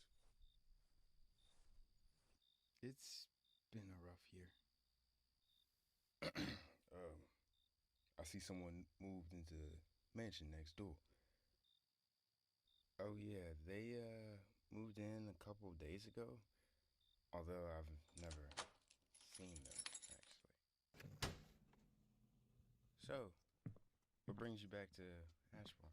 I'm on vacation for a while, I guess. Ariana didn't come with you? No, unfortunately. Oh, okay. I hear a lot happened while I was gone. I didn't think the news would reach you in the big city. Chloe's sister, she told me about it. Oh, you know, we can talk about it. As brothers or a detective investigating his suspect? Are you seriously asking me that? Listen, it's been a rough day, and not to mention a troublesome year. I know, and I'm sorry about that. I was dealing with a real serious case. I understand. Listen, CJ, I'm sorry for not being around. What happened to Chloe? I'm sorry. Thanks, but another murder has happened and I'm a suspect. Again. Seriously? Right, Liz. Yeah, Like, and I'm supposed to go in for questioning about it tomorrow afternoon, I think. How about this? I look into it. You're on vacation, so how about for once, just be TJ? I'm gonna be honest. I didn't willingly choose to go on vacation. What does that even mean? Were you fired? We could talk about it over drinks. I think my biggest thing is that TJ thinks that because It's been a long day. I'm I just assuming kinda he's the wanna older go brother. You can't just be coming around and you ain't been Well, I'm here for a going to go while down and and get a think you can drink run shit. over two. It don't work that way. Well, there's a It don't spare work key that on the way. rack by the door, so thanks. Night. Be safe out there.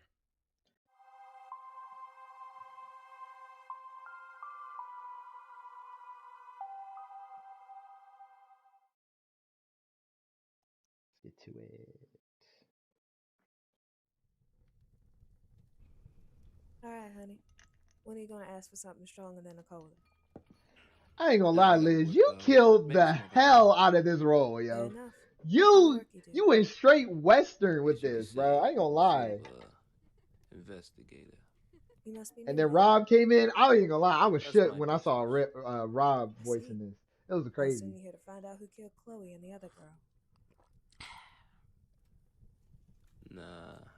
Something. What the fuck? Sorry about that. It's kind of how Friday typically goes around here.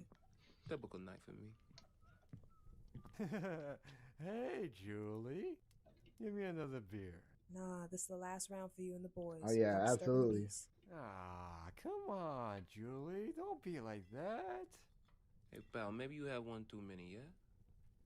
Why the hell you Oh yeah, I talking to could me, tell, old Liz, because you man? was having a blast with the accent, and I know for a fact that Rob was having fun with this one too. Fucking jacket. Did you know you ruined it? Because you ruined it. Oh, did I hurt ya? You can never hurt me. But the bartender. Nah, sir, it's all right. Let's not get hasty now. Oh, Julie? Ah, she'll be fine. She knows how we are. I think it's time you all leave. How about that? The fuck, old man? Well, this escalated quickly. Oh, what about this? Oh, a gun. Yeah, you heard me in the back. Oh shit, he's got a gun. Go. No need to take it there. No. Come back. Come back. What happened to the flags? Darling, be careful out there. Ooh, great fiction. I got a question. Have you ever wrote something or like did you show how Detective Graves looks? Or is this him? No, it's not him. This is not him, right? Cause if you didn't do anything for him, I think I have a story that I want to make about him. Maybe. Like have we ever seen Detective Graves? Like have we seen him? Like is this him or is this another? This is another character. Because I don't even think they said his name. Okay, bro. Listen. If you don't have any like information about Detective Graves other than he did a case with CJ, we should definitely make a story about him. And this is when I was talking about that detective story idea that I was making, like where everything is like black and white, and it's like, but it's in the same universe, but everything's black and white, and it's like an old what you call it? And Fly, fuck you. I don't know why you came in here all in that bullshit, bro. Like, go do something, bro. Fucking old head. We're actually talking about stuff. And this is why I want to do a reboot, title story, connections with.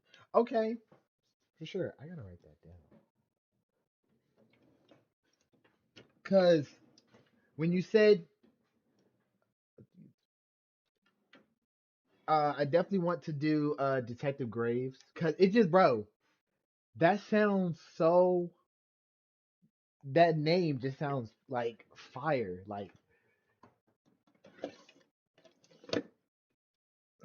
dang, I gotta write something down. Hold on.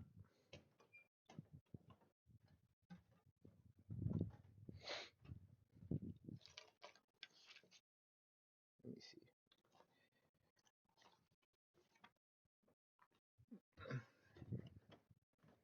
All right, check me out. Bullshit, Fly. You came in here out of nowhere. Not as brainstorm ballad. Okay, so check me out, right? First of all, let me show y'all this actually. I want to show. Did anybody who didn't see my Spider-Man, drawing? Did anybody see my Spider-Man drawing? Let me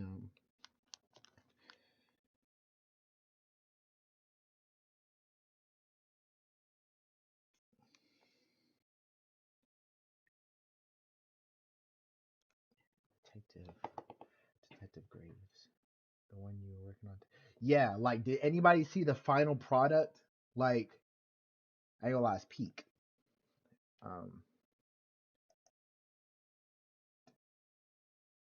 But this is kind of like the start of the reboot. But it'll kind of show a glimpse of what to like. Oh, excuse me. Like be like ready for, because okay, I decided I want the story to be mainly 3D. I want it to be 3D. Oh yeah. I gotta show y'all. All right, are y'all ready, bro? This, I ain't gonna lie. I still gotta do what you call it. I still gotta do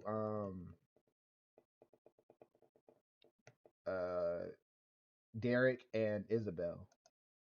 But bro, yeah, this is fire. Hold on.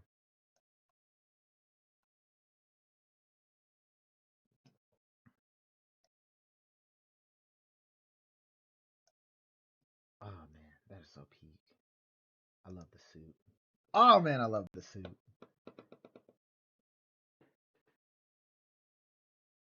But thank you, Liz. Thank you, bruh. So this is like a start of everything. The story's gonna be mainly 3D.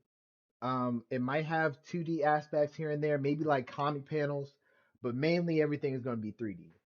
I will try to wait. Gray fiction. Say that again. Yes, it is. Anyway, this is gonna be the start of the reboot. This first ever picture is part of the new universe, the new reboot that I am doing. I did love spiders, but I'm not going to be using that. I'm not using that name anymore. Everybody, it's like they are a spider group. I don't know if I want to call them spiders. Um, the fuck do you mean is that all you got? See, you trolling. You trolling at this point. You trolling at this point. You can't even do this. You can't even do this, Jess. Anyway, um, spiders is no more. The first ever project of this universe is going to be a Spider-Man movie. So this is Spider-Man. This is Spider-Man, and the other two are not going to be called like Spider-Woman or Spider-Man. They're going to have different names. So yeah, I'm gonna be working on that. It's gonna be 3D. Um, I will put in some like 2D aspects, maybe some comic panels if I can, but mainly it's going to be 3D. Um, I just feel like I'll have more freedom and movement if it's 3D, and they're going to be based off of video game models. So this one's based off of uh Spiders No More has to be a title. I will say this. Okay, if we do spiders, okay, they'll be called spiders in the series, but I'm not gonna make a show called Spiders.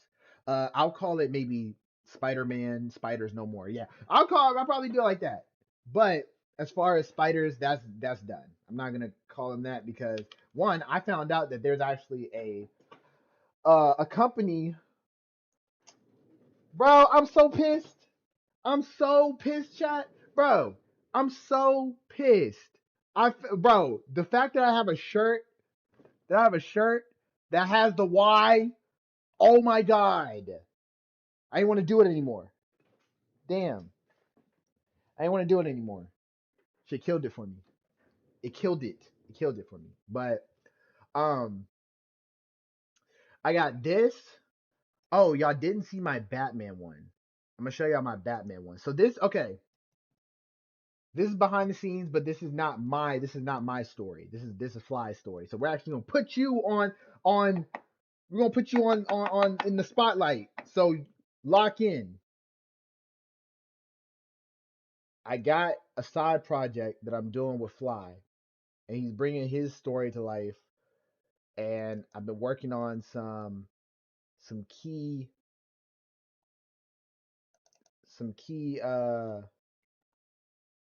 so this is his Batman, right? It's possibility that we could get a crossover. But since we up here, and I'm announcing this because I feel like I swept my story under the rug, but I would like to do that in a different light since we are doing two different Batman stories. This is the fantastical Batman that Fly is going to be doing. This is fantastical, right?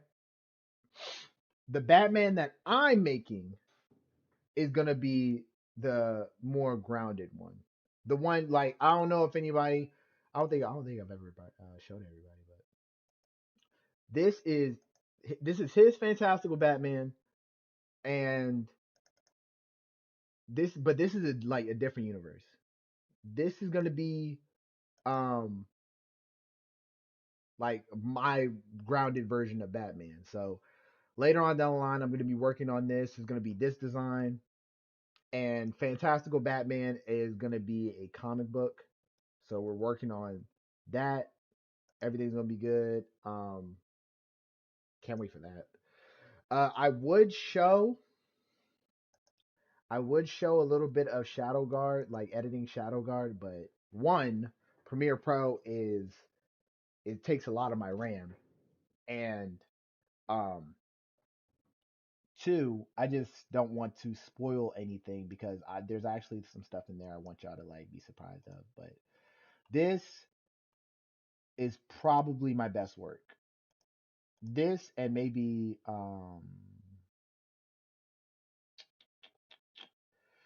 I want to say this. This was actually my best work as well.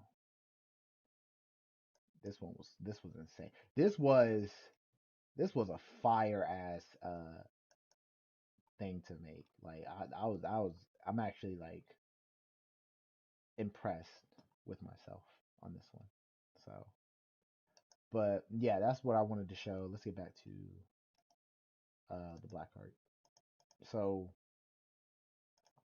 but yeah, that is what's going on behind the scenes. I was gonna do a comic book of Spider-Man, but I'm just gonna decide to probably just do a like films and stuff. Maybe like a little prequel, just to get started. Um, but other than that, yeah. So, all right, let's get to it. Very, very unforgiving. You too. You do the same.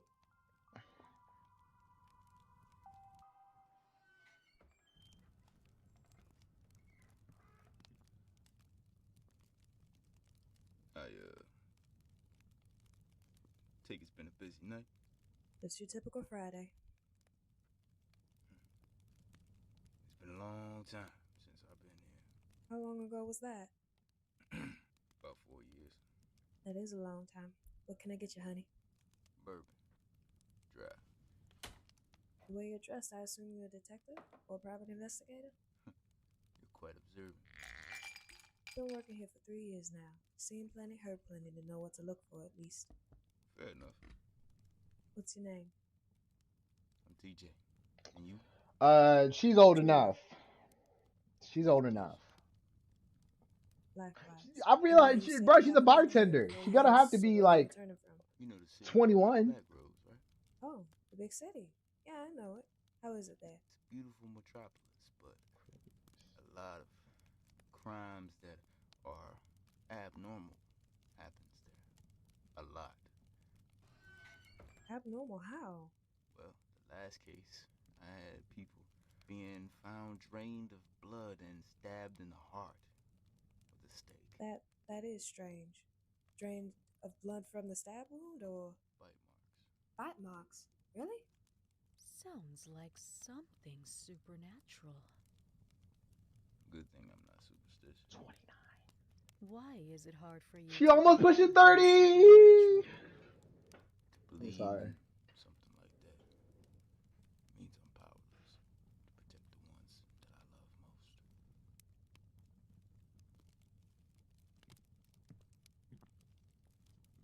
most. Be careful going out into the night, detective. I hope we see her again. I hope we see the mystery woman. I'd like to definitely see what her arc is about.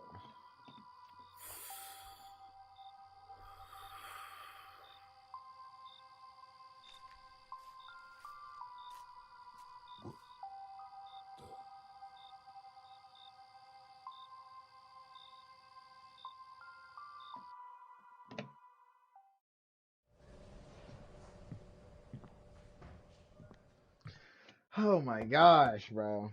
Good afternoon, CJ. I'm Detective Stone, and I'm the lead investigator of the case that involves the death of your girlfriend.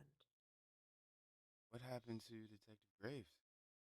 He dropped the case. Oh.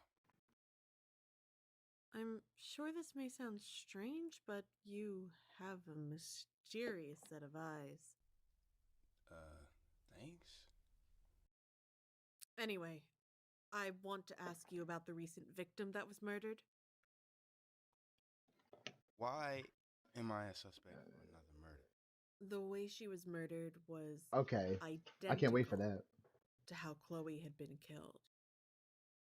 Detective Graves. By the way, already after this episode, well, after episode 3, have y'all seen my VR videos? I need y'all, like, bro, that has to be the funniest stuff I've ever recorded on VR. Alright, one, I got into a bar fight. I got in another bar fight at another bar. And then I crashed my ex's wedding. We're gonna watch that after this. I don't think none of y'all have watched it. We're going to Why watch am I it. here I'm well aware. But that's not the case with me, unfortunately. I would like to speak with a lawyer. Haven't seen you in ages. I know, and I don't really want to stick around here too long. After making it out of this town, I don't blame you for not wanting to stay long. CJ, what are you still doing here? Detective Stone had a lot to say. Where is Mr. Shaynor? I never got a chance to call That's him, crazy. 'cause I But didn't yeah, start you said make the VR stuff Bullshit. a story somehow. I Even wouldn't if mind you're that. not guilty. It just depends. I'll Cause I did like, I ain't gonna lie. In VR, I did hit a couple women. I'm not gonna lie. I did because they tried me. They tried me in no self-defense. They was ready to box. I was in fear of my life. I was in fear of my life.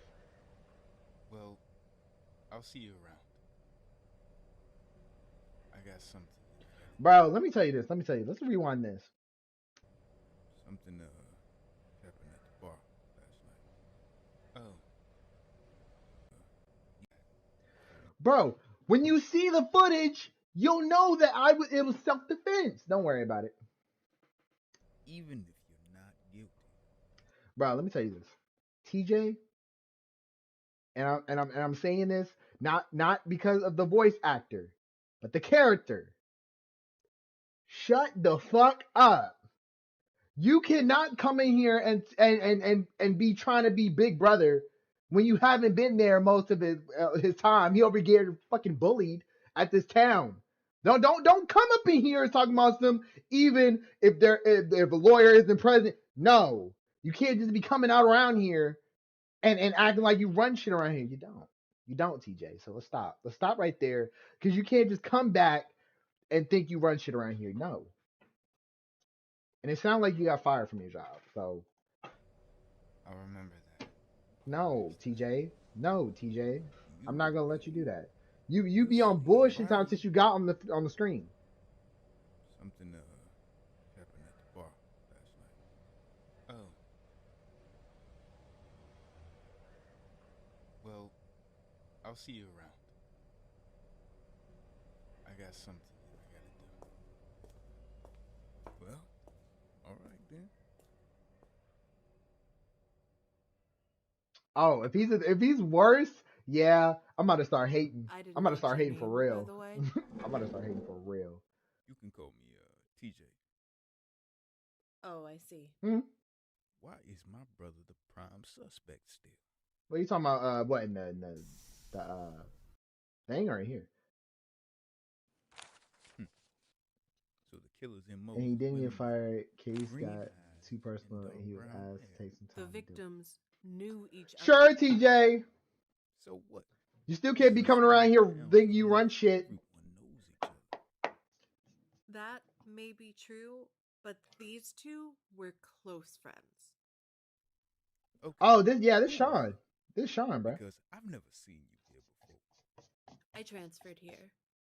Chapters Detective are short, Graves but I was think convey originally him running better. this case. Okay, know I do where gotta look back. Graves went? Grimfield.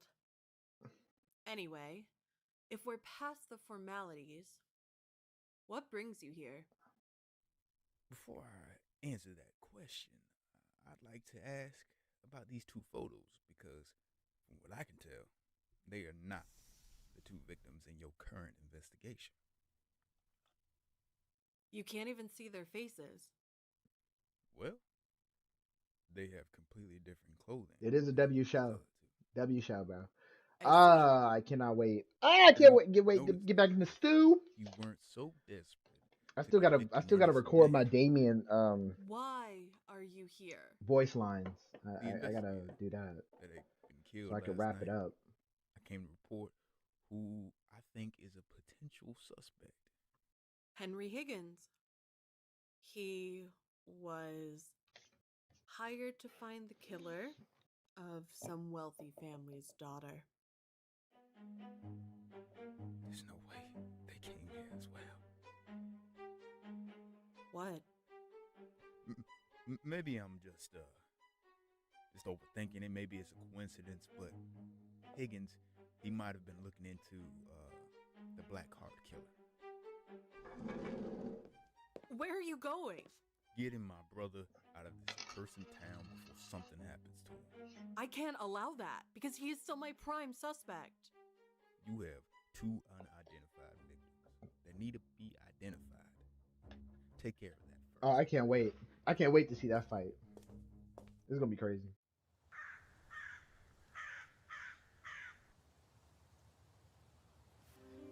Hey, Chloe.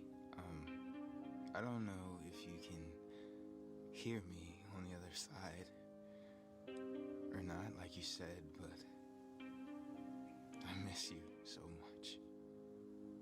And every day I still listen to the songs that you wrote me.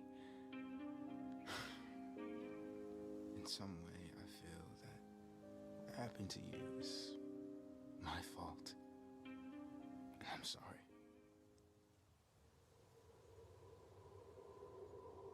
Wait, a year long for what?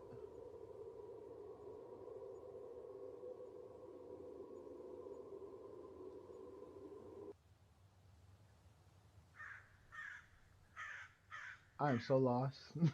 CJ. Jenna?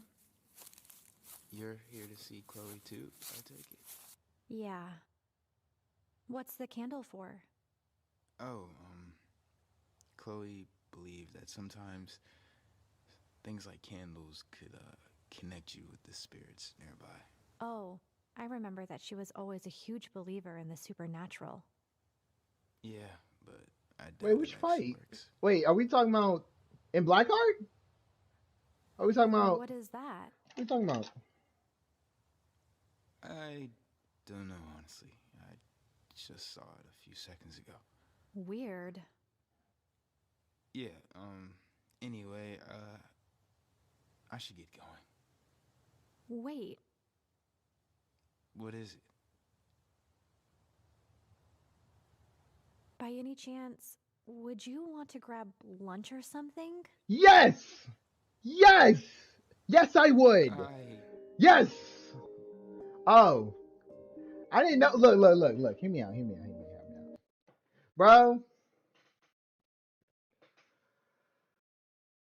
When it comes to animating, I get it. When it comes to what you call it?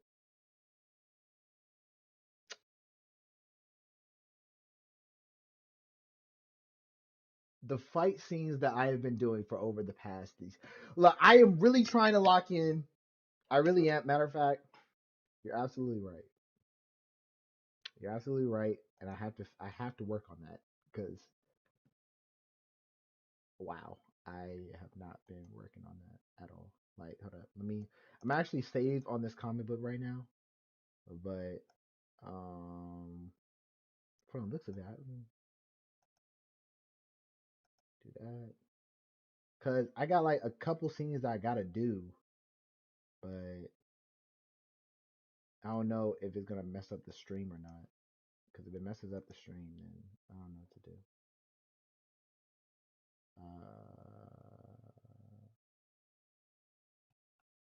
Let me see.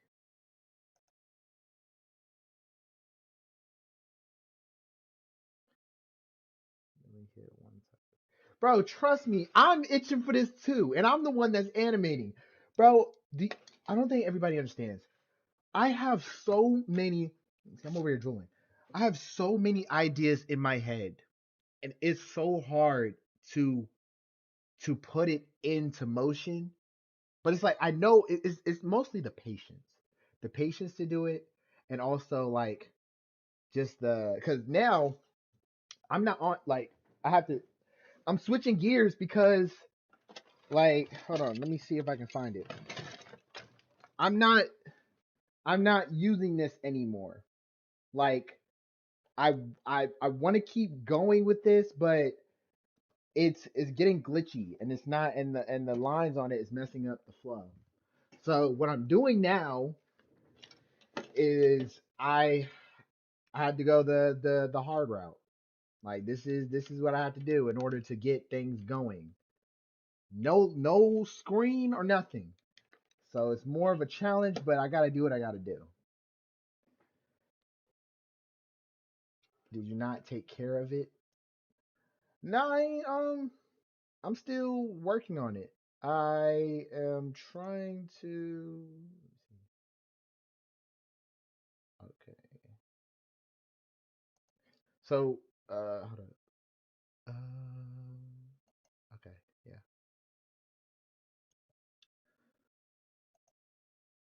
No, I'm not like animating is so hard. It's not hard, but it's like it's so time consuming.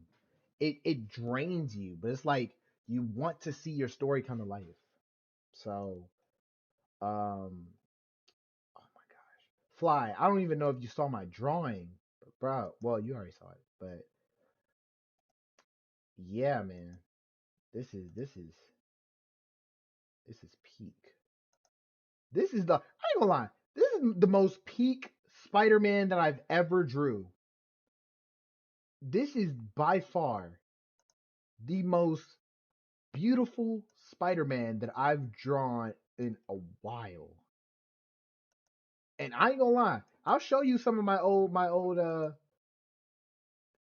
stuff. Cause let me see if I can find it. Let me see. Like this one, for example. This was the like the concept that started it. This was the one that started it all. No. It wasn't this one. It was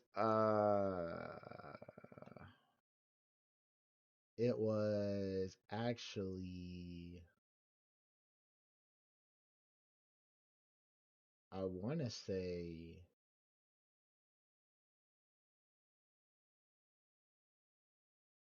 dang, where is it?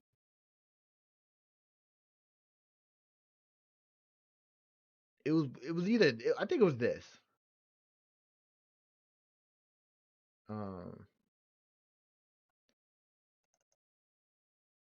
This one was like the start of it.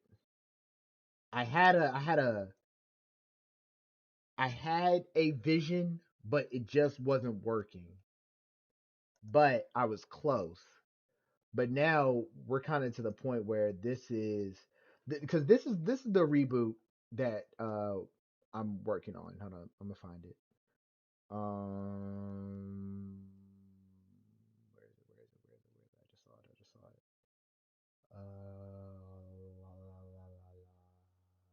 it's in character costumes and all right. So this is the official lineup right here. This is the official lineup. So we got Spider-Man, we got Phantom Spider, and we got Spider Bite. These are the three spiders of my universe. But this one is the main. This is the main Spider-Man, right? This is not okay. This is not Peter Parker.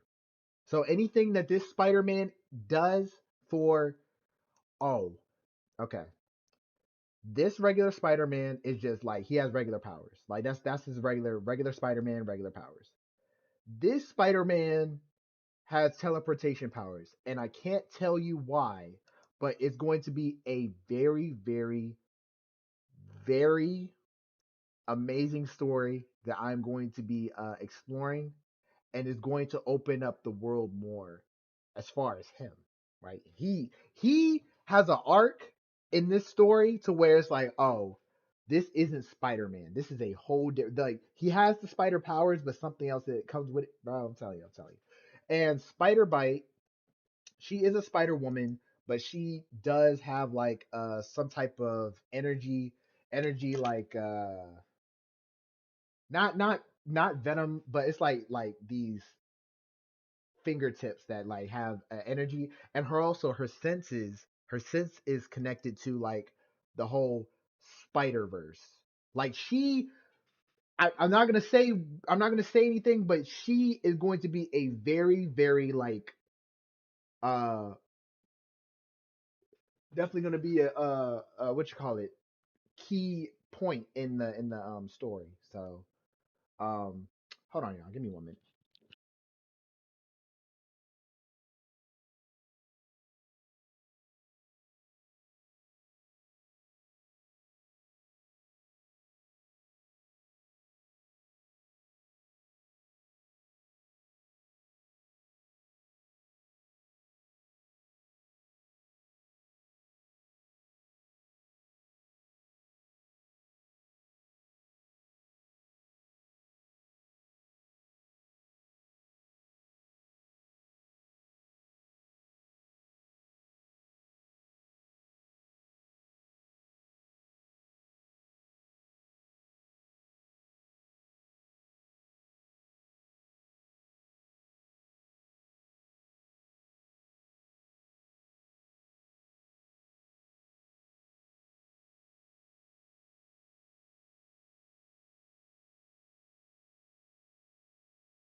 All right, chat.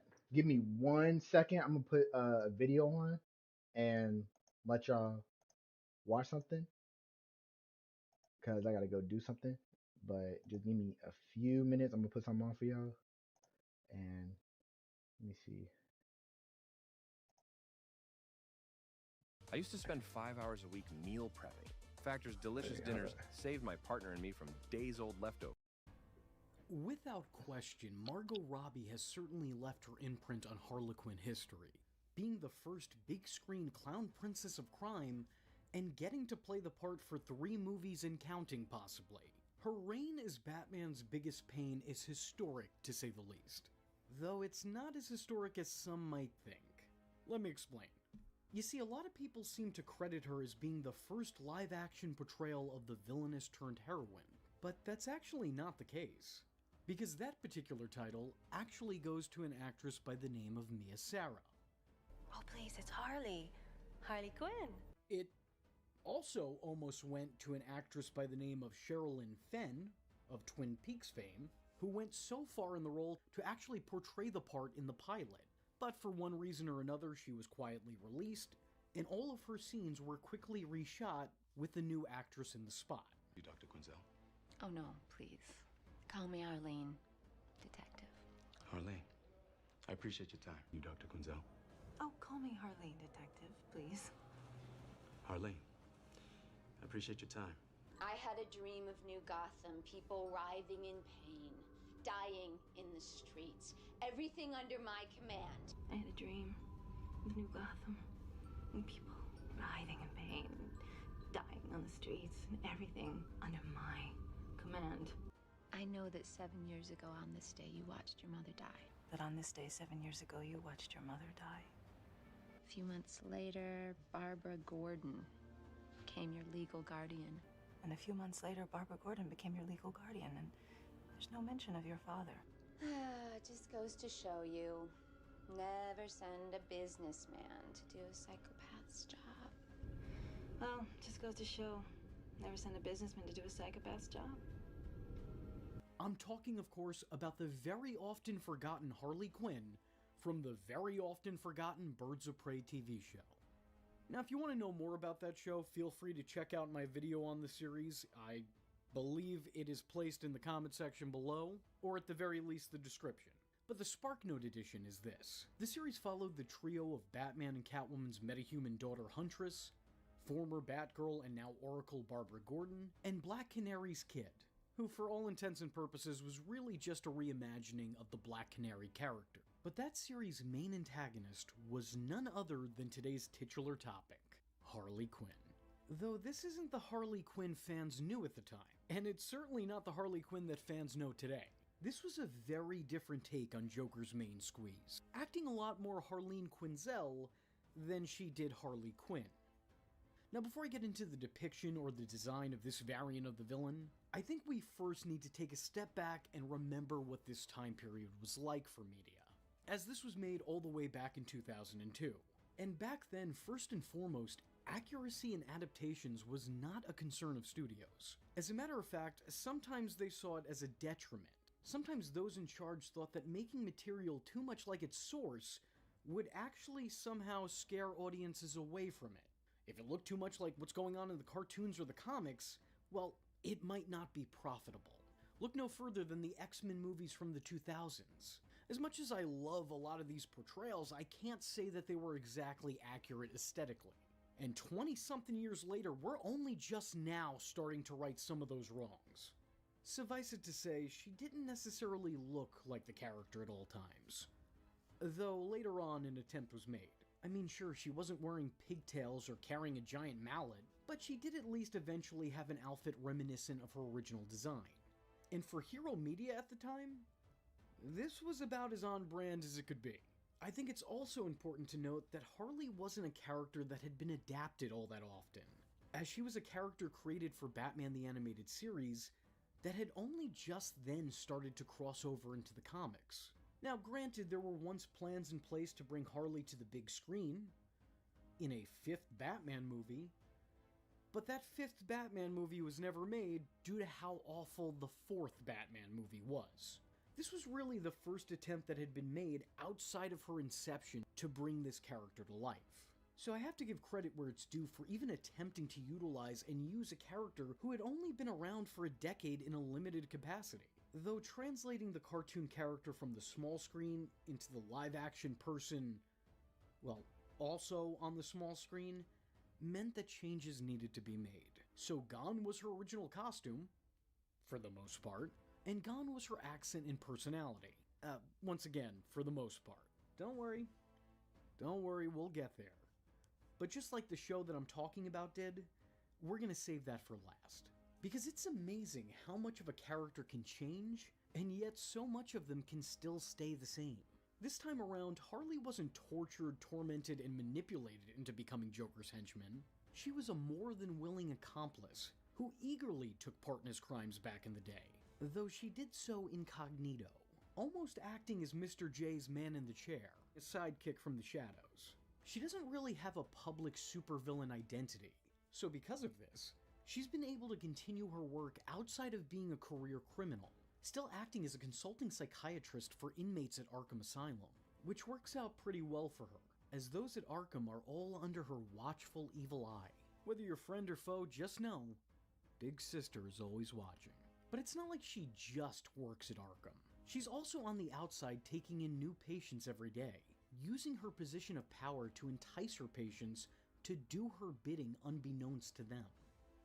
although also sometimes nonst to them also, I guess. The bad doctor is in full control, playing people as her own personal pawns in her plans. Man kills ex-girlfriend, then himself. George was a patient. Guess the therapy didn't take.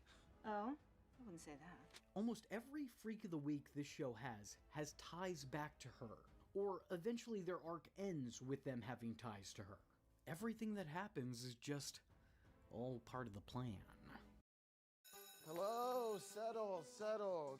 Where did we leave off? Inferno, page 52. You're late, sir. I'm not late, Chelsea. And that color isn't, like, amazing on you, I wouldn't say. I am in hell, Dante said. Morrison Ensley finally moves up to become a 5-star institution. Your evaluators are coming today, and let's focus on impressing these people. A little lift. I'm not wearing lift. They are good enough for Tom Cruise. You think you're better than the goddamn star of Valkyrie?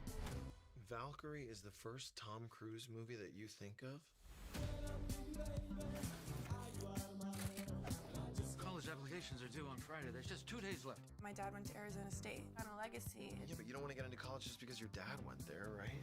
Yeah, but if you're dumb, you low-key have no other choice. Yeah, it's true. A U.S. Army guy is coming to the school to do some recruiting. Sick, Oakley. Are those military grade? Enhanced polarization for target acquisition?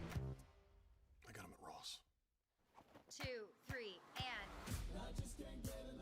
My mom is in town, and it's kind of stressing me out. Wait, your mom's still alive? Yeah, that's crazy. I'm 35 years old. God, there's an amazing energy here. Mr. Marquez, we went through a global pandemic. It affected all our lives. Why don't we make the play about COVID? See you tonight at rehearsal, biatch. Everybody come! 2 stripes! Stay away from me! Tiger King, go. Oh my god. Jessica? How do you guys know each other? The club. Her name is Chelsea. That's not Jessica. It's the name on my fake ID. It's like a fake British passport. She's insane. You'd be obsessed with her. We should hang out with her. Never.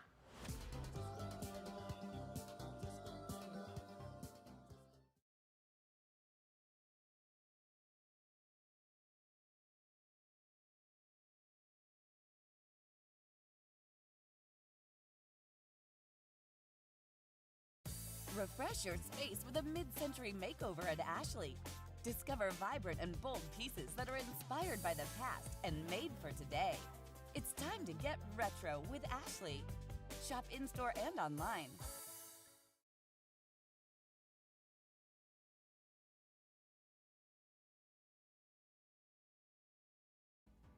I've made a severe and continuous lapse in my judgment.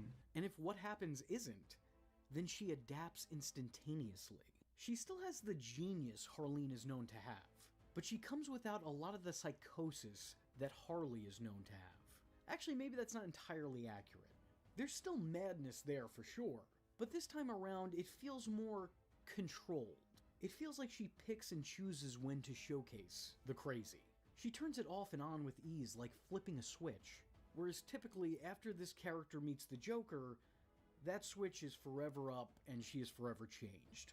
Harleen becomes an ancient relic from her past, and Harley is here to stay. Even if that Harley comes with future evolutions and new iterations of her, she is no longer who she once was. But that's not the case here. Mia Sara showcases the dual identity of the character and doesn't do a disservice to either side. I think she's an amazing Harleen and a severely underrated Harley, and like the jester she is, she manages to juggle them seamlessly, which is a rarity when it comes to depictions of this character. These two halves almost never come together and coexist. It's almost always one or the other. But here she does both, and she does both in a big way. Her Harleen definitely radiates big bad energy. She's a completely unassuming threat to the naked eye, always coming off as intelligent but never coming off as intimidating, unless you meet her off the clock. In which case, she's a horrifying dictator that sees people as a means to get what she wants. And what she wants is to rule over New Gotham the way her boo once did to the old one. I had a dream of New Gotham, and people writhing in pain, dying on the streets, and everything under my command. Now, what's important to know about the show is that the Joker is only shown in flashback. While the character doesn't really have a presence on the show, his presence is still always present. While he's not shown often, he's often spoken of, as the character has been the catalyst for this entire series in general. The very first episode makes it clear that the Joker enacted a master plan, one which included killing Catwoman, paralyzing Batgirl, and trying to drive the Dark Knight to his breaking point. A plan which pretty much worked, as Batman has completely neglected his mantle and left Gotham City behind him. This same plan would wind up getting the Joker locked up in an impenetrable penitentiary, with Harley on the outside desperately trying to use her position into freeing her other half. Although, once again, that seems to be an afterthought in the grand scheme of things, as she's much more selfish and wants to see the city burn, just so long as she's the one with the torch. Human beings are essentially selfish creatures, no matter how we try and mask it to the world or ourselves. This is a Harley Quinn who wants the power and respect her lover got. And all things considered, she does a pretty good job of filling out his clown shoes. While she's still insane, she's less unstable, and this allows her the success that often eludes her cartoon counterpart. This Harley is cunning, she's conniving. She truly is the final boss, hiding in plain sight. And all things considered, it's a pretty good hiding spot, as our leads, the titular trio I spoke about previously, don't find out about her until the series finale. Real quick, editing V here, I almost forgot to mention a huge part of her character arc, and that's only because it comes at the tail end of the series. In the series finale, Harley Quinn actually steals the powers of a metahuman, thus granting her the ability to warp one's mind. So add that to the long list of changes that were made to this character in transition from one adaptation to another. Yet again, it's considerably different, but it is at least interesting. It doesn't feel in line with the Harley from the comics or the Harley from the cartoons, but it does feel in line with the Harley from this show. Make of that what you will. Look, I'm gonna be honest with you. This might be what some consider to be a hot take, but I actually legitimately love this version of the villain. Sure, she's not a picture-perfect representation of the Rogue, but she stands out as uniquely her own. Over the years, I've seen various variants of this character. This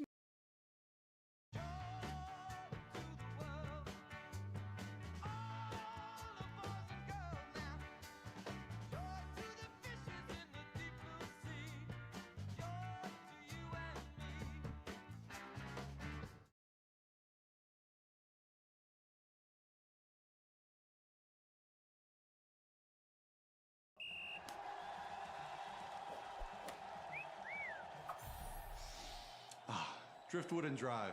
Buy Golf the Chain and the whole Old Spice NFL collection at Walmart today.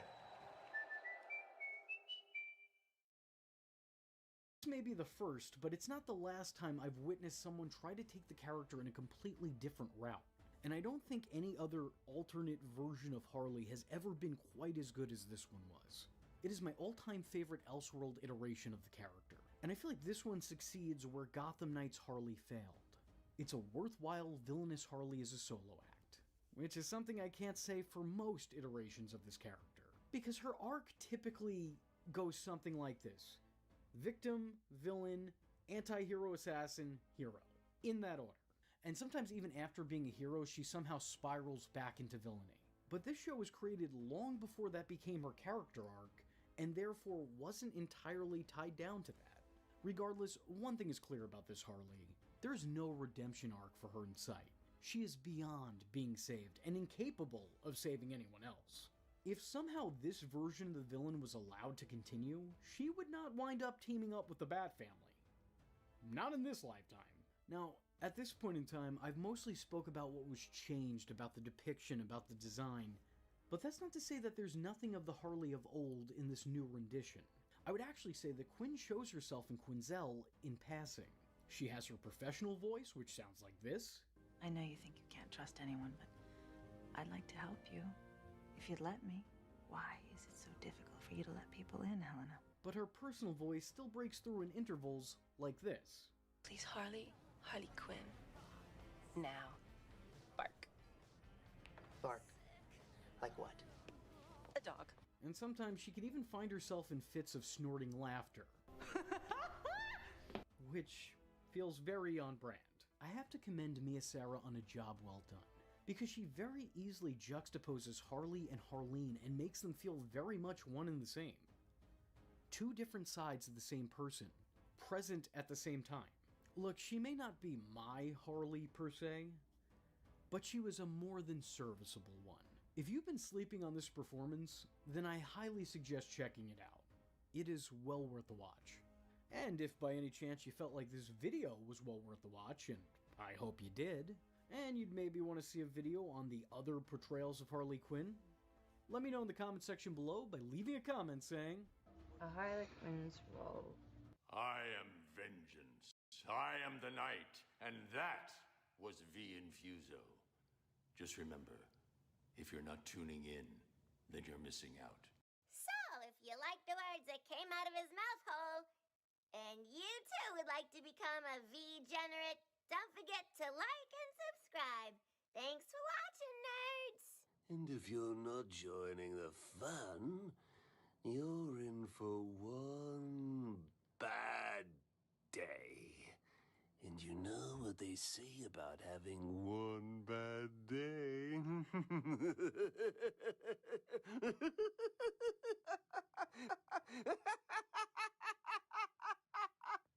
Catch him next time. Same bad time. Same bad channel.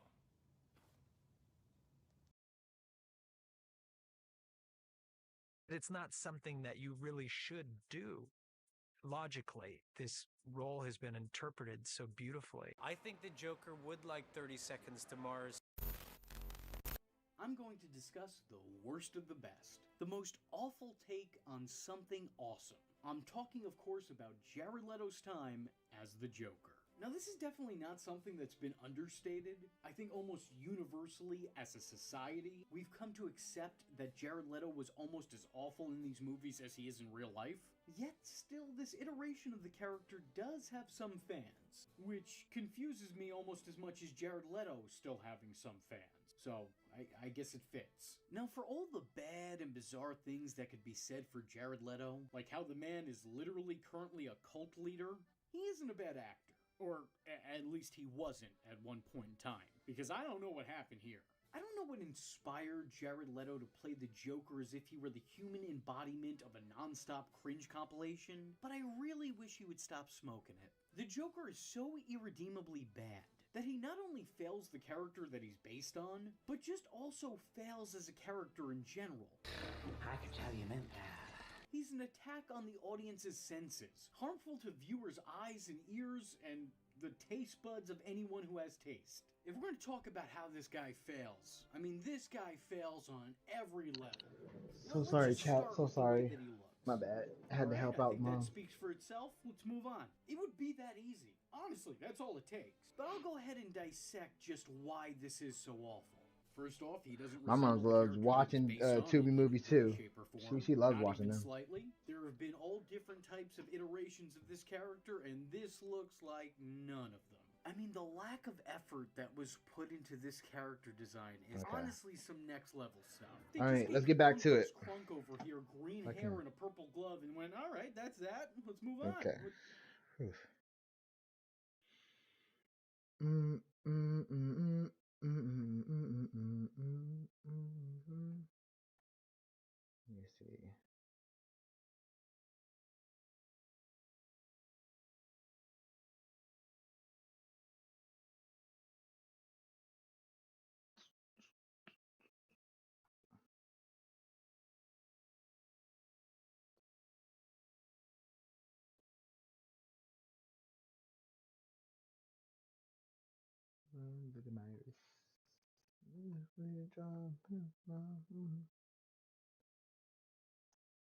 I just knew that inside of Superman was the potential to kind of, you know, be slightly transcendent as a superhero movie, talk to us about who we are as people and things of that nature. I know that sounds like heady, but I think that he, being the sort of ultimate representation of the mythology of comic books in modern culture, that there's something in that, you know. Characters comprise the heart and soul of our narrative culture, and their struggles, wants, desires, and ultimately transformation constitute the emotional core of any story. But what happens when the focal point of your story is a character without any traditional flaws? See, when looking at the character of Superman, a figure of mythic tradition with an ever-compounding list of insuperable powers and the moral complexity of a Boy Scout, a unique question comes to mind. How do you write a god? And in Superman 2025 and Man of Steel before it, we find an answer to this question. At least, part of one. Superman has been a crucial part of the cultural zeitgeist for a long time. The original Superman comic debuted back in 1938, and since then, he's become quite the mythic figure. Because this character represents so much more than a simple story. He is a beacon of hope, an arbiter of justice, and a defender of truth. In a phrase, he illuminates America's cultural values and illustrates how these values can affect the whole world. Mark Waid, author of Superman Birthright, said this about the character. The hardest part about writing Superman is that he's not just a superhero. He's a symbol. You have to make him relatable without diminishing his mythic quality. If he's too perfect, he's boring. If he's too flawed, he's not Superman. So whether you were a citizen of the fictional metropolis, or simply live vicariously through the various movies, comic books, and television shows, Superman is, to all of us, a god. And in the superhero arms race that has defined the last 20 years of cinematic storytelling, Warner Brothers has produced two distinct versions of this character. The one from Man of Steel, and the one from Superman. So what exactly do these films say about Superman's deity? And how do their creators write a god?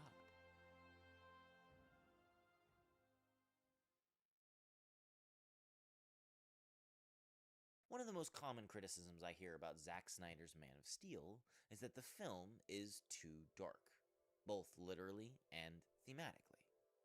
And while Zack Snyder is known for his intense films and even odd interpretations of comic books... So Batman Can't Kill is canon. And I'm like, okay, well, the first thing I want to do when you say that is I want to see what happens. Other than the color grading, this film is nothing but bright. A fantastical adaptation of the philosophy of nobility that Superman embodies, and one that embraces his godhood at every turn. In fact, these themes are even further developed as the series goes on. But in Man of Steel, we get to witness the messianic origin of Superman. Man of Steel starts not on Earth, but on Krypton, with Jor-El, Superman's father, playing the role of the protagonist as he watches not only the destruction of his planet, but of its government and its entire morality system. And as this chaos ensues, we find out two important details. That Jor-El was once the friend and partner of General Zod, the military commander who is currently taking martial control of Krypton, and that Jor-El has a son, a natural-born son. We've had a child, Zod. A boy child. Krypton's first natural birth in centuries. While it initially seems irrelevant, the prologue foreshadows the entire central conflict of the film. The prologue and the main story have the same moral quandary, and even have the same villain to ask it. And every action I take, no matter how violent or how cruel, is for the greater good. Do the ends justify the means? Can one small act of immorality build a better world? Or will this singular act of evil bring about inevitable destruction? And so Superman, the only Kryptonian to escape his dying planet, is sent to Earth, where he is to bring about redemption in the light of Krypton's failure. His mission is to atone, not simply to survive. And as Kal-El, now Clark Kent, begins to grow up, he begins to run into the same moral issues in his own life. I I just wanted to help. I know you did, but we talked about this. Right? Right? We talked about this. You have... Oh, Clark, you have to keep this side of yourself a secret. What was I supposed to do? Just let him die?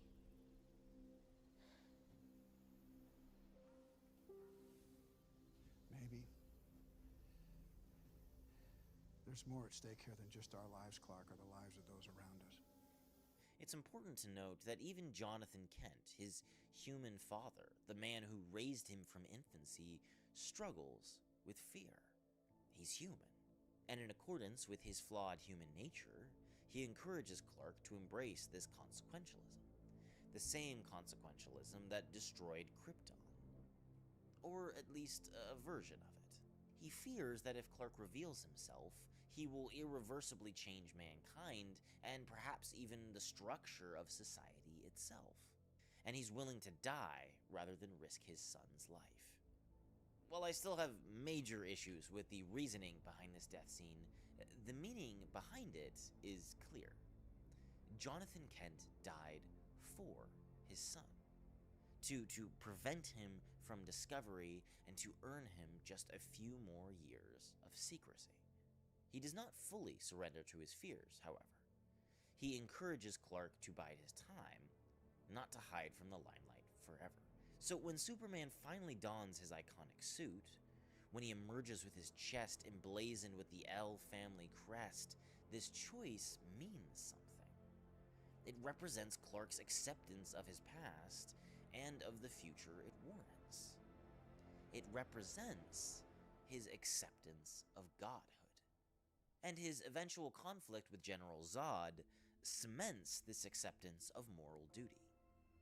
In the second half of the film, we discover that General Zod has survived and has come to Earth for Kal-El, not exactly to seek revenge, but to retrieve the codex that his father sent with him, the literal future of Krypton. He does not wish to fight Superman, but to be joined by him, to work together with Kal-El just as he'd wanted to work with his father, to build a new Krypton.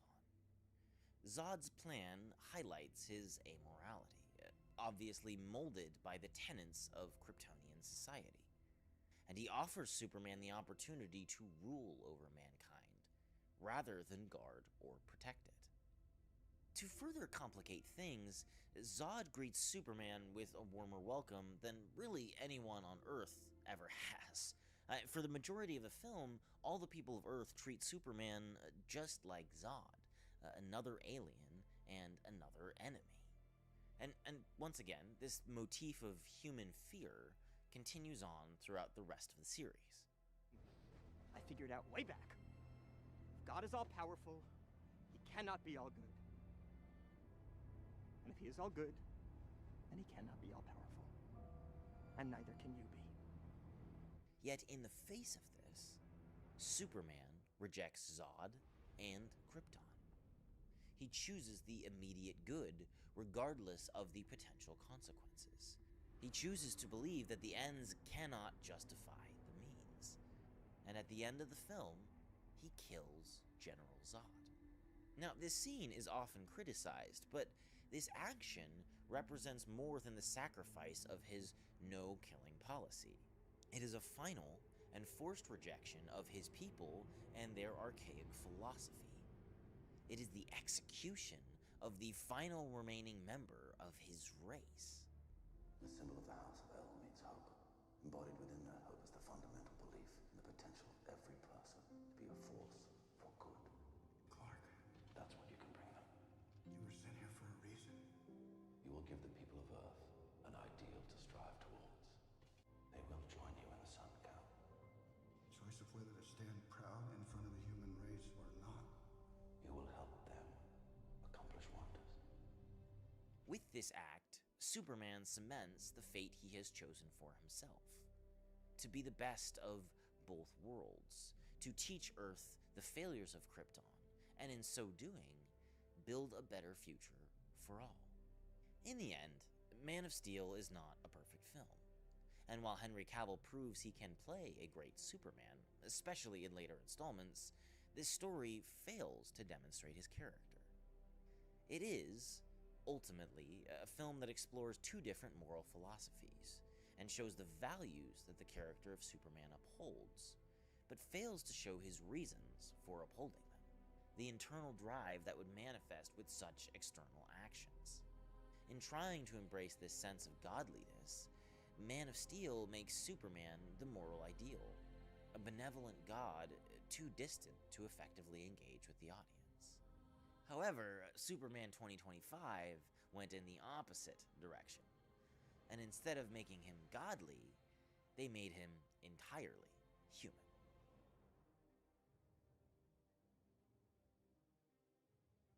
From the first few seconds of James Gunn's Superman, it's clear that this is a different take on the character. Superman is one among many, a new superhero in a world that has been exposed to them for 3 centuries. And Superman, while powerful, is just another metahuman. And this fact says a lot about this new version of Superman, less divine. Clark is human. He has a human girlfriend, human parents, and a human life. And his interview/argument with Lois Lane proves this. Replacing one tyrannical regime with another. Is that really how you feel? I'm not the one being interviewed, Superman, but I question it. Yeah, I would question myself in the same situation and hold off a beat, consider the consequences. People were going to die! This scene almost directly mirrors the scene between Clark and his father in Man of Steel. The conflict of morality versus... So, how do you write a god? Man of Steel chooses to focus entirely on his godhood, and in doing so, forgets Clark's humanity. And in Superman 2025, his godhood is cast entirely aside to show his humanity, and both approaches seem to fall short of the main task. To fully embrace the character of Superman, to embrace the dichotomy that makes his character what it is.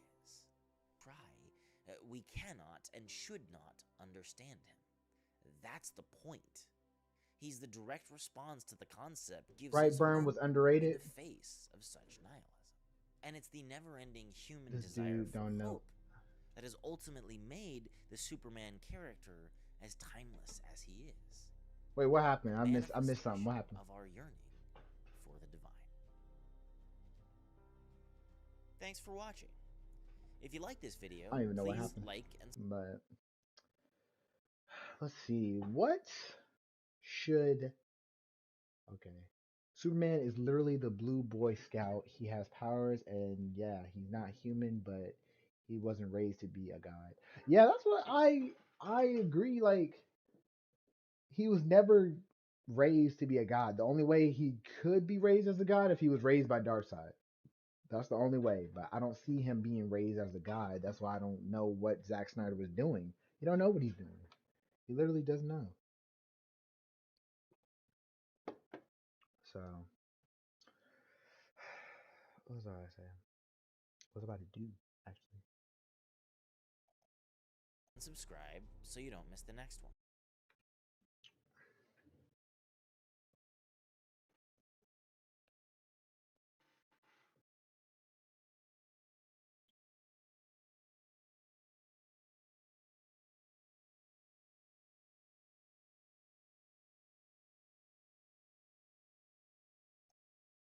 This chef made fried chicken on MasterChef, but what he did with it left the judges speechless. It needs to be moist, it needs to be crispy. If all that happens on my palate, you have a dish that could win. Frying technique is something that my mom taught me, but I wanted to find a way to elevate that to restaurant quality.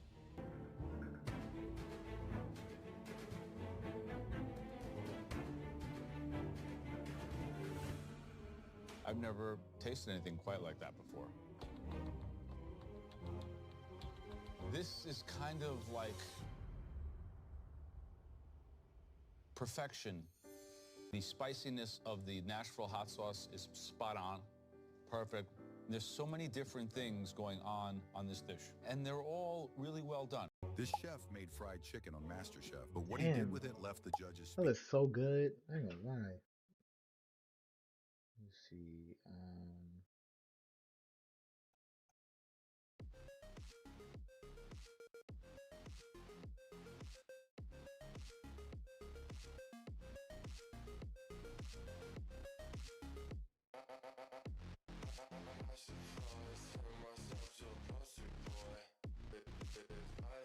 What the fuck was that? Oh my gosh.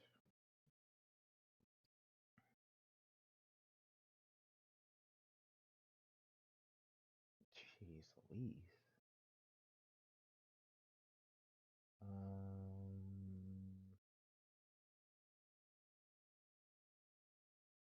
Okay, so actually, I am going to leave it here for the drawing stream.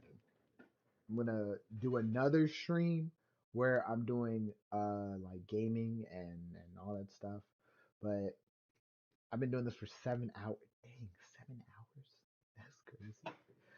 But yes, I will be seeing y'all in the next stream. So that's probably gonna be about an hour from now. All right. So just be on the lookout. Thank you everyone for joining. Thank you everyone for following. Thank you everybody for communicating. I love each and every one of y'all. Y'all know this. And I will see y'all in the next stream.